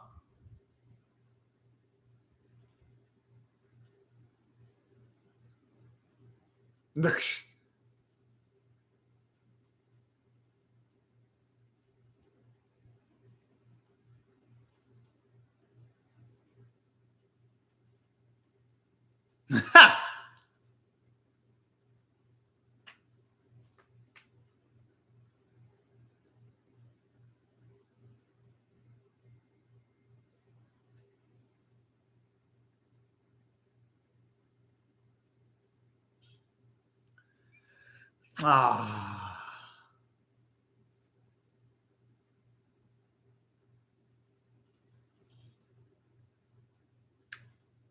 I like that perspective, or even though he takes losses, doesn't absolutely demoralize him. That's actually quite nice, that type of fight and tenacity in him.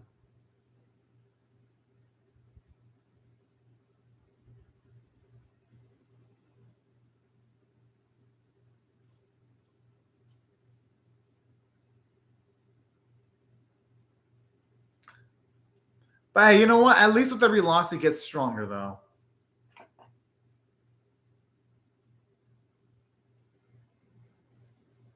Fuck!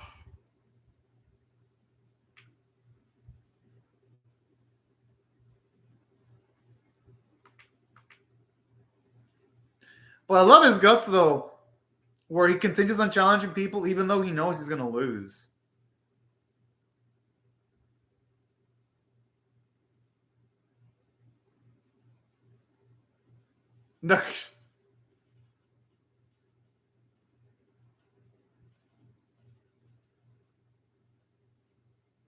I swear, he looks like a kid who's running around in theme parks every single time he takes a loss against a strongest opponent. That's so sweet.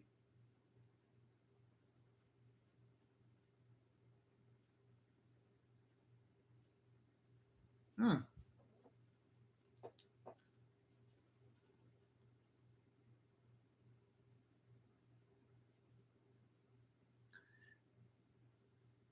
And as he's traveling around, you can notice just more and more scars on his body.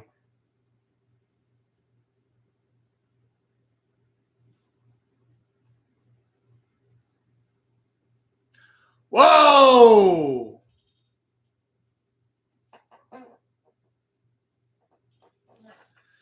I'm assuming because of the strong opponent he's going to go up against.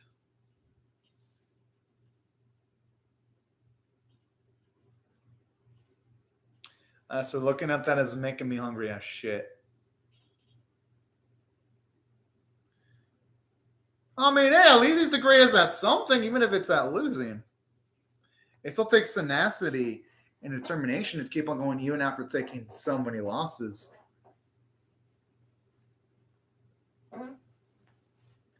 Well, hopefully this time he can get away with a victory. I mean, that'd be some beautiful shit.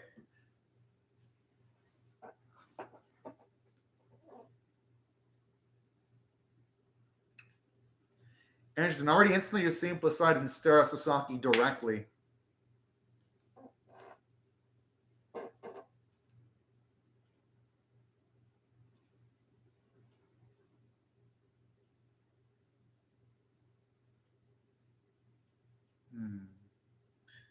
I love this where you see all the people that fought against him staring at him right now in this fight.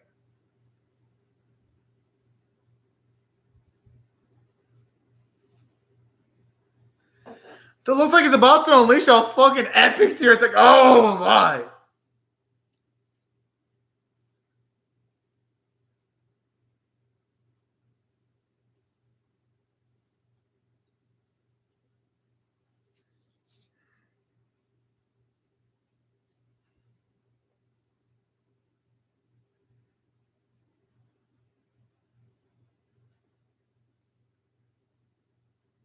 I mean, yeah, it's going to take more than that to beat Poseidon.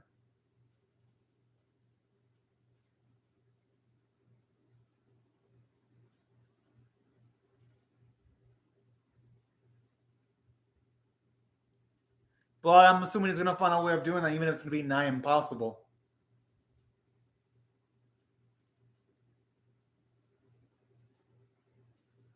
Damn, I just love how thick the man's muscles look. Jeez!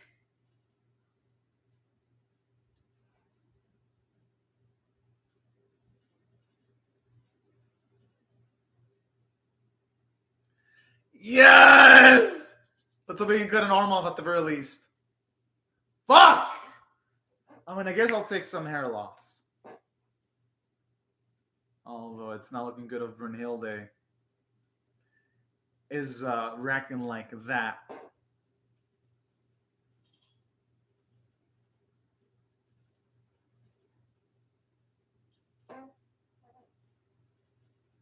Yeah, I mean, I figured that was going to happen. They set it up like he was going to look at Sasaki. Okay, it looks like he's going to take shit serious now.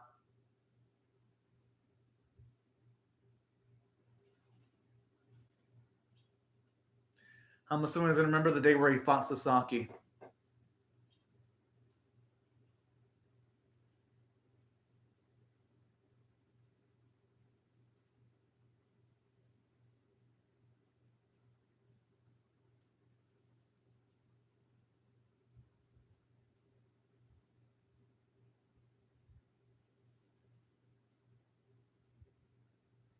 but I'm assuming Musashi finds a way of avoiding it. Well, at the very least, I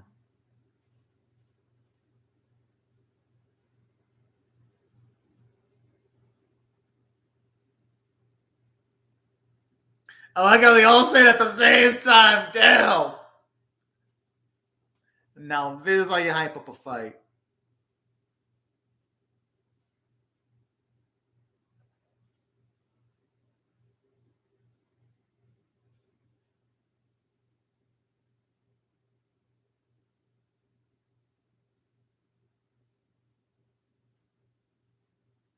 Oh, speaking of which, I'm loving Hades' character design.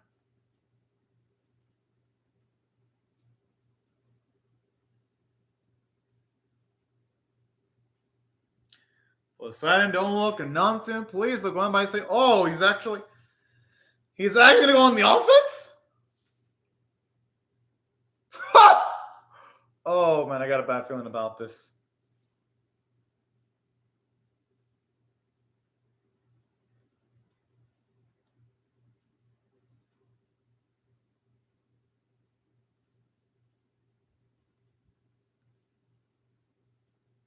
And the music too, it makes it feel like some wicked shit's gonna happen.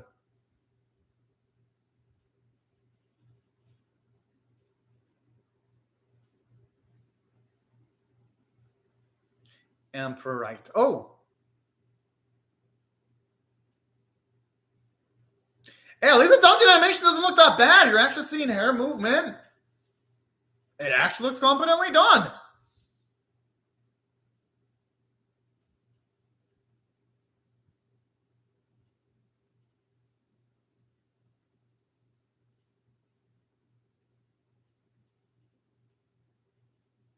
Oh yeah, true. When he was like analyzing all the times that he was gonna try to fight Poseidon.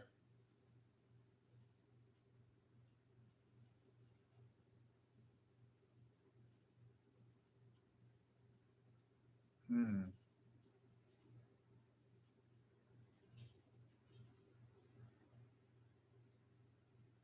Yo, he must have like the line of a supercomputer to be able to do all that. Whoa.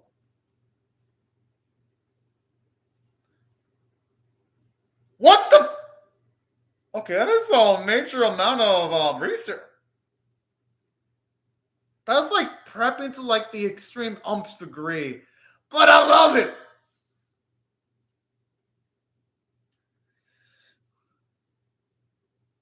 The thing I'm scared of is Poseidon might have some surprises though that are not in the history books.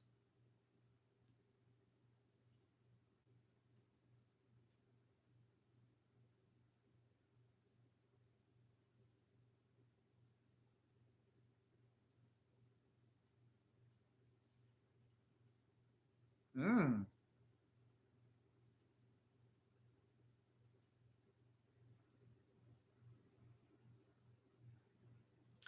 They okay, now they're using the animation again. Oh,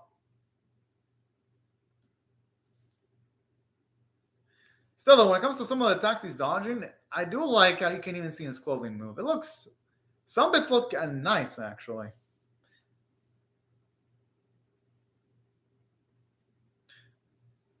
Oh, I'm assuming this so long he can last because Kojiro is already looking pretty damn freaking tired.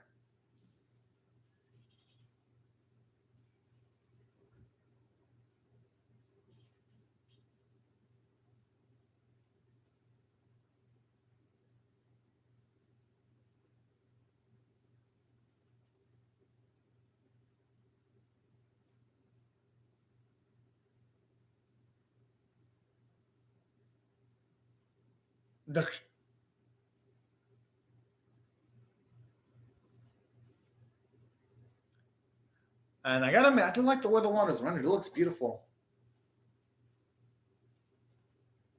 Oh, he's violated. Oh no, the same wrestling he did against that Adams fella. Oh my.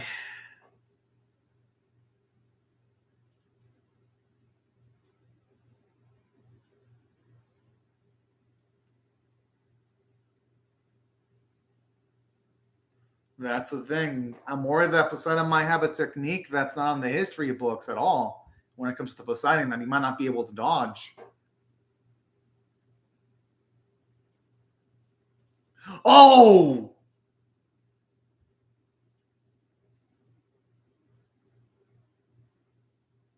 Fuck!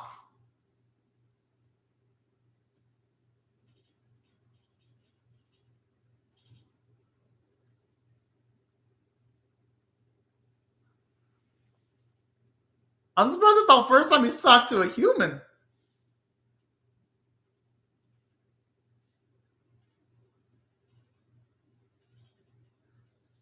Oh, what an arrogant little fuck, man. I really hope he turns that smile upside down. That'd be fucking beautiful.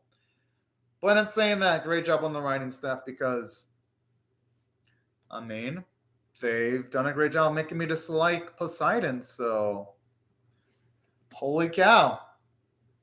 I really would want to see that Poseidon fuck end up as a big ass loser because I would fucking adore that.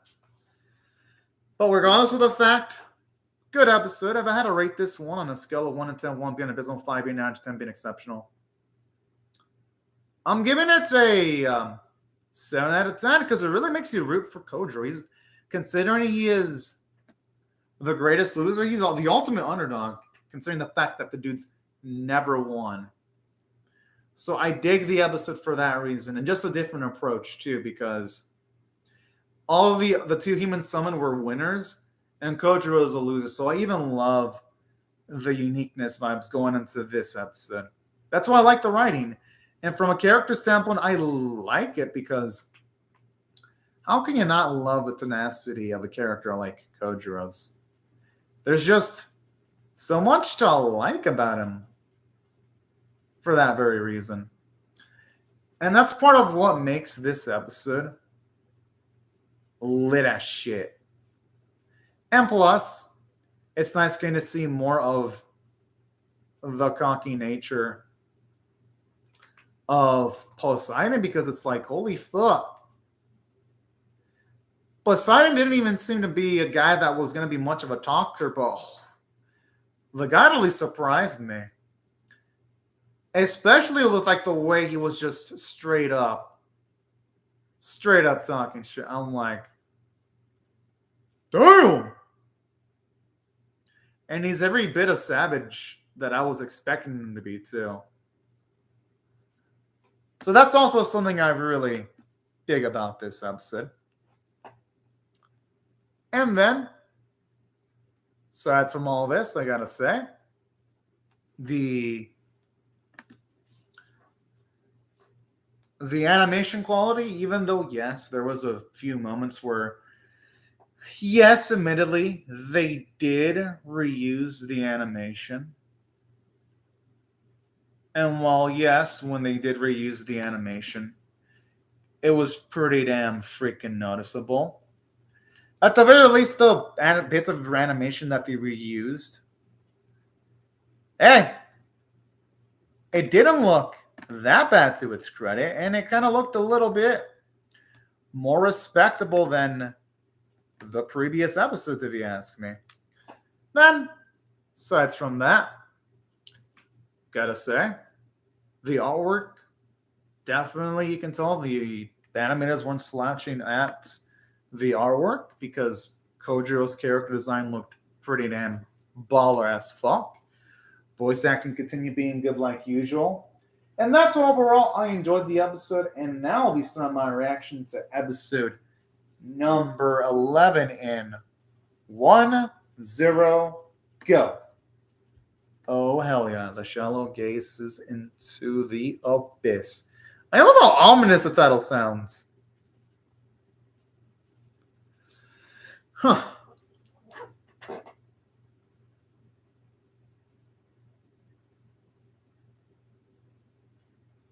Damn, talk about kicking a guy into the floor when he's already on the ground. What the fuck? I love right now the sea puns.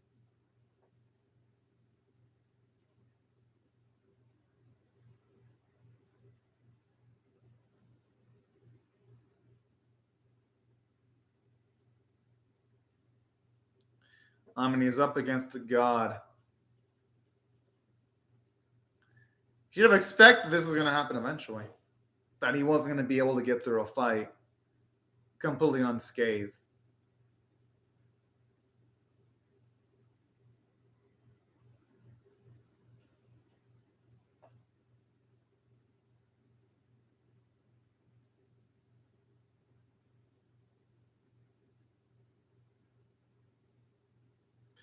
I really hope he can shut up the audience. That'd be beautiful.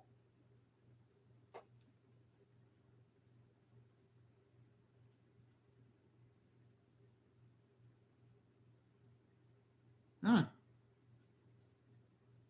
Whoa!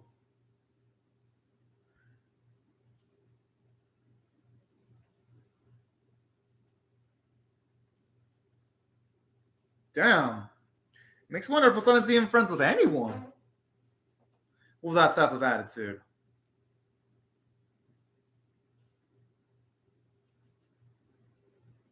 Damn, it looks like he hates everything. Whoa.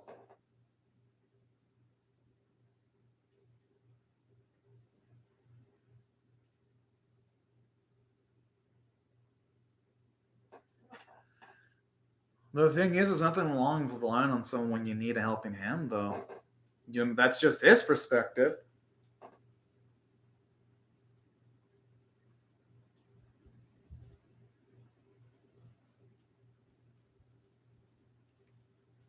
And I like this. It shows you that Poseidon is like the complete contrast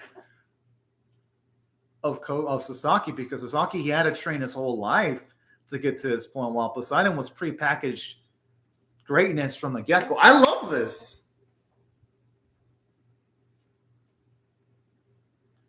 Sure, because you have no room for growth if you are already perfect from the get go.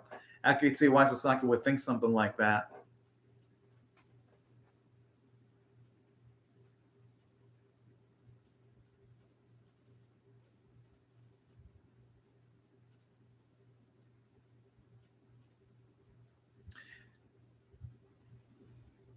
I wish the choreography was better, because it'd be nice seeing Kojiro move individual body parts and parade individual attack with the sword, instead of just being like multiple swords on screen and trying to make the illusion that there's animation, even though there really isn't that much. Because honestly, the setup for this fight's amazing. Like, pretty much, I have no problems with the script of the series. It's just ruined by the really atrocious animation staff.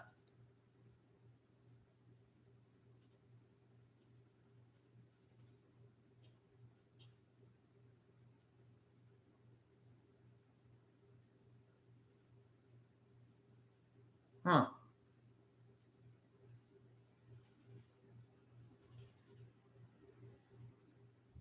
And now we're showing skip frames with the way Kojiro's blocking attacks, too.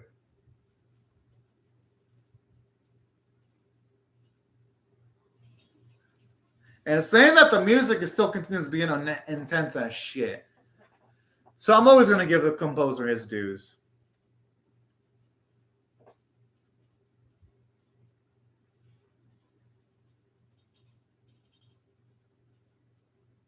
Ah. Well, yeah, the more Poseidon utilizes the same attacks, the more he's going to be able to predict and see through them.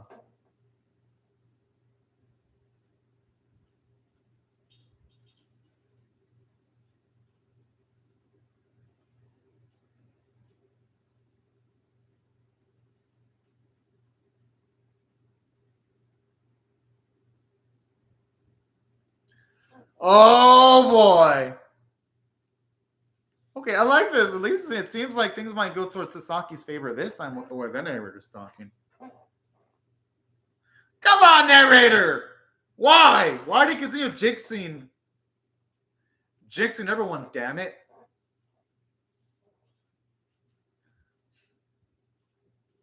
Okay, I thought for a second I was going to get another stab of his body.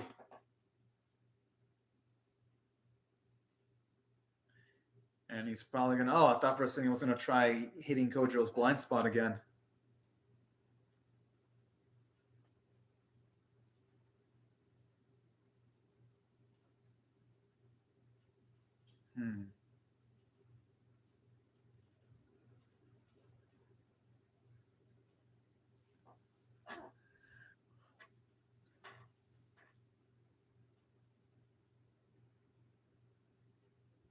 Man, I love that determined look on his face. And love how they utilize water too to symbolize the struggle he's going through because it fits considering his opponent is Poseidon of all people.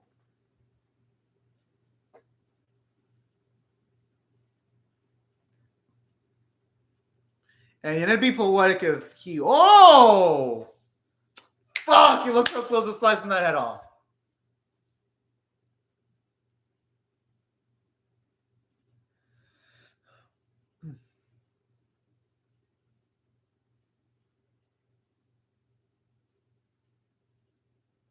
Hmm.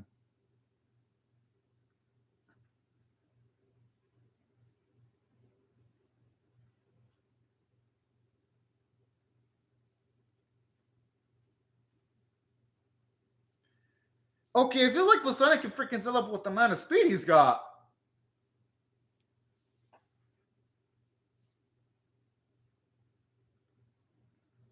Ah! He was able to make a Valkyrie weapon?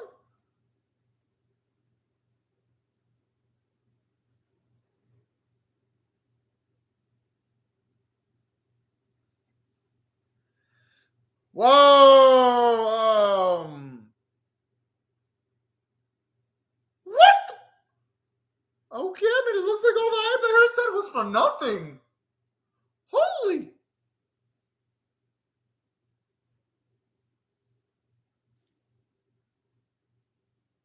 Well then, I guess it's gonna be 0-3 now for.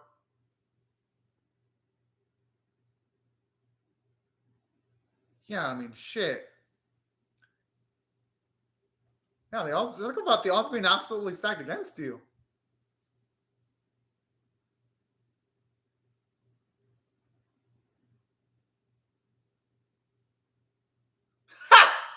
Oh man.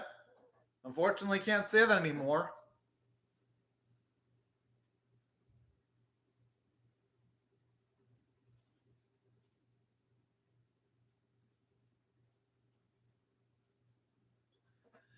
And who knows? Maybe if he never gave up in his younger days, he might have won a few more matches potentially.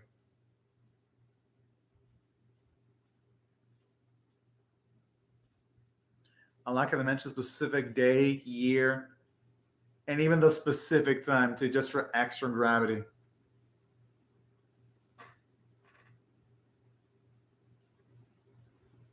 Hmm.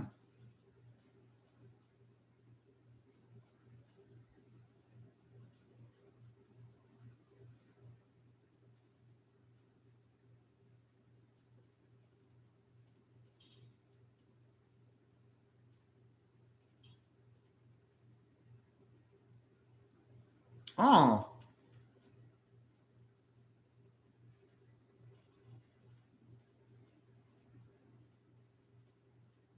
No wonder why he just sliced up the book easily then when his son was carrying it.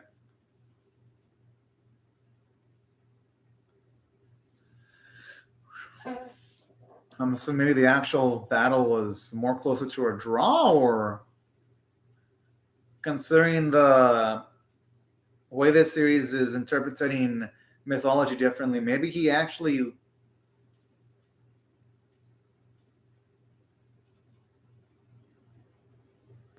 Or maybe he managed to like get a win against Masa. Oh.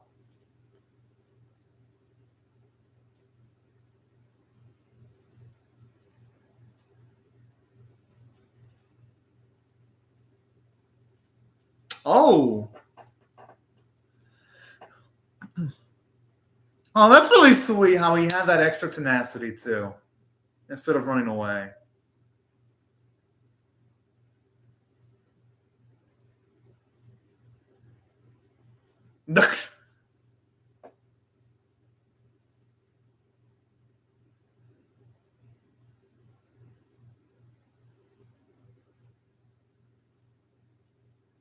Damn, okay.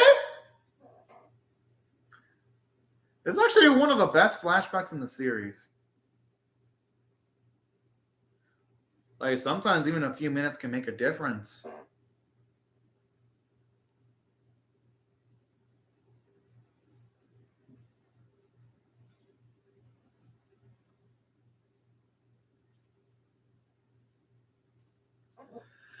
Oh shit!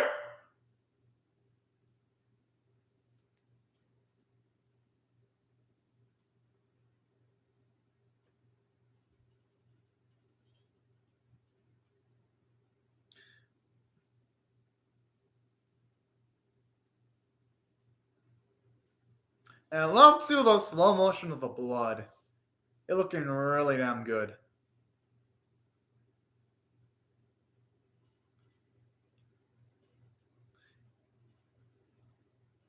Yeah, I'm assuming this Gojo Sasaki's defeat. Mm-hmm.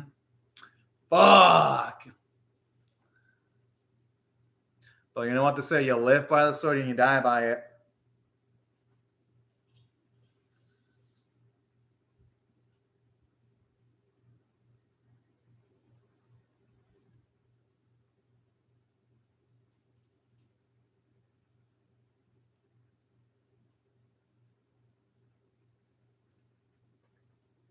Damn. I'm surprised that Musashi would have found it even happier than having his first son. That's some crazy shit right there. Okay.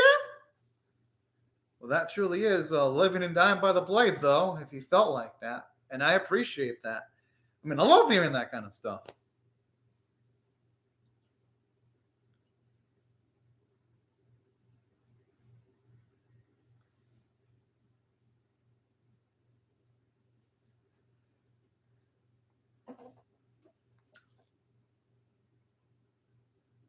Hmm. I'm sure someone like Poseidon's never done that before. Just by the way he was talking earlier when he was mentioning the fact that he himself was perfect.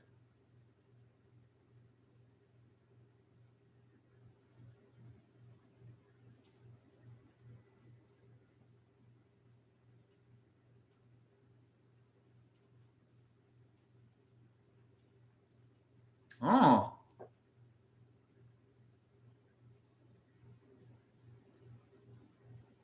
Yeah, I think he knows the answers of all that deep down.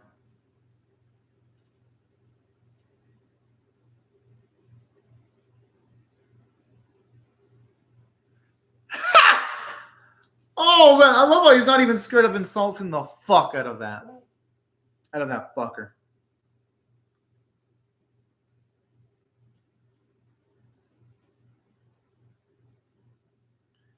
Oh!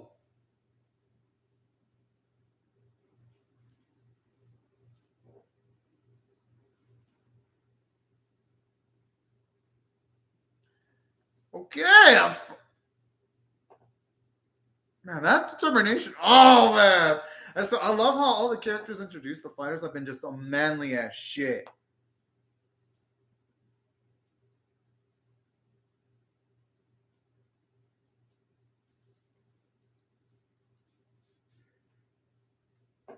I mean, it is a Valkyrie. I wouldn't expect anything less here. Oh man. I love that over the top performance. Oh my.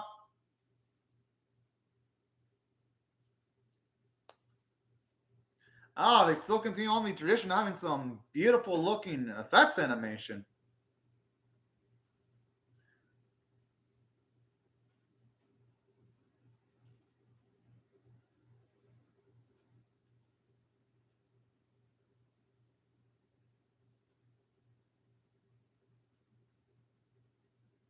Nitan gone. Oh, Brunelli's looking really confident now. Okay, but at least things are simply going to be turning around. At least I hope this time.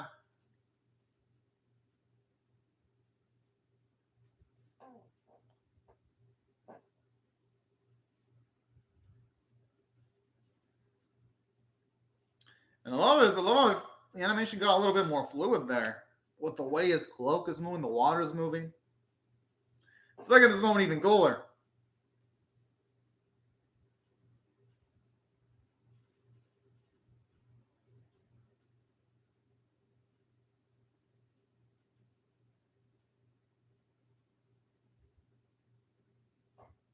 Maybe because hers has different personalities. That's probably why.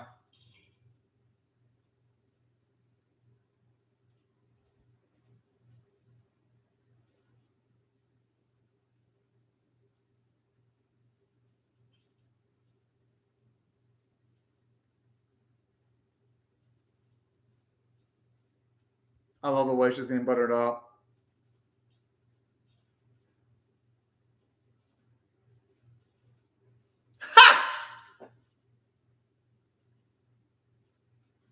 I just love how she didn't even plan this shit. She was just lucky. But you know what? I fucking love this. It's adorable. Don't jinx him, woman. Don't. You jinx Adam. Don't jinx Sasaki. Damn it. There's a time she gets too confident, shit goes south.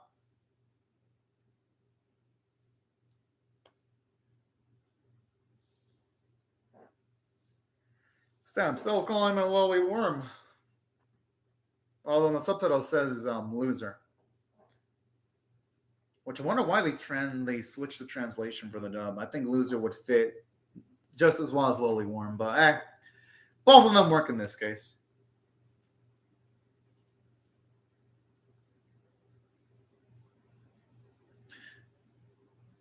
Okay, this feels like a Naruto OST, and I fucking love it. It's just a shame that, again, every single time there's like cool slices, it's just a bunch of stills. Oh, it makes sense since he's fought so many people. He's picked up a lot of the techniques that he's seen from other fighters.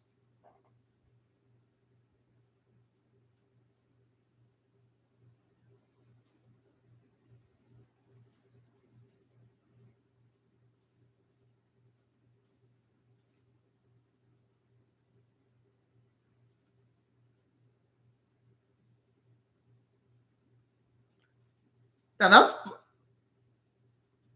dedication.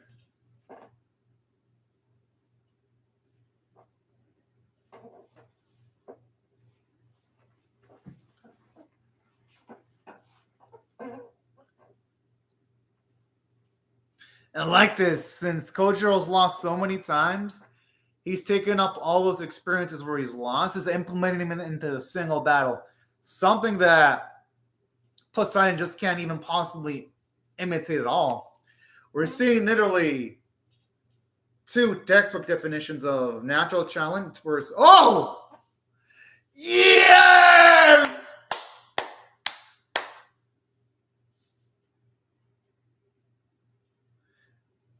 I love how you can tell Poseidon's such a fucking dick.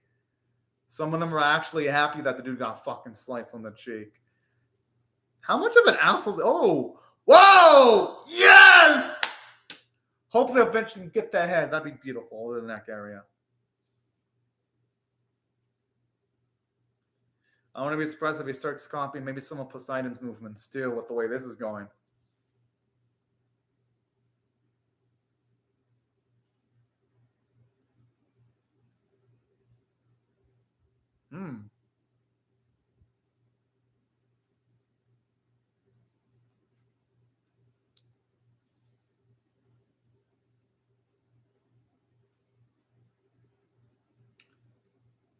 Okay.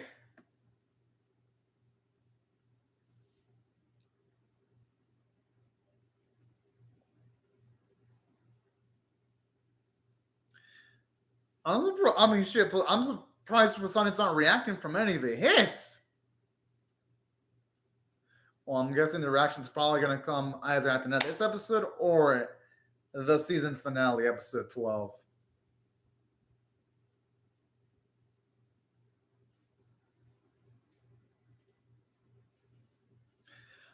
I fucking hope we get to finally see a human win. It would just be fucking sad if, like, again, like, humanity loses again. I'd be like, oh, shit. But no. I think that finally the series is going to mix things up. At least I would hope. Overall, good episode. And saying that, the animation quality dragged down this episode completely, which is a damn shame because, again, the script was fantastic. Like, this episode really made you root. At least it made me truly want to root for Kojiro here. And then, like, those moments where Kojiro was causing real damage to Poseidon were so satisfying, especially all the shit talking that Poseidon was doing. But there is a downside to this episode, and that's the animation quality. It just made the action scenes unengaging to look at. And it lowered the entertainment value because, all things considered, this series was just like epic as shit. Like the script, the setup. I'm like, oh, damn. And it's just a damn shame that the animators still can't. They still can't make gold off of the golden material that they got to work with, unfortunately. Which is a damn fucking shame. But in saying that, even though the action scenes were unengaging due to the bad animation quality, the episode still worked because, aside from giving me more reasons to want to root for mother freaking Kojiro, it did a pretty damn good job too of also not just doing this, but it did a damn good job of providing more backstory on the characters, their struggles. It just gave me more reasons to root for these already super lovable characters, to its credit. And aside from this, I just love how it shows you when it comes to like Kojiro. It's beautiful just seeing all of his experiences and utilizing it all in like a single battle. That's just something I absolutely adored in the episode overall. And that's why I thought the running quality of the episode was pretty damn good, if you ask me. And aside from that, even though the animation quality was as bad as it usually was, at least the artwork itself was pretty damn freaking baller as fuck. And it definitely has me excited to now react to from the looks of it, season finale. And for those of you wondering, yes, I'm definitely going to be reacting to episode 2 when it comes out.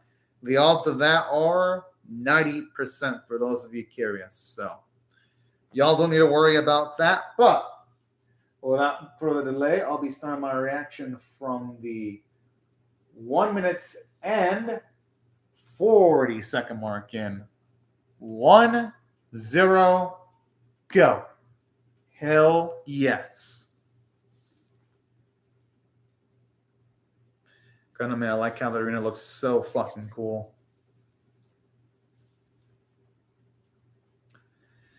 And I gotta admit, the crowd getting hyped up is kind of getting me a bit hyped up too, actually.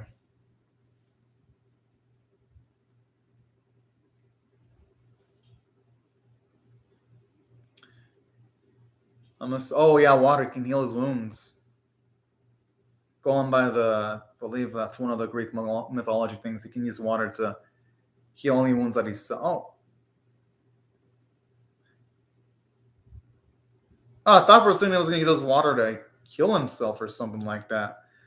But the evil bastards utilizing all blood as some kind of hair gel from the looks of things.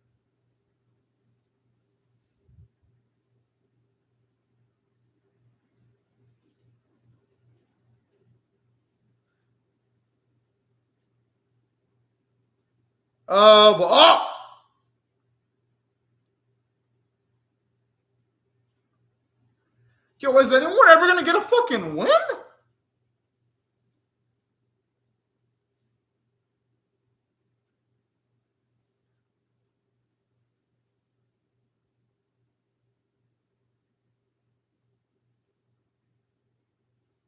I mean, that's pretty smart.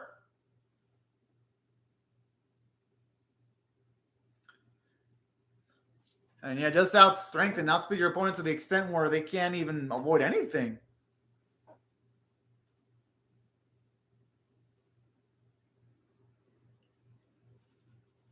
Okay, now listen, the guy's just straight up doing Shadow Jutsu with how fast he's going to the point where he's got so many after images of himself.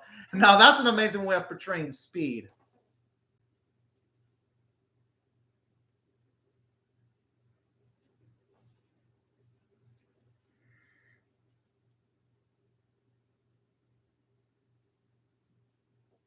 Yo, with the way he's talking, it feels like so many of these gods are way stronger than him with the way he's reacting to Poseidon and then Zeus's fight earlier.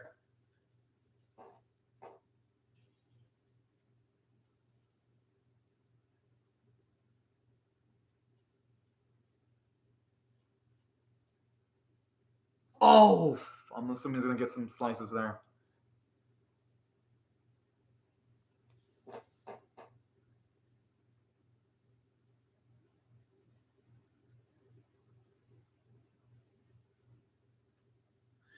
Hope that could be something interpreted as a positive, and maybe he'll unleash something within himself.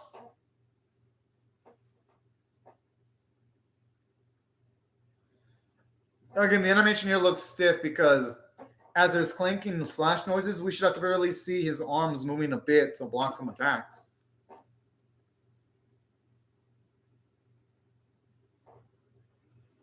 But in saying that, though, the writing still continues on being good, though.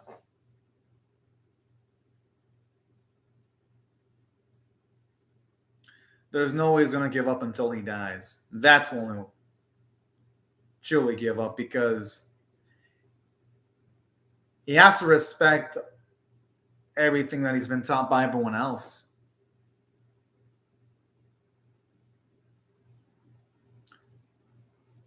I gotta admit, I love this inspirational moment right here. Because honestly, Kotaro is the textbook definition of hard work, while Poseidon is the definition of natural talent. And now it's going to be a question of what can win, talent or absolute hard work.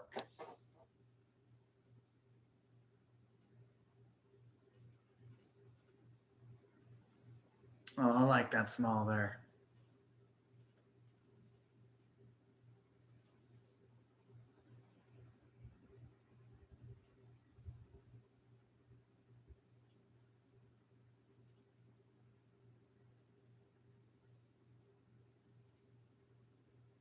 Okay, I'm liking the sound of this.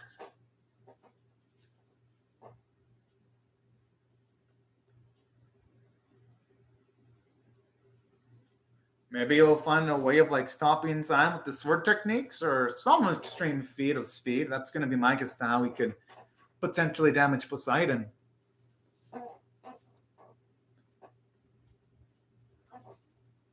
Oh.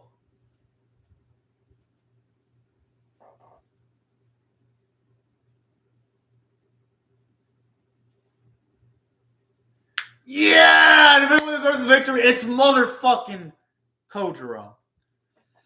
There really is no one suited to achieving the first victory of the series now that you break it down.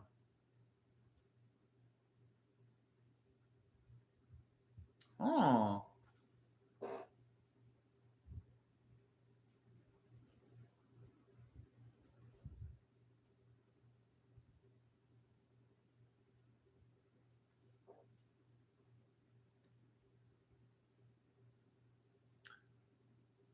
I'm liking it now. He's utilizing seemingly every single bit of his senses now.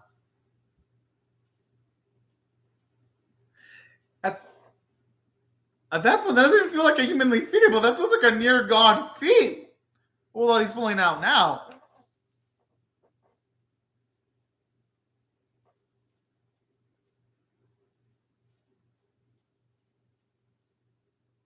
I'm sure not even Hermes would know at this point. Because normally Hermes would pitch in with the answer immediately. This is one of the instances where he's not even pitching in a quick answer at all.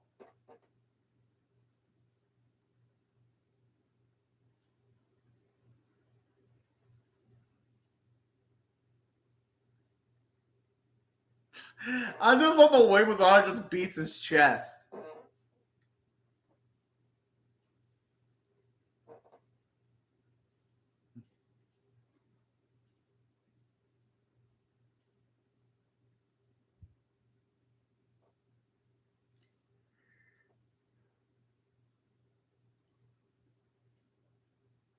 And something I love too about Sasaki, just the way he always shows gratitude to like everything. That makes him one of the most endearing characters of the series. Yes! Please let that thing lop off. Yes! I hope that arm doesn't move on its own, though. Oh, that's Medusa straight up. Fuck! No. That doesn't look good. Oh my! Not the head. Go for that hit. Do it. Yes. Yes. All right. Oh, now they're not looking cocky anymore.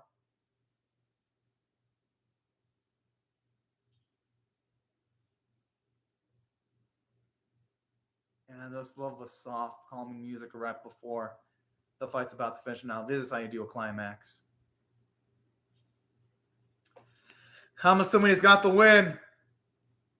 Yes! Finally! Fucking finally! At least it seems like finally. Mankind has a win. Just don't think, Sasaki. Please don't. Please don't. Come on. Come on.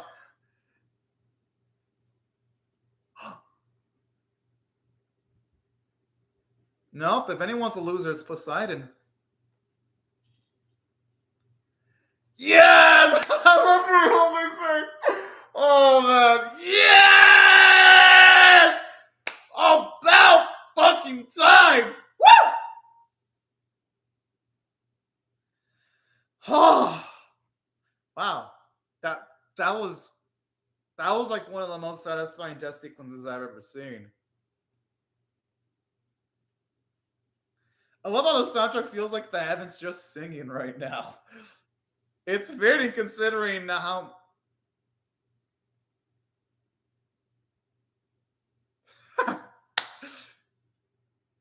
Shit. And ironic too that the greatest loser achieved the first victory for humanity. The first victory against the god. There can't be anything more poetic than this. Because it wasn't just a battle between a human and a god. It was a battle between hard work and talent. And in this instance, hard work beat talent. Honestly, I feel like that battle lasted more than 13 minutes.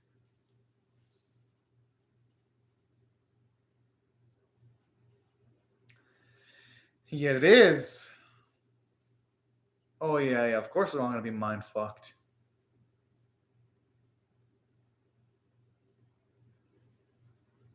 Yo, Loki ain't looking so cocky anymore. As they should. Good, I'm glad to finally see the gods fucking one of them shatter. About fucking time, too.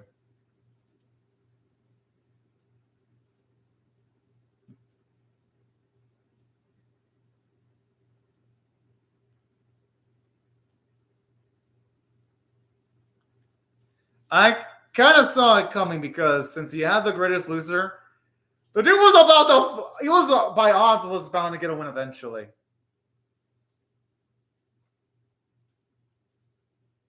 It's fine. That's good to see R2 beautiful Valkyrie smiling. About time. All right, I gotta. This is actually pretty emotional. Kojiro, yeah, oh man. How can you not root for the man? Just seeing the ultimate.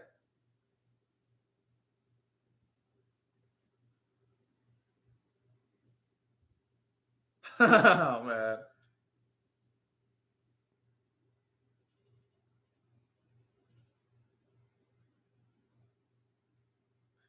I just love Brunelli. Just looks so fucking cocky. Oh man, it's glorious.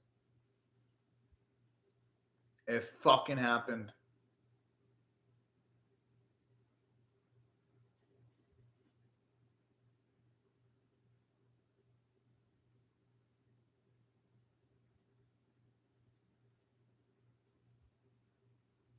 Oh, not in the mood for laughs. Not that. So one of their fellow have died. One of the fellow gods. Fucking love seeing that smugness from Loki out of his face. Oh no, no.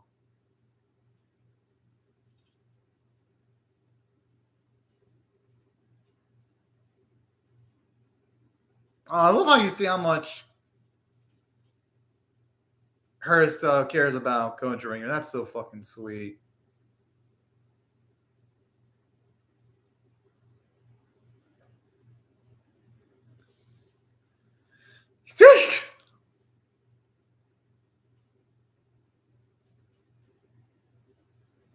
She actually pulled it off magnificently.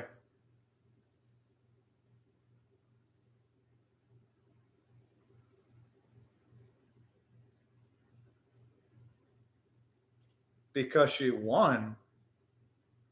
It'd be scary to think what would happen if you get to see them suffer more loss, huh?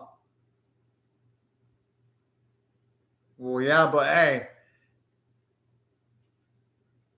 they gotta take every victory they can.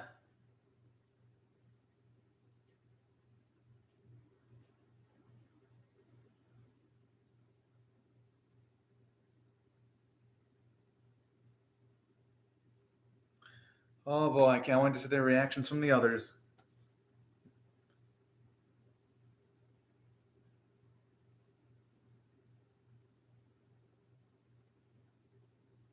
No.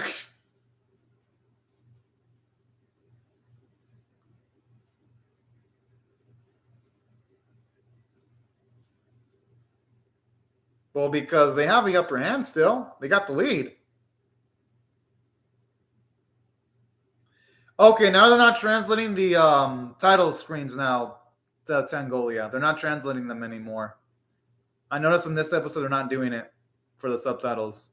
So it looks like Netflix only did it for some scenes. They didn't do it for others.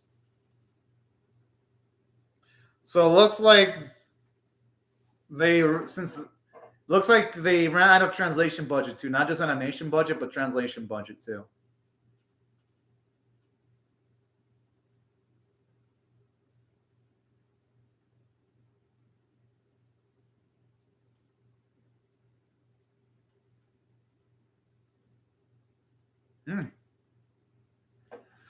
I mean, she once I made the challenge if that weren't the case.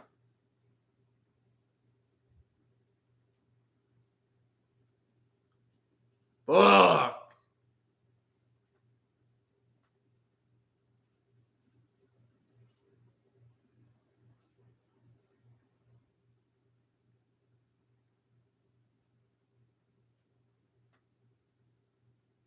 I feel bad for him.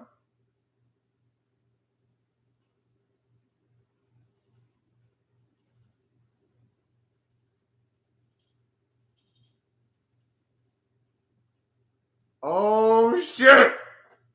I gotta have seen Aries and Hermes' reactions. Oh man.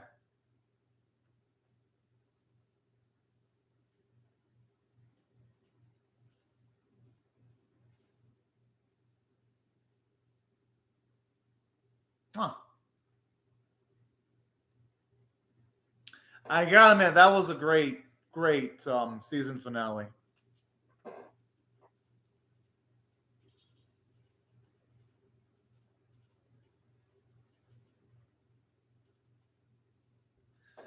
Why is Brunhilde talking with Hermes though?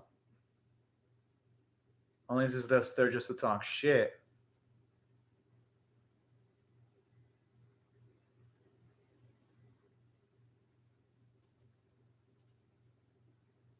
Bullshit. I don't think Hermes would take time out of his day just to talk about nothing.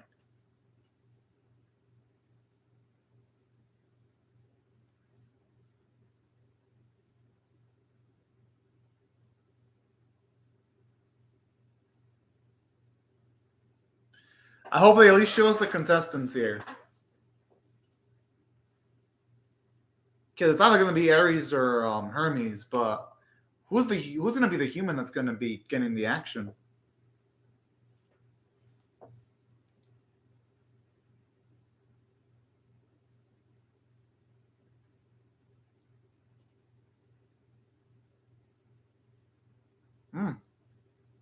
Jack the Ripper? I mean, looks like it could be him. It looks like it could be Jack the Ripper.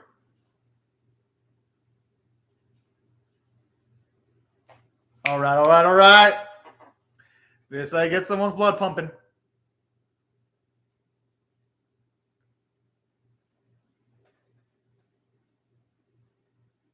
Hey, at the very least, it gives a tactical advantage to humanity this time.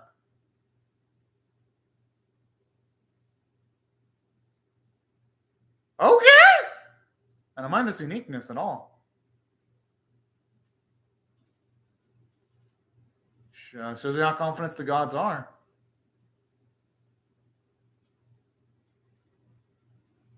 Hey, you take every edge you can get.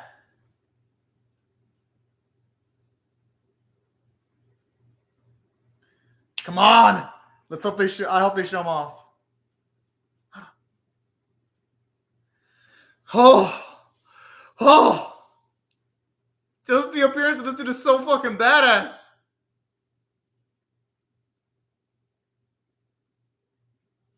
Oh, yup. It's probably him. Yeah, that's where Jack the Ripper's from. Uh-huh.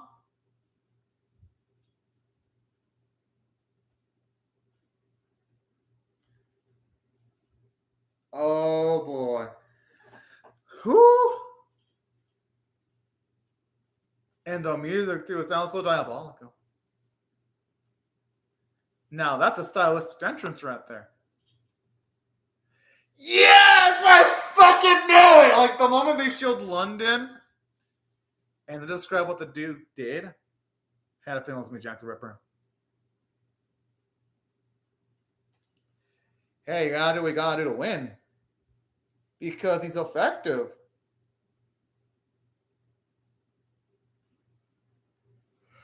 Huh. I'd say why not? I mean, they're up against the gods. She needs to play dirty. That doesn't even sound dirty, though.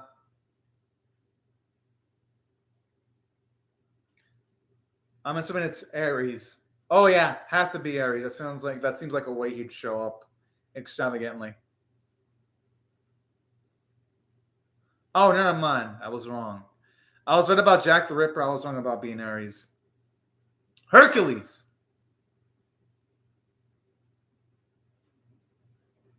Yeah, the one that they described the man's feet. That's got to be Hercules. And he's a giant. And he's buff. I'm assuming that's Hercules. Yeah, I mean, I knew it.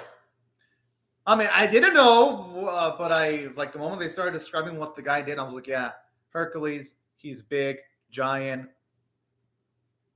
part of Greek mythology. I like how they're calling Jack the Reaper okay, then again, I guess Jack the Reaper is a baddie. But, the gods are the baddies in this instance, since, they're trying to participate in genocide if mankind loses.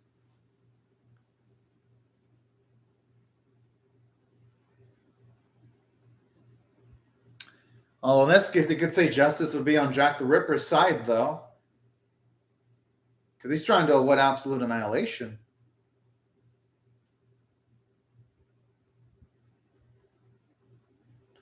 I like how the end is all similar to how it starts out.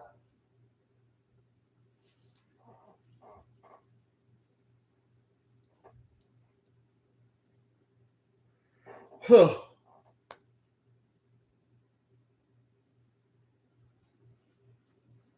All right.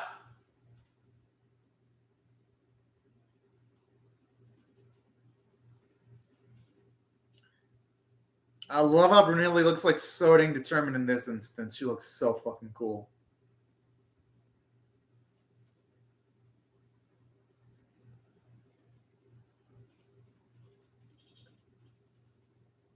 And I'm not going to blame her for utilizing dirty tricks. You got to do anything you can do to freaking win.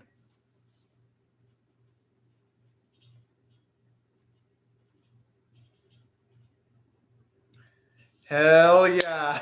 I thought there'd be a day where I'd be rooting for Jack the Reaper in an anime before. I usually root against him, but hey, it's the first time for everything, I guess. Overall, episode was damn great. I'm going to give this one a 8.5 out of 10. I really enjoyed it because finally, it was so fucking satisfying getting to see a human get a victory, and it was earned after seeing the loss after loss after loss, and seeing Sasaki's reaction. Oh man, that just made me so fucking happy. I'm like, yes.